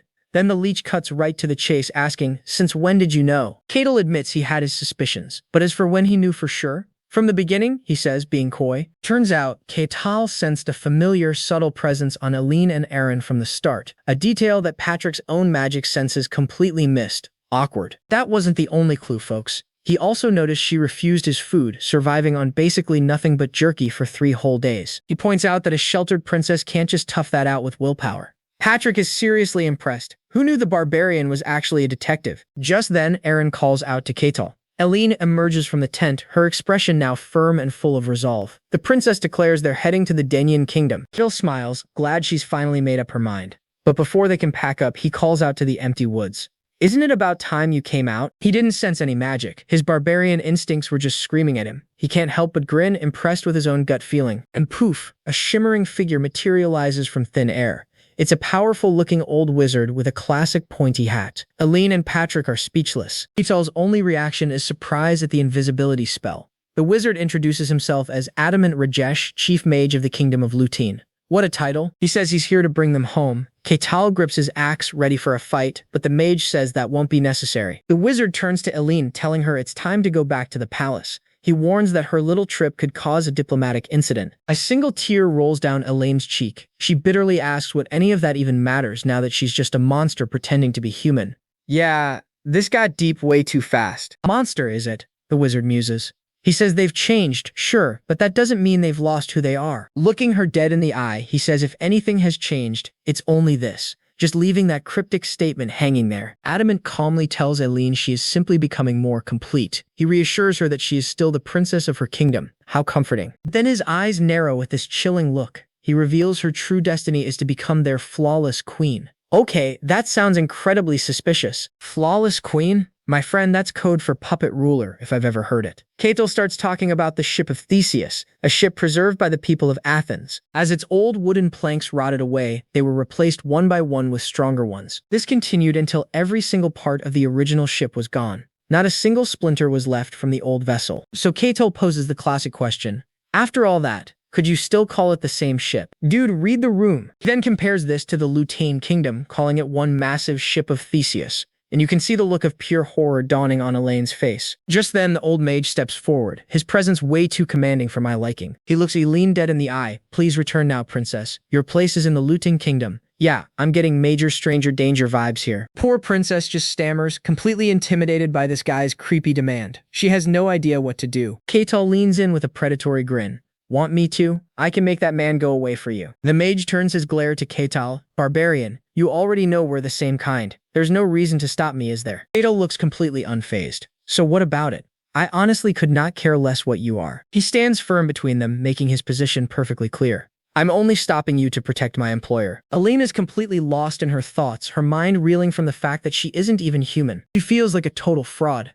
But I'm not Elaine. I'm just... What a total identity crisis. But Ketal just cuts her off with a simple, firm no. Not on his watch. Tears stream down the princess's face as he says the one thing she needed to hear. To me, you are Elaine. He tells her he never knew the old Elaine. The person who hired him, the one he's been traveling with, is the only Elaine he knows. The one I want to protect is the current Elaine. And just like that, our boy becomes a true knight in shining armor. He turns the decision over to her. What do you want to do, Elaine? The choice is hers. She hesitates, clutching her chest, her expression a mess of turmoil and fear. But then, something snaps. Her eyes narrow with pure resolve. I don't want to go back. Ketal cracks a satisfied smile. My employer says so. Guess that settles that. The mage's face darkens as he sighs, so it ends up like this. It sure does, buddy. Ketal gives the order. Patrick, I'm counting on you. The Lich nods and leads Elaine and Aaron away from the danger zone. With them at a safe distance, the mage sneers. You seem to be enjoying this situation, Barbarian. Ketal flashes a huge grin. I actually am. You clearly look like a powerful mage. Oh boy, he's excited. I wonder what kind of magic you'll show me. He lives for this, doesn't he? Adamant's robe begins to glow with an intense blue aura. You'll regret stopping me, Barbarian. Famous last words. He gathers immense power, chanting an ancient spell as the world around him starts to warp with magic. Before he can even finish, Ketal moves in a blur of purple energy, appearing right in his face. No monologues for you. Crunch! Ketal's punch connects, and the mage is utterly obliterated in a massive explosion of blood and gore. Ketal grins, clenching his blood-soaked fist. The first way to deal with a mage, kill them before they can cast a spell. He watches as the splattered blood begins to evaporate into a swirling red mist. As expected, the mist rapidly reforms into the mage, who looks on in absolute terror. This is insane! What just happened? He can't believe it. Ketal's speed was so insane that he couldn't even react. He got totally blitzed. Ketal wonders if there's a limit to the regeneration when the ground cracks from around him. Massive rock pillars erupt, surrounding Ketal, and bam, slam into him like giant rock hands squishing a mosquito. Next, the mage summons some thick, powerful tree roots that twist around Ketal's rock prison. But hold up, there's more. He screams, turn into ashes, unleashing a massive torrent of fire that burns everything up. Patrick realizes Adamant is just spamming spells that use a huge amount of mana. He comes to a stunning conclusion. Adamant is a mage with infinite mana since it restores itself along with his body. Talk about a cheat code. But even with such a broken ability, Patrick knows how this will end. He picked the wrong opponent. Out of the fire comes a blur. Before he can react, Ketal appears right behind him. He's actually impressed. Were all mages this strong? Adamant's eyes widen in terror as Ketal lunges, moving way too fast for anyone to possibly track. In a flash of purple energy and a spray of blood, Ketal's arm blurs into a vicious backhand, sending the mage's head flying. Off with his head! Ketal stands over the headless corpse, looking at his own blood-splattered fist with a strange expression, examines the blood, sensing something is a little off about it. This isn't normal. The decapitated body dissolves into a cloud of red particles, quickly reforming into a furious Adamant once again. He's completely restored, screaming at Ketal, "What the hell are you?" This is getting repetitive, my man. Adamant is absolutely seething, thinking this whole situation is just a ridiculous joke. He is not having a good day. Ketal just gives him this calm smile and says, just a normal barbarian. I love this guy. Finally getting serious, Adamant declares, fine, let's stop testing each other. About time. Ground itself begins to tremble as he gathers an absolutely immense amount of magical energy. He floats into the air, surrounded by a swirling vortex of power, and announces, from now on, I'll fight at full power. Ketal just grins, completely unfazed by the light show. Now this is something to look forward to. Yeah, he's enjoying this a little too much. And when Adamant says full power, he means it. Patrick's trying his best to keep the barrier steady. Ketal just calmly sizes him up. Okay, so he's an experienced mage, one who can casually whip up a natural disaster. No big deal. Even our boy Ketal has to admit the light show is pretty impressive. He even gives the mage a little smile, thanking him for the show. Thanks to you, I got to see something interesting. Okay, show's over. Ketal takes one single, deliberate step forward. Boom! He stomps his foot, and the entire world just erupts in a massive wave of purple energy. Shockwave absolutely obliterates the forest, tearing through everything. Adamant gets launched backward, his face a perfect picture of pure shock. Meanwhile, the rest of the party is totally fine inside their little magic bubble, just staring. Patrick is losing his mind. He didn't feel any magic. Was that just an analog old-school stomp? And we pull back to see the real damage. Catel is standing in a giant, freshly made crater. Of course, he doesn't have a single scratch on him. Typical. Adamant is horrified. His ultimate magic was beaten by a normal barbarian. The old mage is seething, his ego completely shattered. This is impossible. Absolutely impossible, he screams, right as Catel starts glowing with this dark purple aura. Yeah, you can see the pure terror in Adamant's eyes. You can see his bravery clocking out. Bam! Catel punches Adamant to the ground, pulverizing him for the nth time. The mage's body dissolves into a red mist, but then he just reforms. He admits Catel is strong. He's still confident. You can't defeat me. And Catel actually agrees with him. True, normal methods won't be enough. He looks at his hand. He's got a piece of Adamant's clothes. And how about this? The mage is just staring, completely lost. Catel clenches his fist, crushing the piece. A huge shockwave bursts out. All right, let's see what happens now. He opens his hand. That piece has been crushed into a fine, sparkling dust. And the mage's eyes go wide with horror. He knows exactly what Catel just destroyed. Catel gives him a menacing grin and holds up the dust. Is this your true nature? Oh, Adamant has lost it. His face is a mask of pure rage as he screams, "You bastard." Catel's eyes narrow. Care to continue? Lays down the new rules. From here on out, you'll be risking your life as well. The mage just stands there silent and seething in his red mist. And just like that, the ominous red energy fades away. He gives one final threat before vanishing. You'll pay the price for this. That threat is scheduled for later, and the battle is over. Catel is left standing alone in the middle of a wasteland. With the boss fight over, the party regroups and gets back on the road. Finally, after a long journey, they arrive at their destination. Before them are the massive stone walls of the Kingdom of Denian. Patrick stops them here. He says this is as far as he goes, since he's a foreigner. Catel apologizes, but Patrick just waves it off. He says traveling with Catel was fun enough. Catel feels the same, saying he hopes they meet again. We likely will, Patrick says with a cryptic smile, and it won't be long. Catel just watches him go, wondering what that was all about. Foreshadowing, maybe? They approach the gate, and of course, a guard immediately yells, "Halt, barbarian! Step back!" Catel is completely unfazed. Yeah, he's used to this kind of warm welcome. Before things escalate, Aline steps forward with some real confidence. Open the gates. She proudly pulls the princess card. I am the first princess of the Kingdom of Lutain, Elaine Mavrochi. She demands an audience with King Barbosa Denian, leaving the poor guards stunned. And what do you know? It works. Soon after, Catel is kicking back in a super lavish guest room.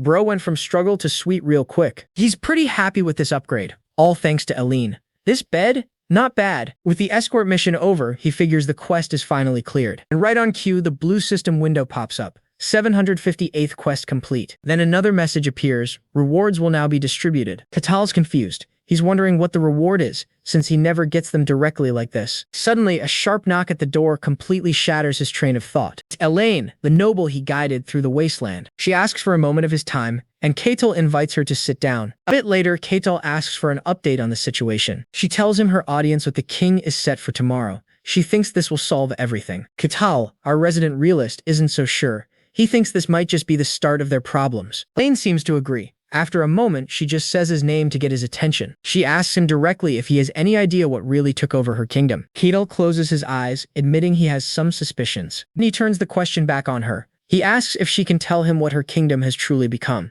In response to her question, Catel holds out a shimmering, iridescent shard. He tells a completely bewildered Elaine, "It is the true nature of whatever replaced you." Yeah, she has absolutely no idea what she's looking at. That's not confusion, that's pure buffering. Catel explains that he had to forcibly compress this stuff just to make it visible to the naked eye. He's not even sure if this medieval world can grasp the concept, but he asks if she gets it. And surprisingly, she totally does.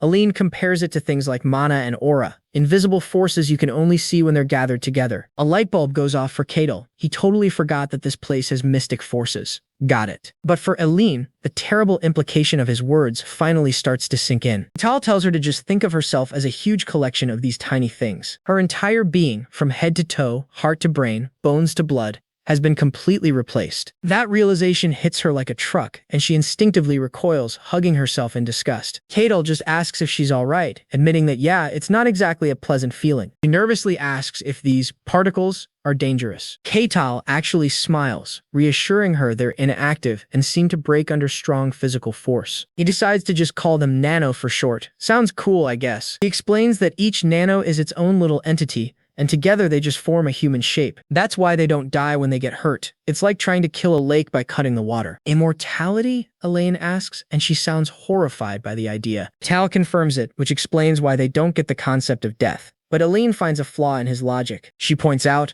unlike them, I'm afraid of death. Shouldn't I not understand it either? He has to admit she's got a point. Then he leans with a brand new theory. It's just a guess, but you're probably experiencing a mutation. And yep, she looks absolutely floored. A bit later, Ketal is kicking back on a ridiculously fancy bed in the Dinian palace. He's just chilling, wondering if Aline is having her chat with the king yet. He muses on the idea of meeting a real fantasy king, one who supposedly got his power from a god. I wonder what he's like, he thinks with a smile. I'd like to meet him. And speak of the devil. Just then, the door to his room swings open. A very stern-looking knight calls out to him. Barbarian, His Majesty wishes to meet you. This guy, Maximus, leads Ketal through some seriously opulent palace halls. He gives Ketal a little warning shot. Show some basic respect, for your own life's sake. Ketal just gives him a relaxed smile. Sure, I'll keep that in mind. They arrive at the throne room, and Maximus announces his arrival to the king. As Ketal steps inside, he's a little taken aback. He sees Elaine the king and... wait, another familiar face? King Barbosa Denian speaks first. So you're the barbarian who escorted Princess Aline? And Ketal gives a surprisingly respectful bow. Nice to meet you, King. I am Ketal the Barbarian. His polite little act catches both Maximus and the king completely off guard. It's hilarious. The king has to cough to regain his composure. Princess Elaine said you're quite different from ordinary barbarians. Ketal just grins. That's what they tell me. His eyes then drift over to the guy beside the throne. Is that Patrick? Elaine gets all flustered, explaining that he's the Tower Master, and Patrick, probably not his real name, immediately starts sweating. He quickly tries to play it cool. You must be mistaking me for someone else. Internally, he is absolutely losing his mind. Ketal just plays along with a smile. I see. I must have been mistaken. My apologies. The man formerly known as Patrick forces another smile, relieved. He can't believe Ketal saw through his perfect disguise, which changes his appearance, mana, and even his personality. He's certain there's no way Ketal could have seen through it after just one quick meeting. Right? But Ketal's silent stare is making him extremely nervous. This whole perfect disguise thing might not be so perfect. Ketal decides not to blow the mage's cover. He figures he'll just let it slide for now. How nice of him. Changing the subject, Elaine anxiously asks about the human declaration, and from his throne, the king gives his verdict. They are human. He explains his ancestors' decree was simple. If you believe yourself to be human, then you are. Therefore, Elaine, Aaron, and even the knight she captured were all undeniably human. Hearing this, Elaine's face just falls. The king notes that their real desire was to simply remain human. Tal just grins, finding the whole situation pretty fortunate for their side. He then gets straight to the point, asking the king why he was really summoned here. The king reveals he knows all about these nano things, and the problem is a lot closer than they think. Tragically, his own close friend and even their child have already been devoured by this plague. The Tower Master confirms that the tower is holding them back for now, but soon the entire continent will be replaced. The king looks Ketal dead in the eye, saying he's heard Ketal knows a way to eliminate them. Ketal lets that sink in. Then a slow, dangerous grin spreads across his face. I see. So the objective is extermination. And right on cue, a familiar blue window pops up. The system has a brand new quest. Respond to the beings of the demon realm. Yeah, he's definitely not relaxing anytime soon. The captured knight named Parman is brought in, bound and screaming on the throne room floor. Everyone's here for the show. The king, his captain Maximus, and the Tower Master Patrick are all watching to see what our boy Ketal can do. The Tower Master, a literal lich, admits defeat. He says his usual magical scans and truth spells have completely failed on this guy. So he turns to Ketal like, alright hotshot, you fought these things. Your turn to see if you can crack him open. The mage has even thrown up a magic barrier for safety, basically giving Ketal a green light to get a little aggressive. He's screaming at the top of his lungs, why are you doing this to me? I already told you I'm human. Ketal just closes his eyes, completely calm. He stares down at the knight, wondering what would be the most effective method here. Okay, he's got it. He opens his eyes and unleashes 100% of his killing intent, a colossal, terrifying shadow looming over the knight, promising absolute oblivion. Parman's face says it all. His eyes are wide with a primal terror he has never felt before. You see? What Ketal just did was introduce a being that doesn't understand death to the raw, unfiltered, gut-wrenching fear of it. The sheer weight of his malice is so intense it stuns the entire royal court. Even the Tower Master, a leech mind you, is sweating. He realizes he's only feeling a tiny fraction of the pressure actually aimed at the knight. Under that crushing mental assault, Parman's body and mind just completely shatter. It is not pretty, folks. And finally, something gives. A dark, sparkling energy starts to leak out of the knight's body. Ketal just smiles. Yep, it worked. The creature hiding inside is finally being forced out into the open. Everyone can only stare in total shock as a shadowy, humanoid creature with glowing white eyes fully emerges. Elaine's in shock. So that's the true form of the nano? Katal just smiles and says, "Nice to meet you. I'd like to talk. Is that all right?" The entire court is just silent, watching this shadow monster actually consider his bizarre request to chat. After a moment, its glowing eyes narrow. It seems intrigued. "Fine," it says. The nano being wastes no time and gets right to the point, asking, "Why do you reject us?" Lane completely snaps. "Are you serious? We reject you because you devoured and killed everyone we knew." But the entity is genuinely confused. "I don't understand. We only made you perfect. Why would you be angry?" Kato figures it out on the spot. "Ah, I see. You want Elen back so you can understand why she's rejecting you." Entity just responds with, "There's no reason to answer you. Playing it cool, I see." "Don't be like that," Katal says. "Look, depending on your answer, she might just join you," he adds. He suggests that if it just explains itself clearly, maybe Eleni will change her mind. And the entity totally falls for it. "Replication," it begins. It explains that there are only a few of them, and to grow their numbers, they need to gather as many hosts as possible. Aline and Aaron are somehow rejecting their call, which is throwing a huge wrench in their galactic takeover plan. Katal presses on, getting to the heart of it. "And what do you intend to do once you have all these numbers?" The nano reveals its grand and frankly insane ambition. "In this imperfect world, we will bring perfection." Katal sums it up with a smile. "So basically, you intend to replace everything and everyone in this world." The nano sees absolutely no problem with this, saying Aline and Aaron should just join them to help out. Katal turns to Elaine. "So what do you think? Sound like a good deal?" After a tense beat, her eyes harden with pure resolve. "Of course I refuse. I have no intention of joining you monsters." The nano entity's form distorts with pure rage. "You deceived me." Katal just gives it the widest grin. "I never deceived you." Screaming in absolute fury, the nano lunges forward. "I will devour everyone here." But bam! It slams face first into an invisible barrier, stopping it dead in its tracks. Tower Master crosses his arms, grinning. "You didn't really think we'd let you go on a rampage, did you?" The nano can only rage inside its prison, realizing it's been completely played. "You bastards!" The Tower Master snaps his fingers. "All right, playtime's over. I've got all the information I need from you." Then he shrinks the entire magic cube down, trapping the entity inside a tiny glowing artifact in his hand. So cool. He announces he's taking his new pet back to the lab for some analysis. The king turns back to Kadal, warning him that if these nano things are left unchecked, the world is pretty much doomed. He gets straight to the point. "So, Barbarian, what do you say? Can you eliminate them for us?" Kadal's answer is immediate and confident. "No problem. You want me to leave right now?" He does point out that it's a pretty long trip on foot, though. Tower Master steps in. "Don't you worry about that. I can give you a lift." He offers to teleport them there instantly. Ketal is nothing but excited. Patrick grins, admitting he was planning to tag along anyway. But just as they're about to leave, Aline's voice cuts through the throne room. "Wait a moment." She steps forward, her face full of determination. "Please, take me with you." Aaron immediately protests, but Elaine isn't backing down. She is dead set on joining this mission. She declares, "I have to know whether I will also lose myself before death, just like them." She needs to see this for herself, to figure out if she's truly different and how she can hold on to who she is. She makes her case to the Barbarian and the Mage, and Katel surprisingly just shrugs and says, "Sure, why not?" Well, not to be left out, her loyal knight Aaron shouts that if the princess is going, he's going too. Patrick just smiles, telling them not to be reckless as he starts weaving a massive teleportation spell. With a brilliant flash of light, the whole group is swallowed by a glowing blue magic circle.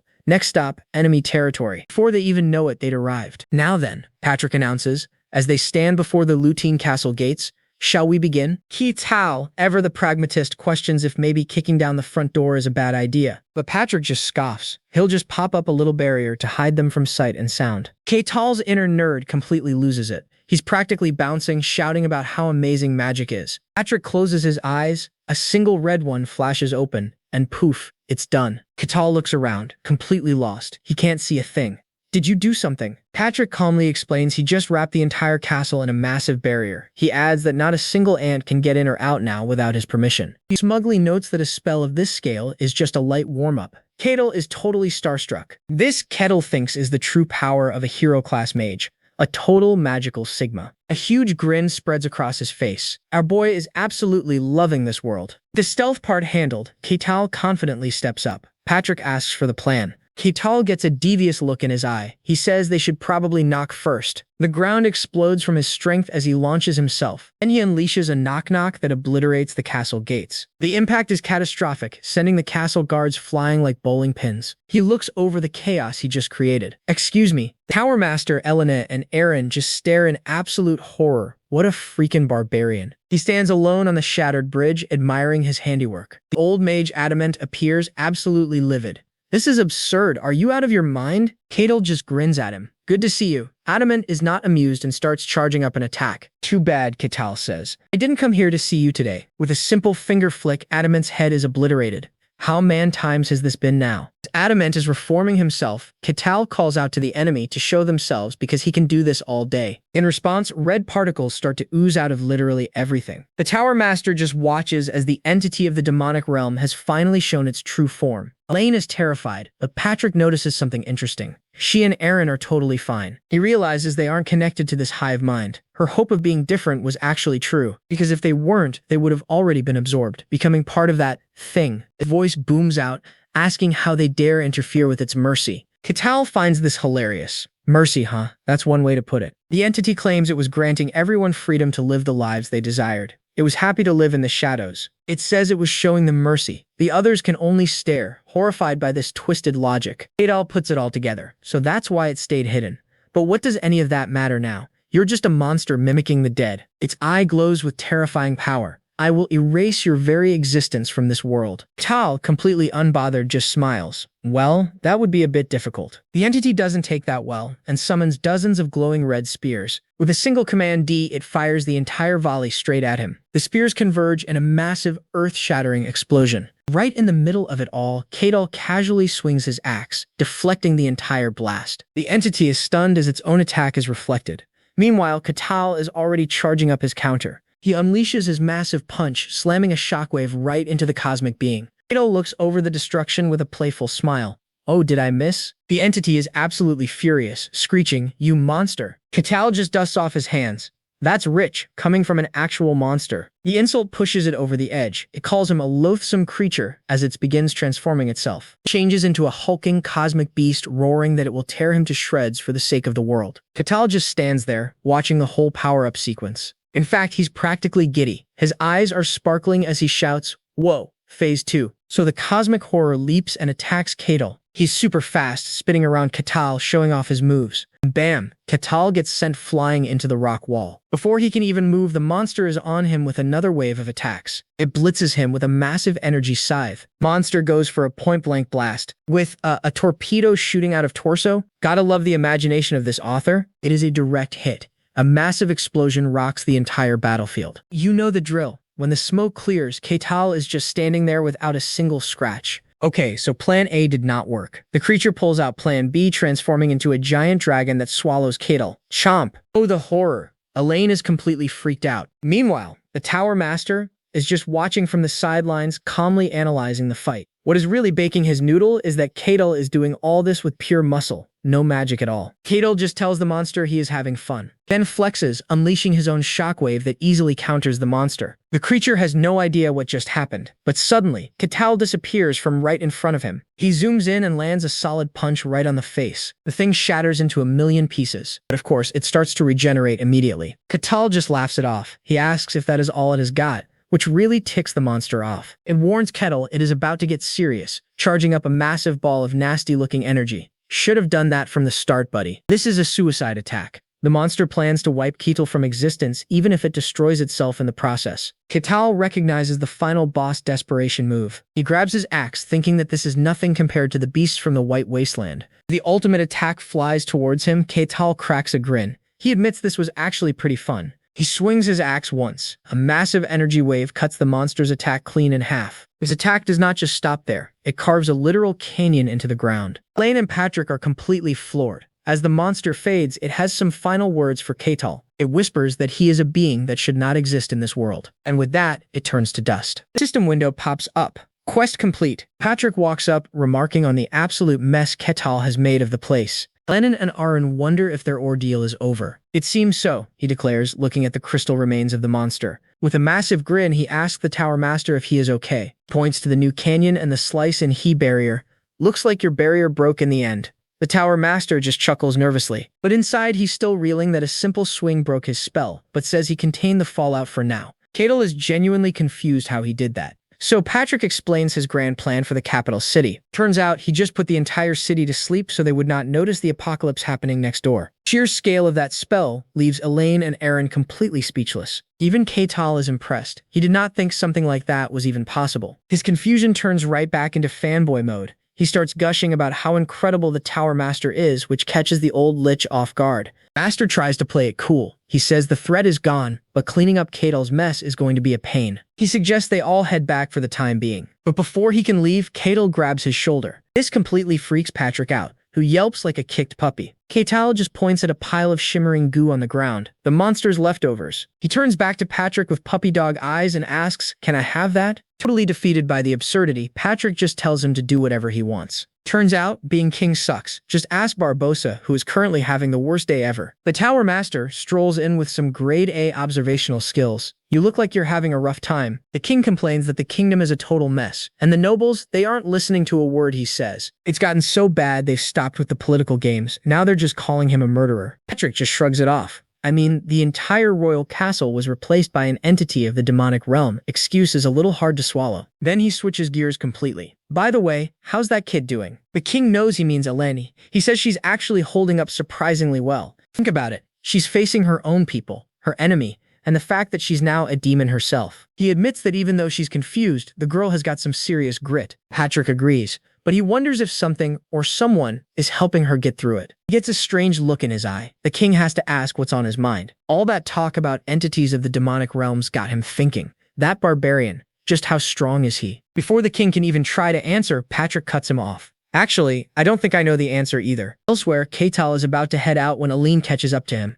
"Are you leaving already?" Keital just grins, saying he's going to meet an old friend in the Danian kingdom. Elaine looks down, feeling bad. She apologizes for not having a reward for him yet. Keital's cool about it. He just tells her to keep a running tab. He tells her not to worry. The royal line is safe, so he'll cash in his reward when things calm down. And then he drops the line she needed to hear. "I don't think of you as a monster." Yeah, that one hits hard. At first she's shocked, but then she smiles. Filled with new hope, she makes a vow. "I swear on my name, Aline Mavrachi, I will repay this debt." Keital just gives her a confident nod. He knows she will. Speaking of rewards, Keital gets his from the king. It's a glowing white token. The king explains it's a king's token, a special reward for completing the quest. This thing is basically an all-access pass to the kingdom, perfect for his world tour. Adel is absolutely stoked. His fantasy world tour just got a major upgrade. He immediately tries it out, getting a look at the capital city. And wow, it does not disappoint. As Keital wanders the streets, he can't help but notice it's way nicer than the Varkan territory. But of course, his peaceful stroll is interrupted.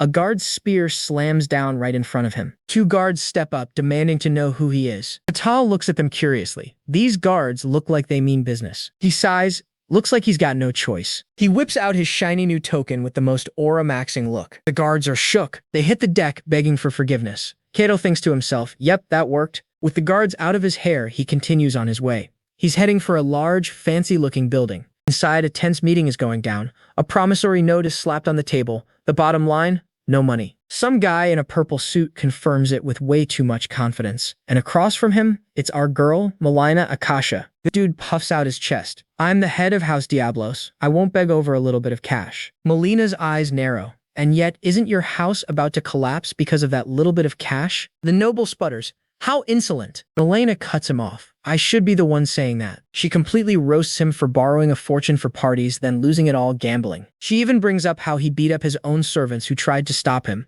Not a good look, my friend. Naturally, the guy totally loses it and starts yelling about being insulted. But Melina just stares him down with an ice-cold comeback. You can only be insulted if you have honor left to lose. And boom, he's left completely speechless, just sweating bullets. She slides the note back to him and lays down her terms. "You have 1 month. If he can't pay up, she's taking everything. His land, his money, and even his fancy title." As he stares in pure terror, she leaves him with one last piece of advice. Be very, very careful. And this dude does not take it well. He absolutely loses his mind, screaming about her tyranny. Regards are on him in a second, moving in to restrain the entitled nobleman. But Melina doesn't even flinch. She just calmly says she followed the law. The only tyrant here is the guy who refuses to pay his bills. As her guards drag him out, the man just starts spitting insults, completely furious. He screams her name, accusing her of losing all her honor because she's obsessed with money. Then he goes for the low blow, saying she was abandoned by everyone, including her friends and family, because of this. That one hits the mark. A worried attendant calls out to her. An older woman peeks through the door, asking if she's all right. Melina takes a breath, steels herself, and says she's fine. It's straight back to business. Her attendant says they need to inspect the mansion held as collateral. Without missing a beat, she agrees to leave immediately. Meanwhile, Katal arrives outside a massive estate. He lets out a low whistle. It's huge. Looks like she really made it big. The guards at the gate, however, are not impressed. They tell the barbarian to get lost. Katal just says he's an invited guest. When they ask who, he explains Melina invited him when he finally left his snowy homeland. The guard is dumbfounded. Don't be ridiculous. Why would the Iron Lady invite some random barbarian? Adel raises an eyebrow at the new nickname. The Iron Lady? He thinks back to the polite gentlewoman he knew. That nickname just doesn't seem to fit. To prove his story, he pulls out the brooch she gave him. The guard squints at the glowing artifact. And suddenly, Cadel is getting the full VIP treatment, complete with men in black announcing his grand entrance. Inside, Melina is buried in paperwork when there's a knock. The guard enters, announcing a guest. Without even bothering to look up, she says she doesn't have any appointments. The guard tries to explain, but she coldly shuts him down, saying she's busy. She'll meet the guest tomorrow. Again, he tries to protest, but one death glare from Melina is all it takes to send him running. As the door closes, Melina lets out a heavy sigh. The mask of the Iron Lady falls away for just a moment. Outside, the guard apologizes to Katal, explaining that the only room left is a bit unusual. But Katal is all smiles. He's shown to a fully furnished basement suite, and he loves it. A basement? Nice. Thinks it looks like the perfect spot for secret meetings. He even wonders if there's a hidden room. Later that night, Melina sits alone in the dark, lost in thought, a bottle of wine beside her. She can't stop thinking about the debtor's cruel words, calling her an outcast abandoned by her family. Hunched over, she quietly admits to herself that's not entirely wrong. The next morning, she walks silently down the hall with her attendant and guard. Suddenly, she remembers about the guest from yesterday. Was it a debtor? The attendant hesitates for a second. No, it was a barbarian. Elena freezes. Her eyes go wide with shock. What did you just say? It hits her all at once, and she takes off running. There's no way. It can't possibly be him. Ignoring her staff's confusion, she barrels down the stairs to the basement where they stashed her guest. She bursts into the room, and their eyes meet. Oh, Melina, it's good to see you again, Katal greets cheerfully while he pats the wall. Melina is completely shook. Katal, Elena utters. She immediately starts bowing and scraping, horrified that she stuffed her savior in a basement. Katal's looking around like it has 4 walls and a roof. What is the problem? His one and only complaint? A distinct lack of a secret room. Oh, so that's why he was glued to the wall. Melina has absolutely no clue what this guy is on about. Later, after getting him a proper room, they sit down for tea. And guess what? Melina is still apologizing. Katal just tells her to chill. He is used to way worse accommodations. She finally calms down, and they share a smile. It really has been a long time. Katal notes it has been about 5 years. Time flies when you are escaping an eternal snowfield. She remembers Katal was trying to escape his icy prison. Guess he was able to find a way. He confirms it with a huge grin. Bro finally broke out of that frozen dump. Then he flips the script, pointing out that she has clearly leveled up herself. But Melina is quick to give him all the credit. She says his help was the only reason she succeeded. Katal, ever the Chad, just brushes it off. He says she is the one who put her life on the line. But then, the mood gets a little serious. He asks about the old butler who was with them back in the day. Melina gets quiet. Apparently, the old man left to serve other members of the family. Katal can tell there is more to it, but she dodges the question like a pro. She stands and goes full formal mode, reintroducing herself as the head of the Akasha family. She gives him a deep bow, officially welcoming him as a guest and a family savior. So Katal gets a serious upgrade. We are talking fancy art and a personal fruit platter. He pops a grape. It is not the royal castle, but still very luxe. He kicks back on the bed. Yep, he could get used to this. And right on cue, there is a knock at the door. It is Elena in her nightgown, asking if she is interrupting anything. Katal says it is cool and asks what is up. Turns out, she brought a bottle of wine. A few bottles later, she is absolutely wrecked. She says she's not a noob, but Katal is on another level. Well, it's just that he's used to it, he replies modestly. He is a bit surprised she drinks this much, but she admits it is not for fun. She drinks so she can fall asleep. Katal immediately knows what is up. He can tell something has been eating at her. She starts opening up about what happened after the snowfield. Katal only knows the highlights. Just like he predicted, her trading caravan was a massive success, giving her some serious clout. She used that power to make some big money moves and quickly became mega rich. But trading was a high-risk game. One bad move and her family would be toast. So she pivoted to a safer bet, playing with money itself. Yep, she started a bank. It worked, but see, money lending wasn't seen as an honorable trade, so her whole family bailed on her. They called her a greedy money grubber. Now she is heartbroken, wondering if she messed up since she only did it for them. Kato's response is simple. I do not think so. He breaks it down for her. She lends money to people who need it. What is the big deal? Besides, the government gave her the green light, so it is all legal. And here is a reminder for you folks. Ketal is from our world. To him, a bank is about as evil as a post office. She cannot believe it. She asks if he really thinks it is not some kind of dirty business. He's like, of course not. In his eyes, she made her family's name even more legendary by getting rich. And just like that, the waterworks start. She is completely overwhelmed. She remembers everyone turning their backs on her, even her most trusted butler. A single tear falls right into her wine glass. Super dramatic. Ketal watches, and it all clicks into place. So that is what she was hiding. Through her tears, she tells him he is the first person in 5 years to ever support her. Late that night, her maid is walking the halls. She remembers her lady's orders. She has got important business with her guest and they are not to be disturbed. The maid is totally not cool with this. She's muttering about how a noble lady should not be alone with a barbarian this late. The scandal. Suddenly, she hears shouting coming from the room. She throws the door open, ready to save her mistress, and freezes. Because Kato is just sitting there, looking completely unbothered. Meanwhile, Malena is having a full-on drunken breakdown, spilling her guts out about her family. Ketal just listens with an amused expression, wondering how long this pity party is going to last. The head maid just stands there, finally understanding what's going on. After a moment, she makes an executive decision and just slowly closes the door. Her professional opinion? Nope, did not see that. This never happened. Some things are best forgotten. The next day, after nursing a killer hangover, Malena has to play host, and her guest is none other than the legendary swordmaster, Lord Maximus. Maximus tells her to chill. He's not here on official business, just a friendly chat. Malena is anything but chill. She nervously asks why a big shot like him is visiting her. Inside, she's having a full-blown panic attack. This guy is a literal superhuman. What does he want? Maximus cuts right to the chase. He asks if a certain barbarian is shacking up with her. Malena's heart drops. She thinks he's here to throw Ketal out just for being a barbarian. But Maximus is quick to shut that down. Bro, you have got it all wrong. In fact, it's the total opposite. He's here to order her to treat the barbarian well. And this is not a suggestion. This order comes straight from the top, from the king himself. And nope, he can't reveal the reason. It's classified information. This whole situation is leaving Malena speechless. What is going on? But for keeping his mouth shut, he offers her a pretty sweet deal. She can use his name. Milena's jaw hits the floor. Name-dropping the swordmaster is a get-out-of-jail-free card. Maximus says he knows about the other nobles giving her a hard time. He tells her to just mention him, and those idiots will back off instantly. She forces a smile, her mind racing.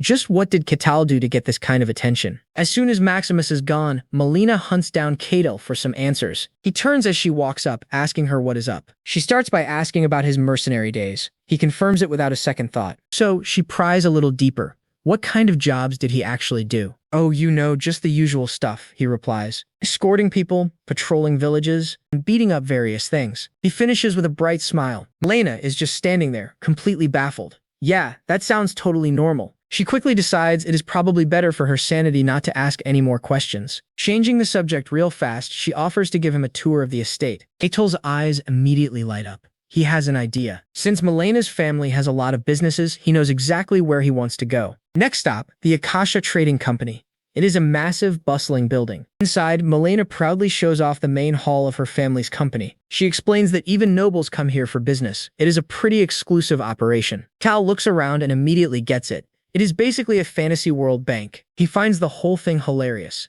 Look at all these people in medieval clothes doing their modern banking. He gives it a big thumbs up, saying he is enjoying the vibe. Malena has no idea what he is talking about. I mean, who gets excited about a bank? This guy is seriously weird. The next stop on the tour is the armory, and Ketal salutes like a happy little kid. Malena explains that selling weapons was what saved their family, so they still keep an armory on hand. Ketal's eyes immediately lock onto one particular sword on display. It is a real beauty. She says, go for it. So Ketal steps up and grabs the hilt. He lifts the blade, admiring its craftsmanship while Malena watches on. And the moment he holds it, the entire sword bursts into flames. Malena just smiles, casually mentioning that it is an enchanted sword. The fantasy nerd inside Ketal absolutely loses his mind. Enchantment? Bro is literally moved to tears. He just whispers about how cool that word is. Seeing him geek out so hard, Malena offers him the sword. Ketal thinks he is dreaming. She smiles but then asks a very important question. Isn't that thing hot? Ketal, holding a literal fireball, just says he is fine. Still, he feels a little bad. He is not sure he can accept such a valuable gift, but Melina waves him off. Turns out, the sword is completely useless. She hired an alchemist to make it, but they forgot one tiny detail. The handle also catches on fire, and she complained the alchemist was just confused. Apparently, you have to specifically ask for the not setting yourself on fire feature, but Kato's brain latches onto one word: alchemist. She confirms it, saying they paid a fortune for one, a decision she now regrets. But Katal is hooked.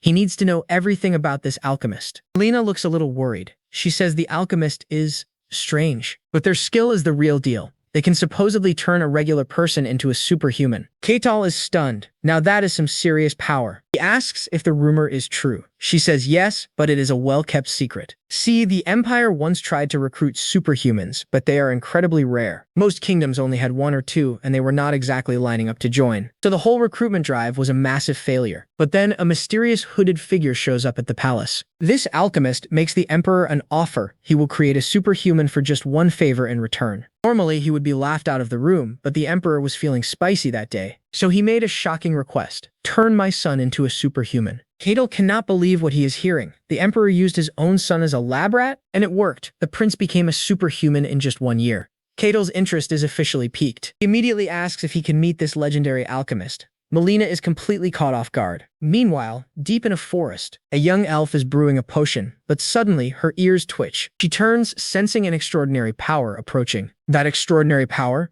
Yeah, that's just our boy Kadal strolling up to a secluded cottage with Melina. Apparently, the alchemist they're here to see enjoys living off the grid, even if it's a pain for everyone else. There's a knock on the door. The elf cautiously asks who it is. A voice replies, "It's me, Archemis." Melina opens the door to a cheerful, brown-haired elf, who gives her a friendly wave. This is the legendary alchemist Archemis, very original. And her first request is some new clothes. Melina is not amused, reminding her she just got new ones. The elf just laughs, blaming a chemical accident. Besides, she lives alone. Who's going to care what she wears? Getting down to business, Archemis asks why Melina is here. She's pretty sure she nailed the last request. Oh, she nailed it all right. Melina asked for a shield that repels everything. She got one, with a cursed handle you can never let go of once you grabbed it. Archemis's defense? You never said anything about letting go of it. The absolute troll. She quickly says she's just kidding, claims she was tired and messed up the adjustments by mistake. After a quick apology, a frustrated Melina just tells her to be more careful next time. Then Archemis gets serious. She asks about the person outside, sensing an incredible presence. Melina is shocked she could sense Katal. She warns Archemis that her guest is a little unique. Archemis just scoffs. She's met tons of powerful people. Nothing can surprise her.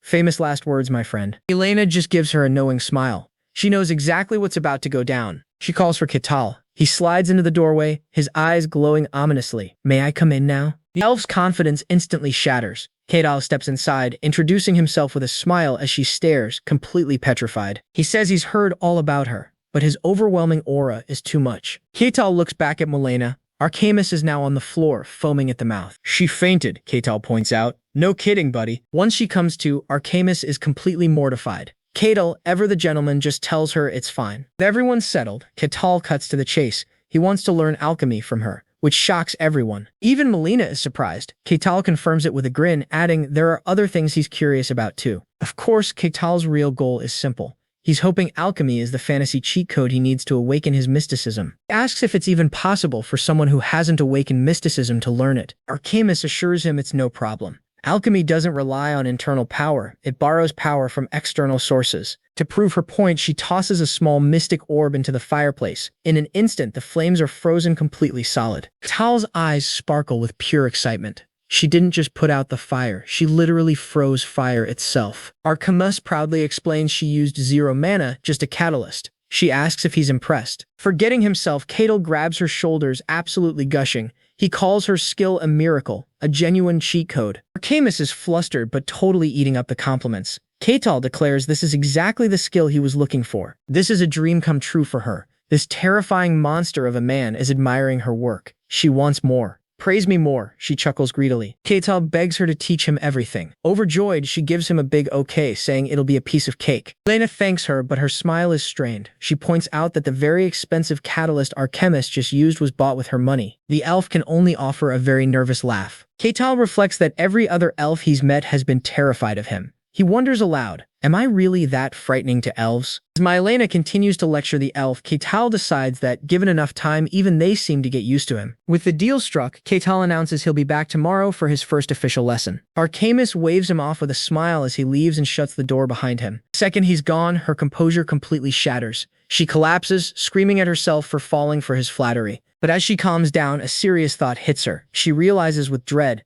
that's not a barbarian. Mylena can't see it, but Arcamus can sense it. Ketal's very nature is dangerously twisted. She's completely baffled. Why would a being like that even want to learn alchemy? She tries to brush it off. There's no way he's serious. He'll just get bored and quit eventually. Maybe. But knowing our geeky MC, we all know that's never gonna happen. And just like we called it, Ketal is diving headfirst into alchemy. Arcamus watches on, hoping her slow burn teaching method will bore him to tears. But her plan backfires spectacularly. A golden orb forms in the brew and Ketal's eyes go wide. He yells, I did it, and high-fives his completely shocked teacher. Arcamus is having an internal system error. He learned this in just 3 days. She deliberately gave him the most tedious method possible, and this barbarian mastered it like it was nothing. Overwhelmed, Ketal holds his creation, whispering about his first alchemical success. It feels like he's finally living his best life in the fantasy world. He genuinely thanks Arcamus, who's still trying to process what just happened. His insane enthusiasm was so contagious, she accidentally taught him for real. But Ketal isn't done. He raises a finger.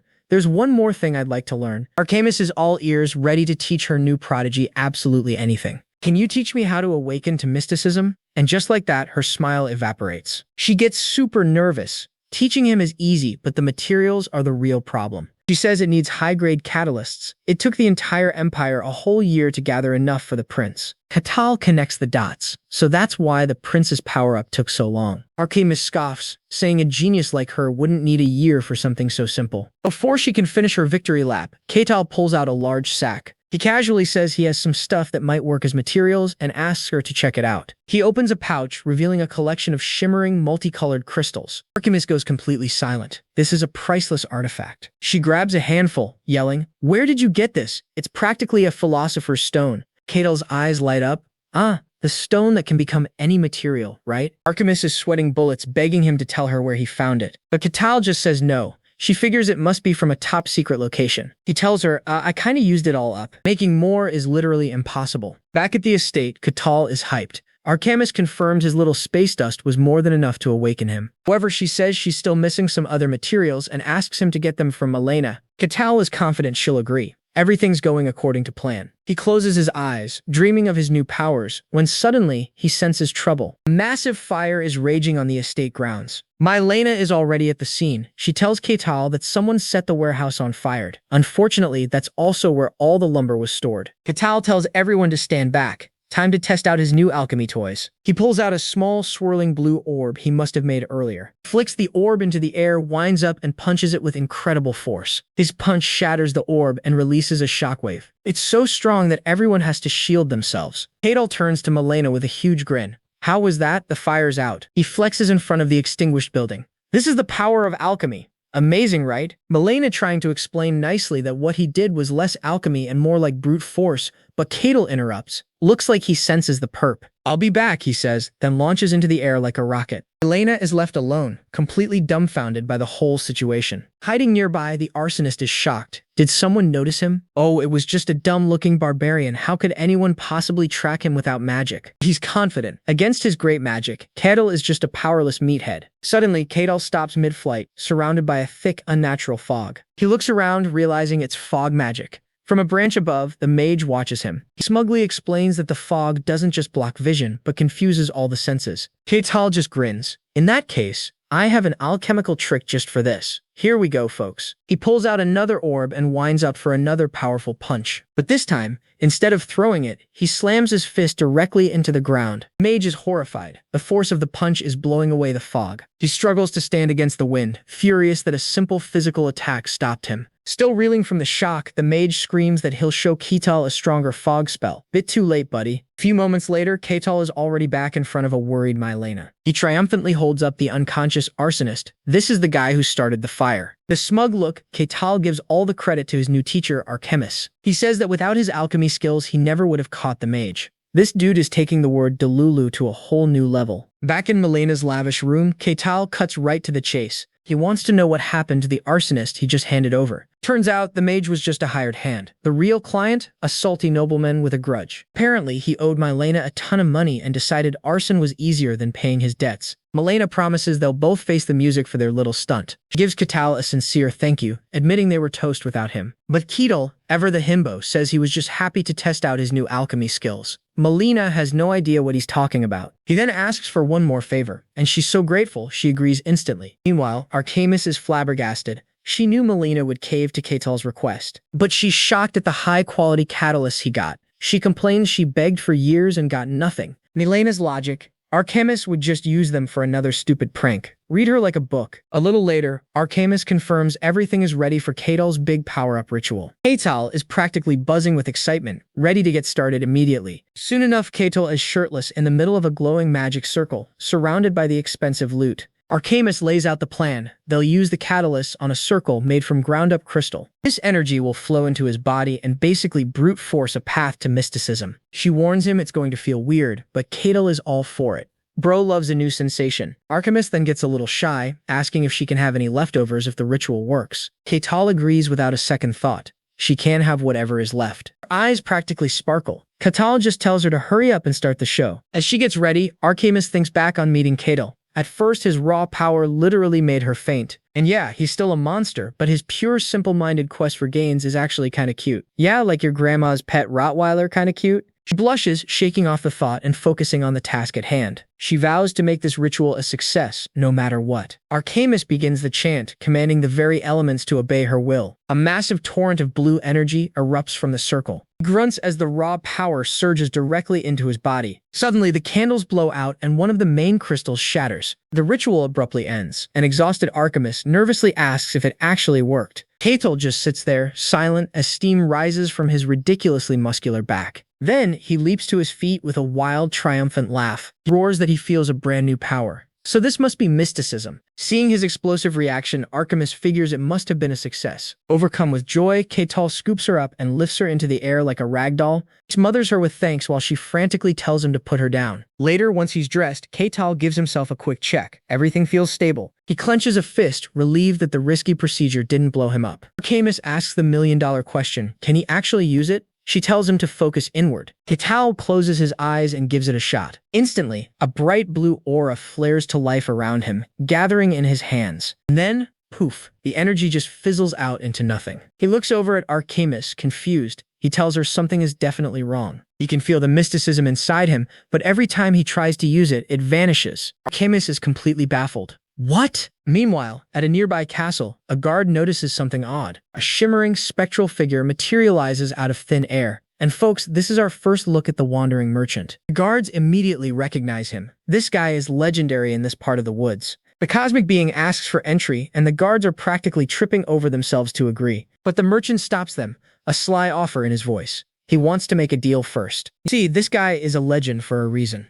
His offer is simple: name your desire, and as long as you can pay the price, he'll make it happen. This deal-making cosmic entity is basically a walking legend. He sells the rarest items you can imagine. He can grant any desire, but the price is always steep, and it's not always about money. Speaking of which, Milena is practically bouncing with excitement. She tells Ketal the merchant is right here in their kingdom. Feeling generous, she tells Ketal to pick anything he wants. It's on her. Ketal's mysticism research has hit a wall, so a wish granter sounds like a pretty good lead. So, they head into the crowd to check out this so-called wandering merchant. First up, some adventurer slaps down a bag of gold, demanding a sword that can cut through literally anything. The merchant just glances at the gold and deadpans. Not enough. The adventurer is stunned. The merchant explains that a sword to cut everything is impossible. However, a sword that can cut almost anything that he can do. An incredible blade materializes in the guy's hands. The merchant snags the gold and calls for the next customer. A young boy runs up begging for medicine to cure his sick mother. He promises to pay any price. The merchant's price is weird. He asks for the boy's sense of taste. The kid agrees without a second thought. A purple energy is then pulled from his body. He's shocked when he realizes he can't taste anything anymore. His tongue is completely numb. A deal's a deal. The merchant gives him the medicine, and Ketal watches, completely fascinated. Milena explains that some countries welcome him, but some kick the merchant out for being too sketchy. Go figure. Ketal thinks the whole concept is cool, but Milena adds a crucial detail. You can't send someone else to trade for you. Ketal files that little tidbit away for later. His mind is already working. He flashes back to Archimus, telling him his body's physical stats are just too high for mysticism to work. He asked if it was fixable. She said it wasn't impossible, mentioning a rare catalyst like a dragon heart. Of course, she apologized right away, since getting one is a fool's errand. But now, Cadel has a plan. He tells Milena he knows what he wants. She reveals her servants are already holding his spot in line. When Cadel finally gets to the front, the merchant starts sweating bullets, asking, "What are you? Why are you here?" Cadel says he's just here to make a trade like everyone else. The merchant is in disbelief. What does this dude even want with him? Ketal doesn't hesitate. He says, "Right, I want to obtain a dragon heart." They are both floored. Milena is wondering if he means the legendary dragon the entire empire failed to kill. Ketal just wants to know if it's doable. The merchant says it is possible, but the price is way too high. Milena offers her entire family fortune, but the merchant shuts her down flat. It's not even close. Tal just shrugs it off. Well, if the price isn't enough, can't be helped. But the merchant stops him. Turns out, he has a special offer just for Ketal. If Cadel can complete this special task, the dragon heart is all his. Good, then I have no reason to refuse. Ketal accepts instantly. The deal is struck. The merchant tells him to come back after he finishes up for the day. Milena is worried, knowing this won't be simple. Our boy, however, is looking forward to the challenge. Later that day, the merchant finishes his last deal, handing a small box to a thankful woman. As the crowd clears, Ketal is still there. The merchant sighs, "Dude, I said wait, I didn't mean stand here watching me all day. Worse than a helicopter parent." Ketal grins. "Sorry, I was just fascinated." The merchant says it's time to get on with their deal. A pillar of blue light erupts, forming a portal. The merchant simply says, "Go inside." Without any hesitation, Ketal says, "All right," and steps right into the light. He lands with a thud in a desolate canyon. The portal snaps shut behind him. He glances around the strange landscape, wondering where he is. Suddenly, a massive blue vortex rips open in the sky right above him. 4 other people come tumbling out, screaming as they plummet to the ground. While the others eat dirt, Cadel just stands there, completely unfazed by the sudden company. He quickly sizes them up. A typical party of warriors and mages. He puts 2 and 2 together pretty quickly. Did the merchant bring these people too? Just then, the merchant's ghostly form appears in the sky. Looks like everyone's here. The cosmic being looks down on them and issues its command. All right, folks. Right now, I need you to hunt a dragon. That's a wrap on this recap. Hit that subscribe button to help us keep pumping out awesome content. Catch you in the next one.